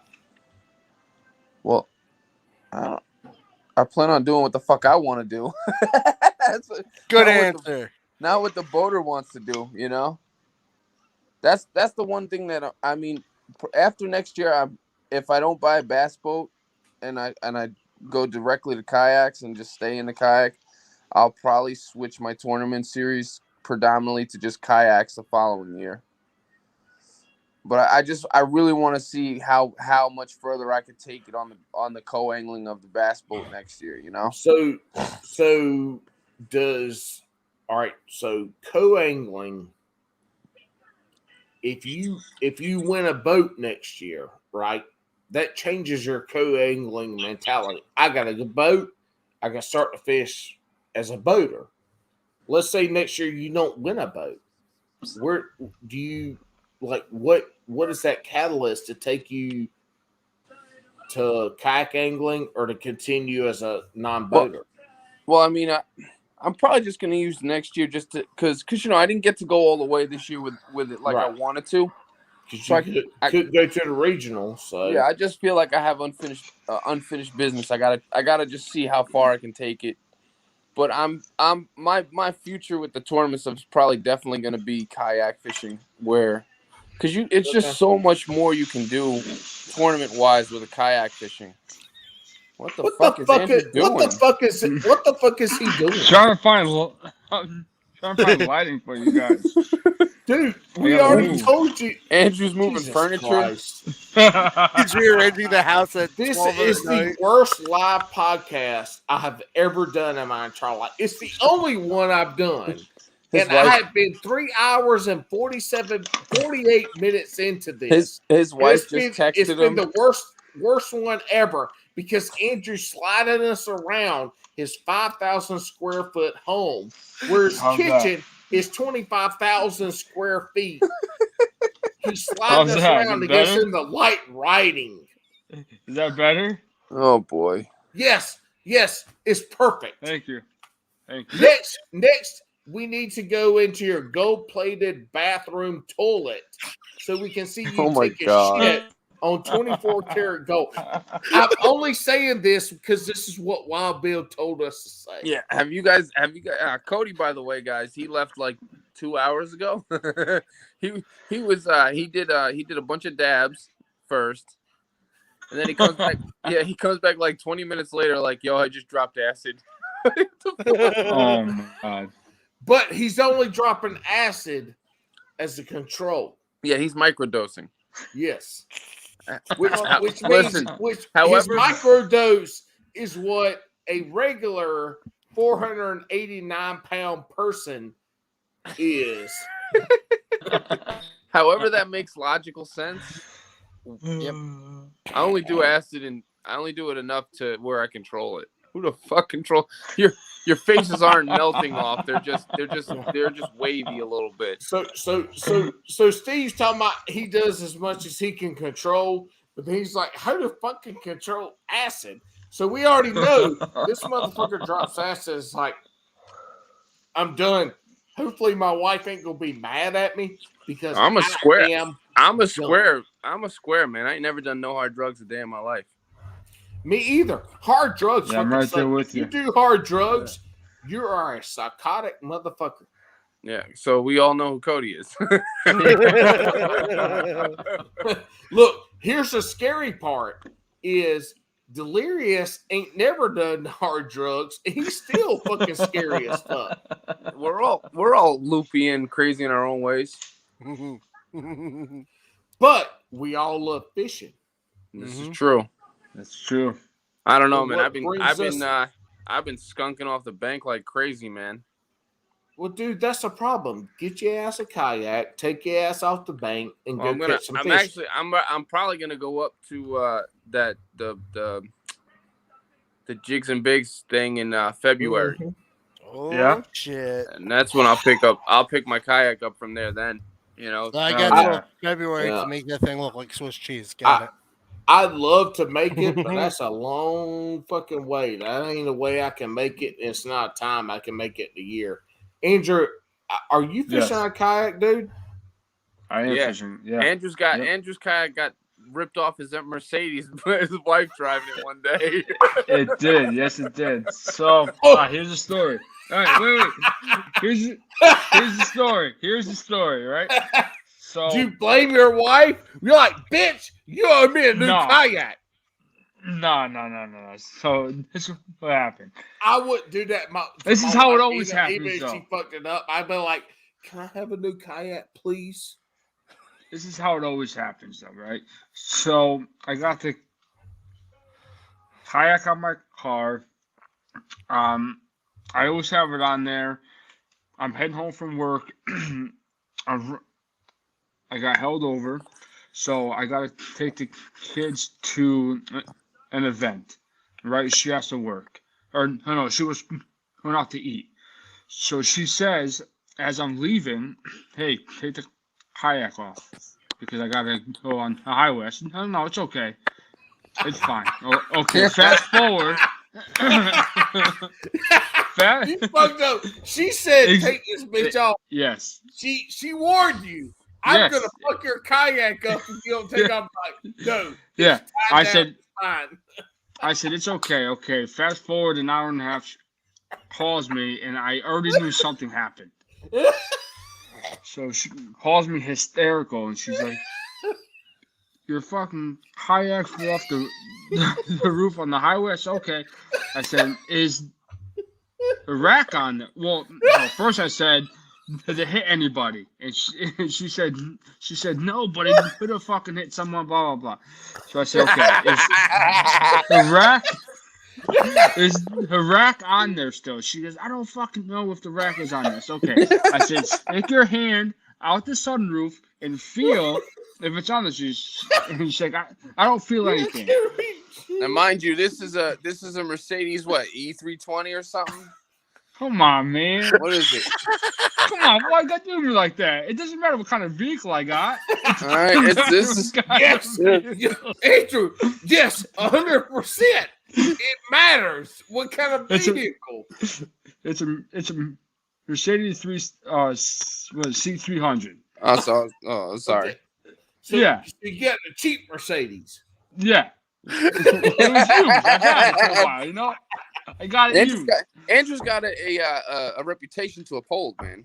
Only guy ever. No. Only buy Mercedes after they've been in a wreck. That's what I got. Yeah. It was half off. Yo,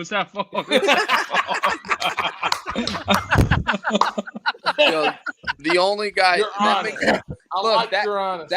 that right there is what makes you a legend, because you're the only guy I ever know that put a kayak on top of a Mercedes. And it's like a $300 10-foot lifetime kayak. Not even. It was more for shipping. I had to pay extra for shipping. It was like $300 for shipping, and the ship was only yeah. Jeez, Anyway, dude. that's besides the point, right? So she sent me a picture of it. She sent me a picture of it on the highway. It's still on the fucking rack. The whole rack flew off. What? The car. So yeah. Oh, So shit. I still got the kayak. I don't have the roof rack anymore, but yeah, that happened. Well, hey man, now you can just do what Bill does and just drive up to the launch as fast as you can and slide it right off the front. he does that loading it up anyways. Exactly. I got a tinkle, oh boy. Oh shit. Andrew, did you know what you were getting Your into? mic is muted. Your mic is muted. Paul, We your can't mic hear is you. muted. Hey, He's we an can't hear idiot. you. You're talking to yourself. There you go. There you go. Oh my God. Look, I gotta go tinkle. That's a safe word. I gotta tinkle. I'll be back hours and 55 minutes. Yeah. Alex, He's gonna be pissed. this is the second to last episode That's gonna that be Alex has to put out there. The next episode is next week, where we have our live episode. Look, this motherfucker is gonna see this shit and be like 4 hours. Oh my God! What am I gonna do? Because he can't listen to this shit. Is he gonna do so that he's with his? got to put it out. Hey, is he gonna do that with his hands too? Oh, I In his don't eyes know. too. I don't know, but delirious. This is the least amount of time I've ever heard him talk. Look, this motherfucker can't even talk shit after I tell him he can talk. Yeah, pretty much. Sugar crash, dude. Yeah, he ran out of Sugar AW. crash. This motherfucker drank Oh, there a you go. 12-pack. Oh, You see, I'm not the only one with phone trouble. Delirious drank a 12-pack of A&W root beer. Now we know why Fishing for Answers doesn't come on anymore. No, Who's that? not because of me, man. I'm always ready. I'm always ready for that. I believe it's because of Ken. Who? I believe it's because of Kenny. Exactly. Ken Duke? Ken Duke? What? Yeah. I think he had to go tinkle. He just pissed I know on the what couch. happened. He's You pissing, forgot. he's pissing in his chair right now. I was like, Yeah, he just pissed in his chair. I went tinkle in the bottle beside me. probably did. I used the DEF. So when you buy a gallon of DEF fluid, it comes to this big old funnel. And so what's really good is you can slide up and you can pee in that funnel. Oh my I god! can get 4 peas into a gallon of DEF. Oh my! Are you talking God. about differential fluid? Well, if you can't differentiate the difference between DEF and DIF, then your ass shouldn't be no mechanic. What the fuck is deaf? DAF. I can't boy, hear. I DEF. can't hear. What? What is Huh? that? What is deaf? It's the shit you put in too. Motherfucking, it's the DEF fluid. What is that? You put it in diesel trucks. Oh, okay. That shit. DEF. Yeah, you put it in diesels. Diesel emissions fluid, the shit you put in the exhaust, diesel exhaust fluid or whatever it is. Yeah, motherfucker, down here in the South, we call it death fluid. So when I walk up to the gas station, I say, I need some death fluid. Them motherfuckers thinking, shit, am I about to die? Or do I need to rig him up for $3.99 for a gallon of death fluid? I said, what the fuck is this redneck talking about? I mean, up here in first of Connecticut, all- we just fucking use. No, first of all, I ain't redneck, I'm country. There's a big difference. Hillbilly, redneck, country, same shit. No. Here we go. You pretend to be redneck. Excuse me. You pretend to be redneck, but you ain't redneck. You I just never said I was you're fucking redneck. You're a poser. You're a poser like on Malibu's Most Wanted. According to you, I'm a Yankee. No, you're a poser. A poser. Country. What's the difference between country, hillbilly, and redneck? So hillbillies live in the fucking hills. That's pretty easy. Which is North Carolina is hills. Well, I mean, sorry. The state don't matter. It's where you live in the hills. I retract my redneck statement. You're a hillbilly. So rednecks are pieces of shit, and then country folk are the folk that eat the shit that the regular folk won't eat, like roosters. Wouldn't country folk be like you said, like roosters? What? What'd you just say? Like what?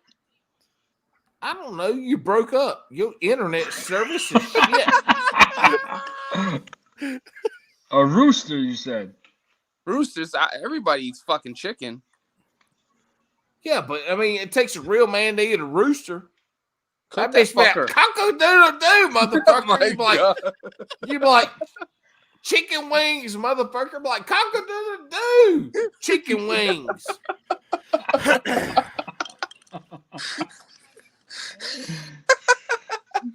Oh, Delirious. I'm sorry. This ain't the shit you signed up for. I know this ain't what I told you. I mean, I know at the point that we invited Scuba, aka It's fun. aka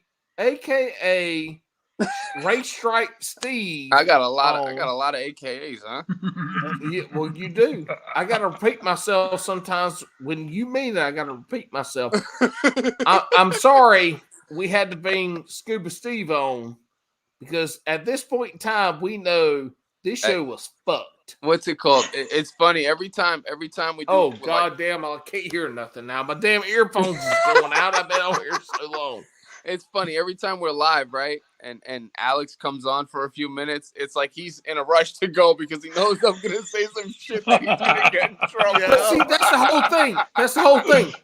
When it's your show, you say some shit that like everyone's like, oh, I got to get the fuck off this motherfucker. Oh shit. And oh shit, my internet connection is bad. But Yo, the other day, on other people's shows, you're very respectful. I'm trying, I don't want to ruin his shit. You are. I mean, you're an ugly motherfucker, so we understand that you gotta say dumb shit. But goddamn, you ain't that ugly. Paul. Oh, I thought he left. What happened? I don't know. I'm losing my headphones. Look, dude. Oh my God, we have been 4 hours and 2 minutes and 40 seconds. Paul hasn't been up this late in like 20 years. All right. His wife think he died in the garage. Who, my wife? Yeah. She would be way She locked the fucking wife, door. He can't get in there. Look, if I died right now, my wife would be way better off for the next 50 years than if I was working. Don't say that too loud. No, she knows it. I mean, if it happened, if she walked out and I was like, She's gonna she'd be like, put her love hand right. you. She's gonna I put her love hand right you. here and be like, I love you. sleep. Dude, just breathe, Just go to breathe. sleep, bitch. Yes. That's too deep a breath. Shorter. Oh, thank you, buddy. Oh, thank you. I love you. Just give me a motorboat. I mean, we'd be good. You can tell him it's COVID related. Now we're not gonna get monetized, motherfucker. Thank you. Oh, for fucking hours. And then we got the motherfucker comes on here some bullshit. Hold on, the murder, the bodies in the water, the blown up kayaks, and every other thing else. And because I said COVID, you're not going to get monetized. Yes, that's how fucking YouTube works. That's why you and Cody can't have a successful fucking live event. Well, I mean, Cody keeps almost dying on me like every 2 weeks. So I'm pretty sure. I know. I'm pretty He's sure in the Cody, hospital every other week. Every time Cody comes on to anything and he has a cigarette in his hand, I'm like, oh shit, that motherfucker might die. Never mind the giant rubber black dildo. The cigarette is the end of the fucking world. Yep. I told that motherfucker he'd be handsome as hell minus the cigarette. He was like, oh, it's only the cigarette? I was trying to be nice because that's an ugly motherfucker. Cody is an ugly motherfucker. Look, I got a beard to keep the women off of me because I'm goddamn handsome as fuck. Cody, on the other hand, is ugly as fuck, and the beard don't hide that shit. He's just fucking ugly, dude. Like, he's smart. Like, he can fix some shit. Your air conditioner out, your heater out. He gonna get you cold or he gonna get you hot.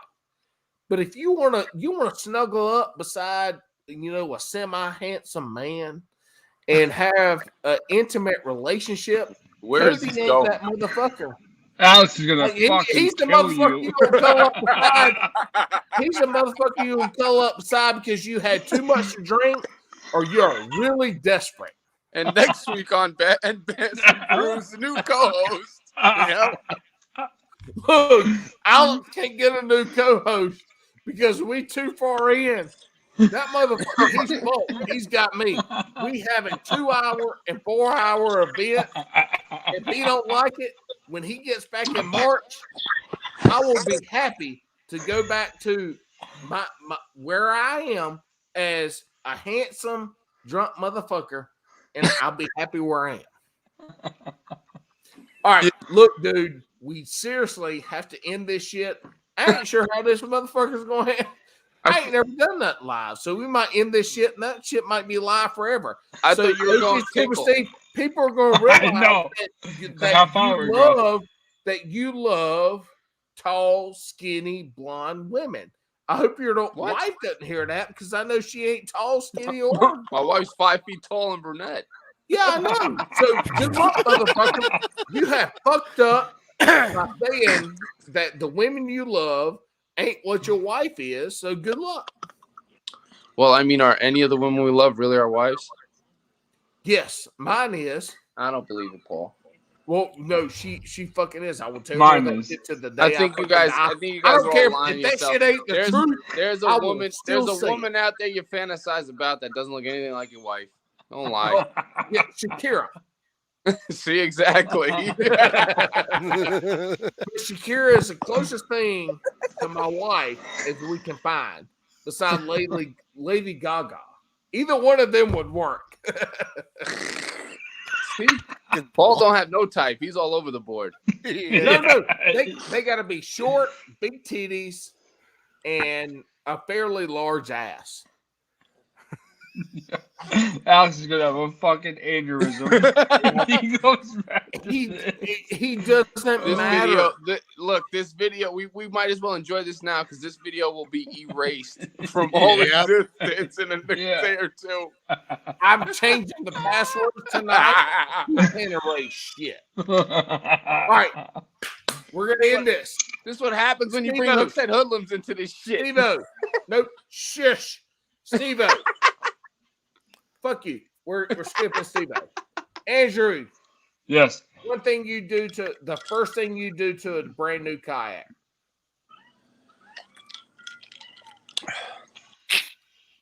I just fish on it. That's it. That's all I do. All right. Delirious, the man with the plan. First thing, brand new kayak, regardless of the price. Brand new kayak, your number one kayak. What's the first thing you do to it? Put rod holders on it if I don't have them.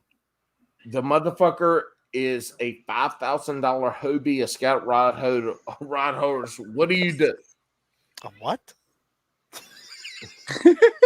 It's It's a a $5,000 Hobie. Hobie. It's got rod holders. What do you do beside the rod? $5,000 Hobie, you throw it in the trash. Bingo. But Scuba hates some seriously, Hobies. seriously, Fuck a it's Hobie. got rod holders. It's got rod holders. What do you do? I'm gonna throw a fish finder on that bitch. Okay. All right. Scuba. Don't come out with no damn bullshit, motherfucker. Take the short amount of time you're gonna kayak. What's the first thing you're doing? I'm putting a motor on. the big- I'm putting a motor on it Motor? because I don't Okay. want to fucking pedal or paddle. There you go. All right. And I'm fucking lazy. You are. Well, Yes. you're efficient. I'll say you're efficient. That's All right, it. brothers. Hooks at Hoolums. We end up tonight 4 hours, 10 minutes into the night. Live event. And Thank 100% God, canceled. Thank God people 100%. all left 3 hours ago. Here we go. Hooks at Hoodlums. This is who we are. This is why we're here. This is what Swamp Mark Fishing is for. Thank you for coming. Delirious. Who? You're the man, dude. Thank you for being flexible. Seriously, we changed a lot of stuff up. Thanks. Yeah. Hey, Delirious, man, for real though, I'm gonna buy that. I'm gonna probably buy a Torpedo before I get up there, and I might just fucking pay you to throw it in the whole kit. Yeah. Well, I seen that kayak, so Yeah, it's actually made just for that. They make a Torpedo just for that, special mount and everything. So well, talk to me on the side, dude. What We'll is that talk. exactly? All right, fellas. What is that? We got to end this. what is what? Torpedo. Love y'all. It's a motor Andrew, for the thanks kayak. for coming on. Wild Bill. Got you in Fucking here. Andrew. Hello. All right, guys. Later, Easy. guys. Later, fellas. Have a good Thanksgiving, y'all. Later, you too. That was our outro music. Bye, buddy. Dude, thank you. Yeah, no problem. Later. man. Peace.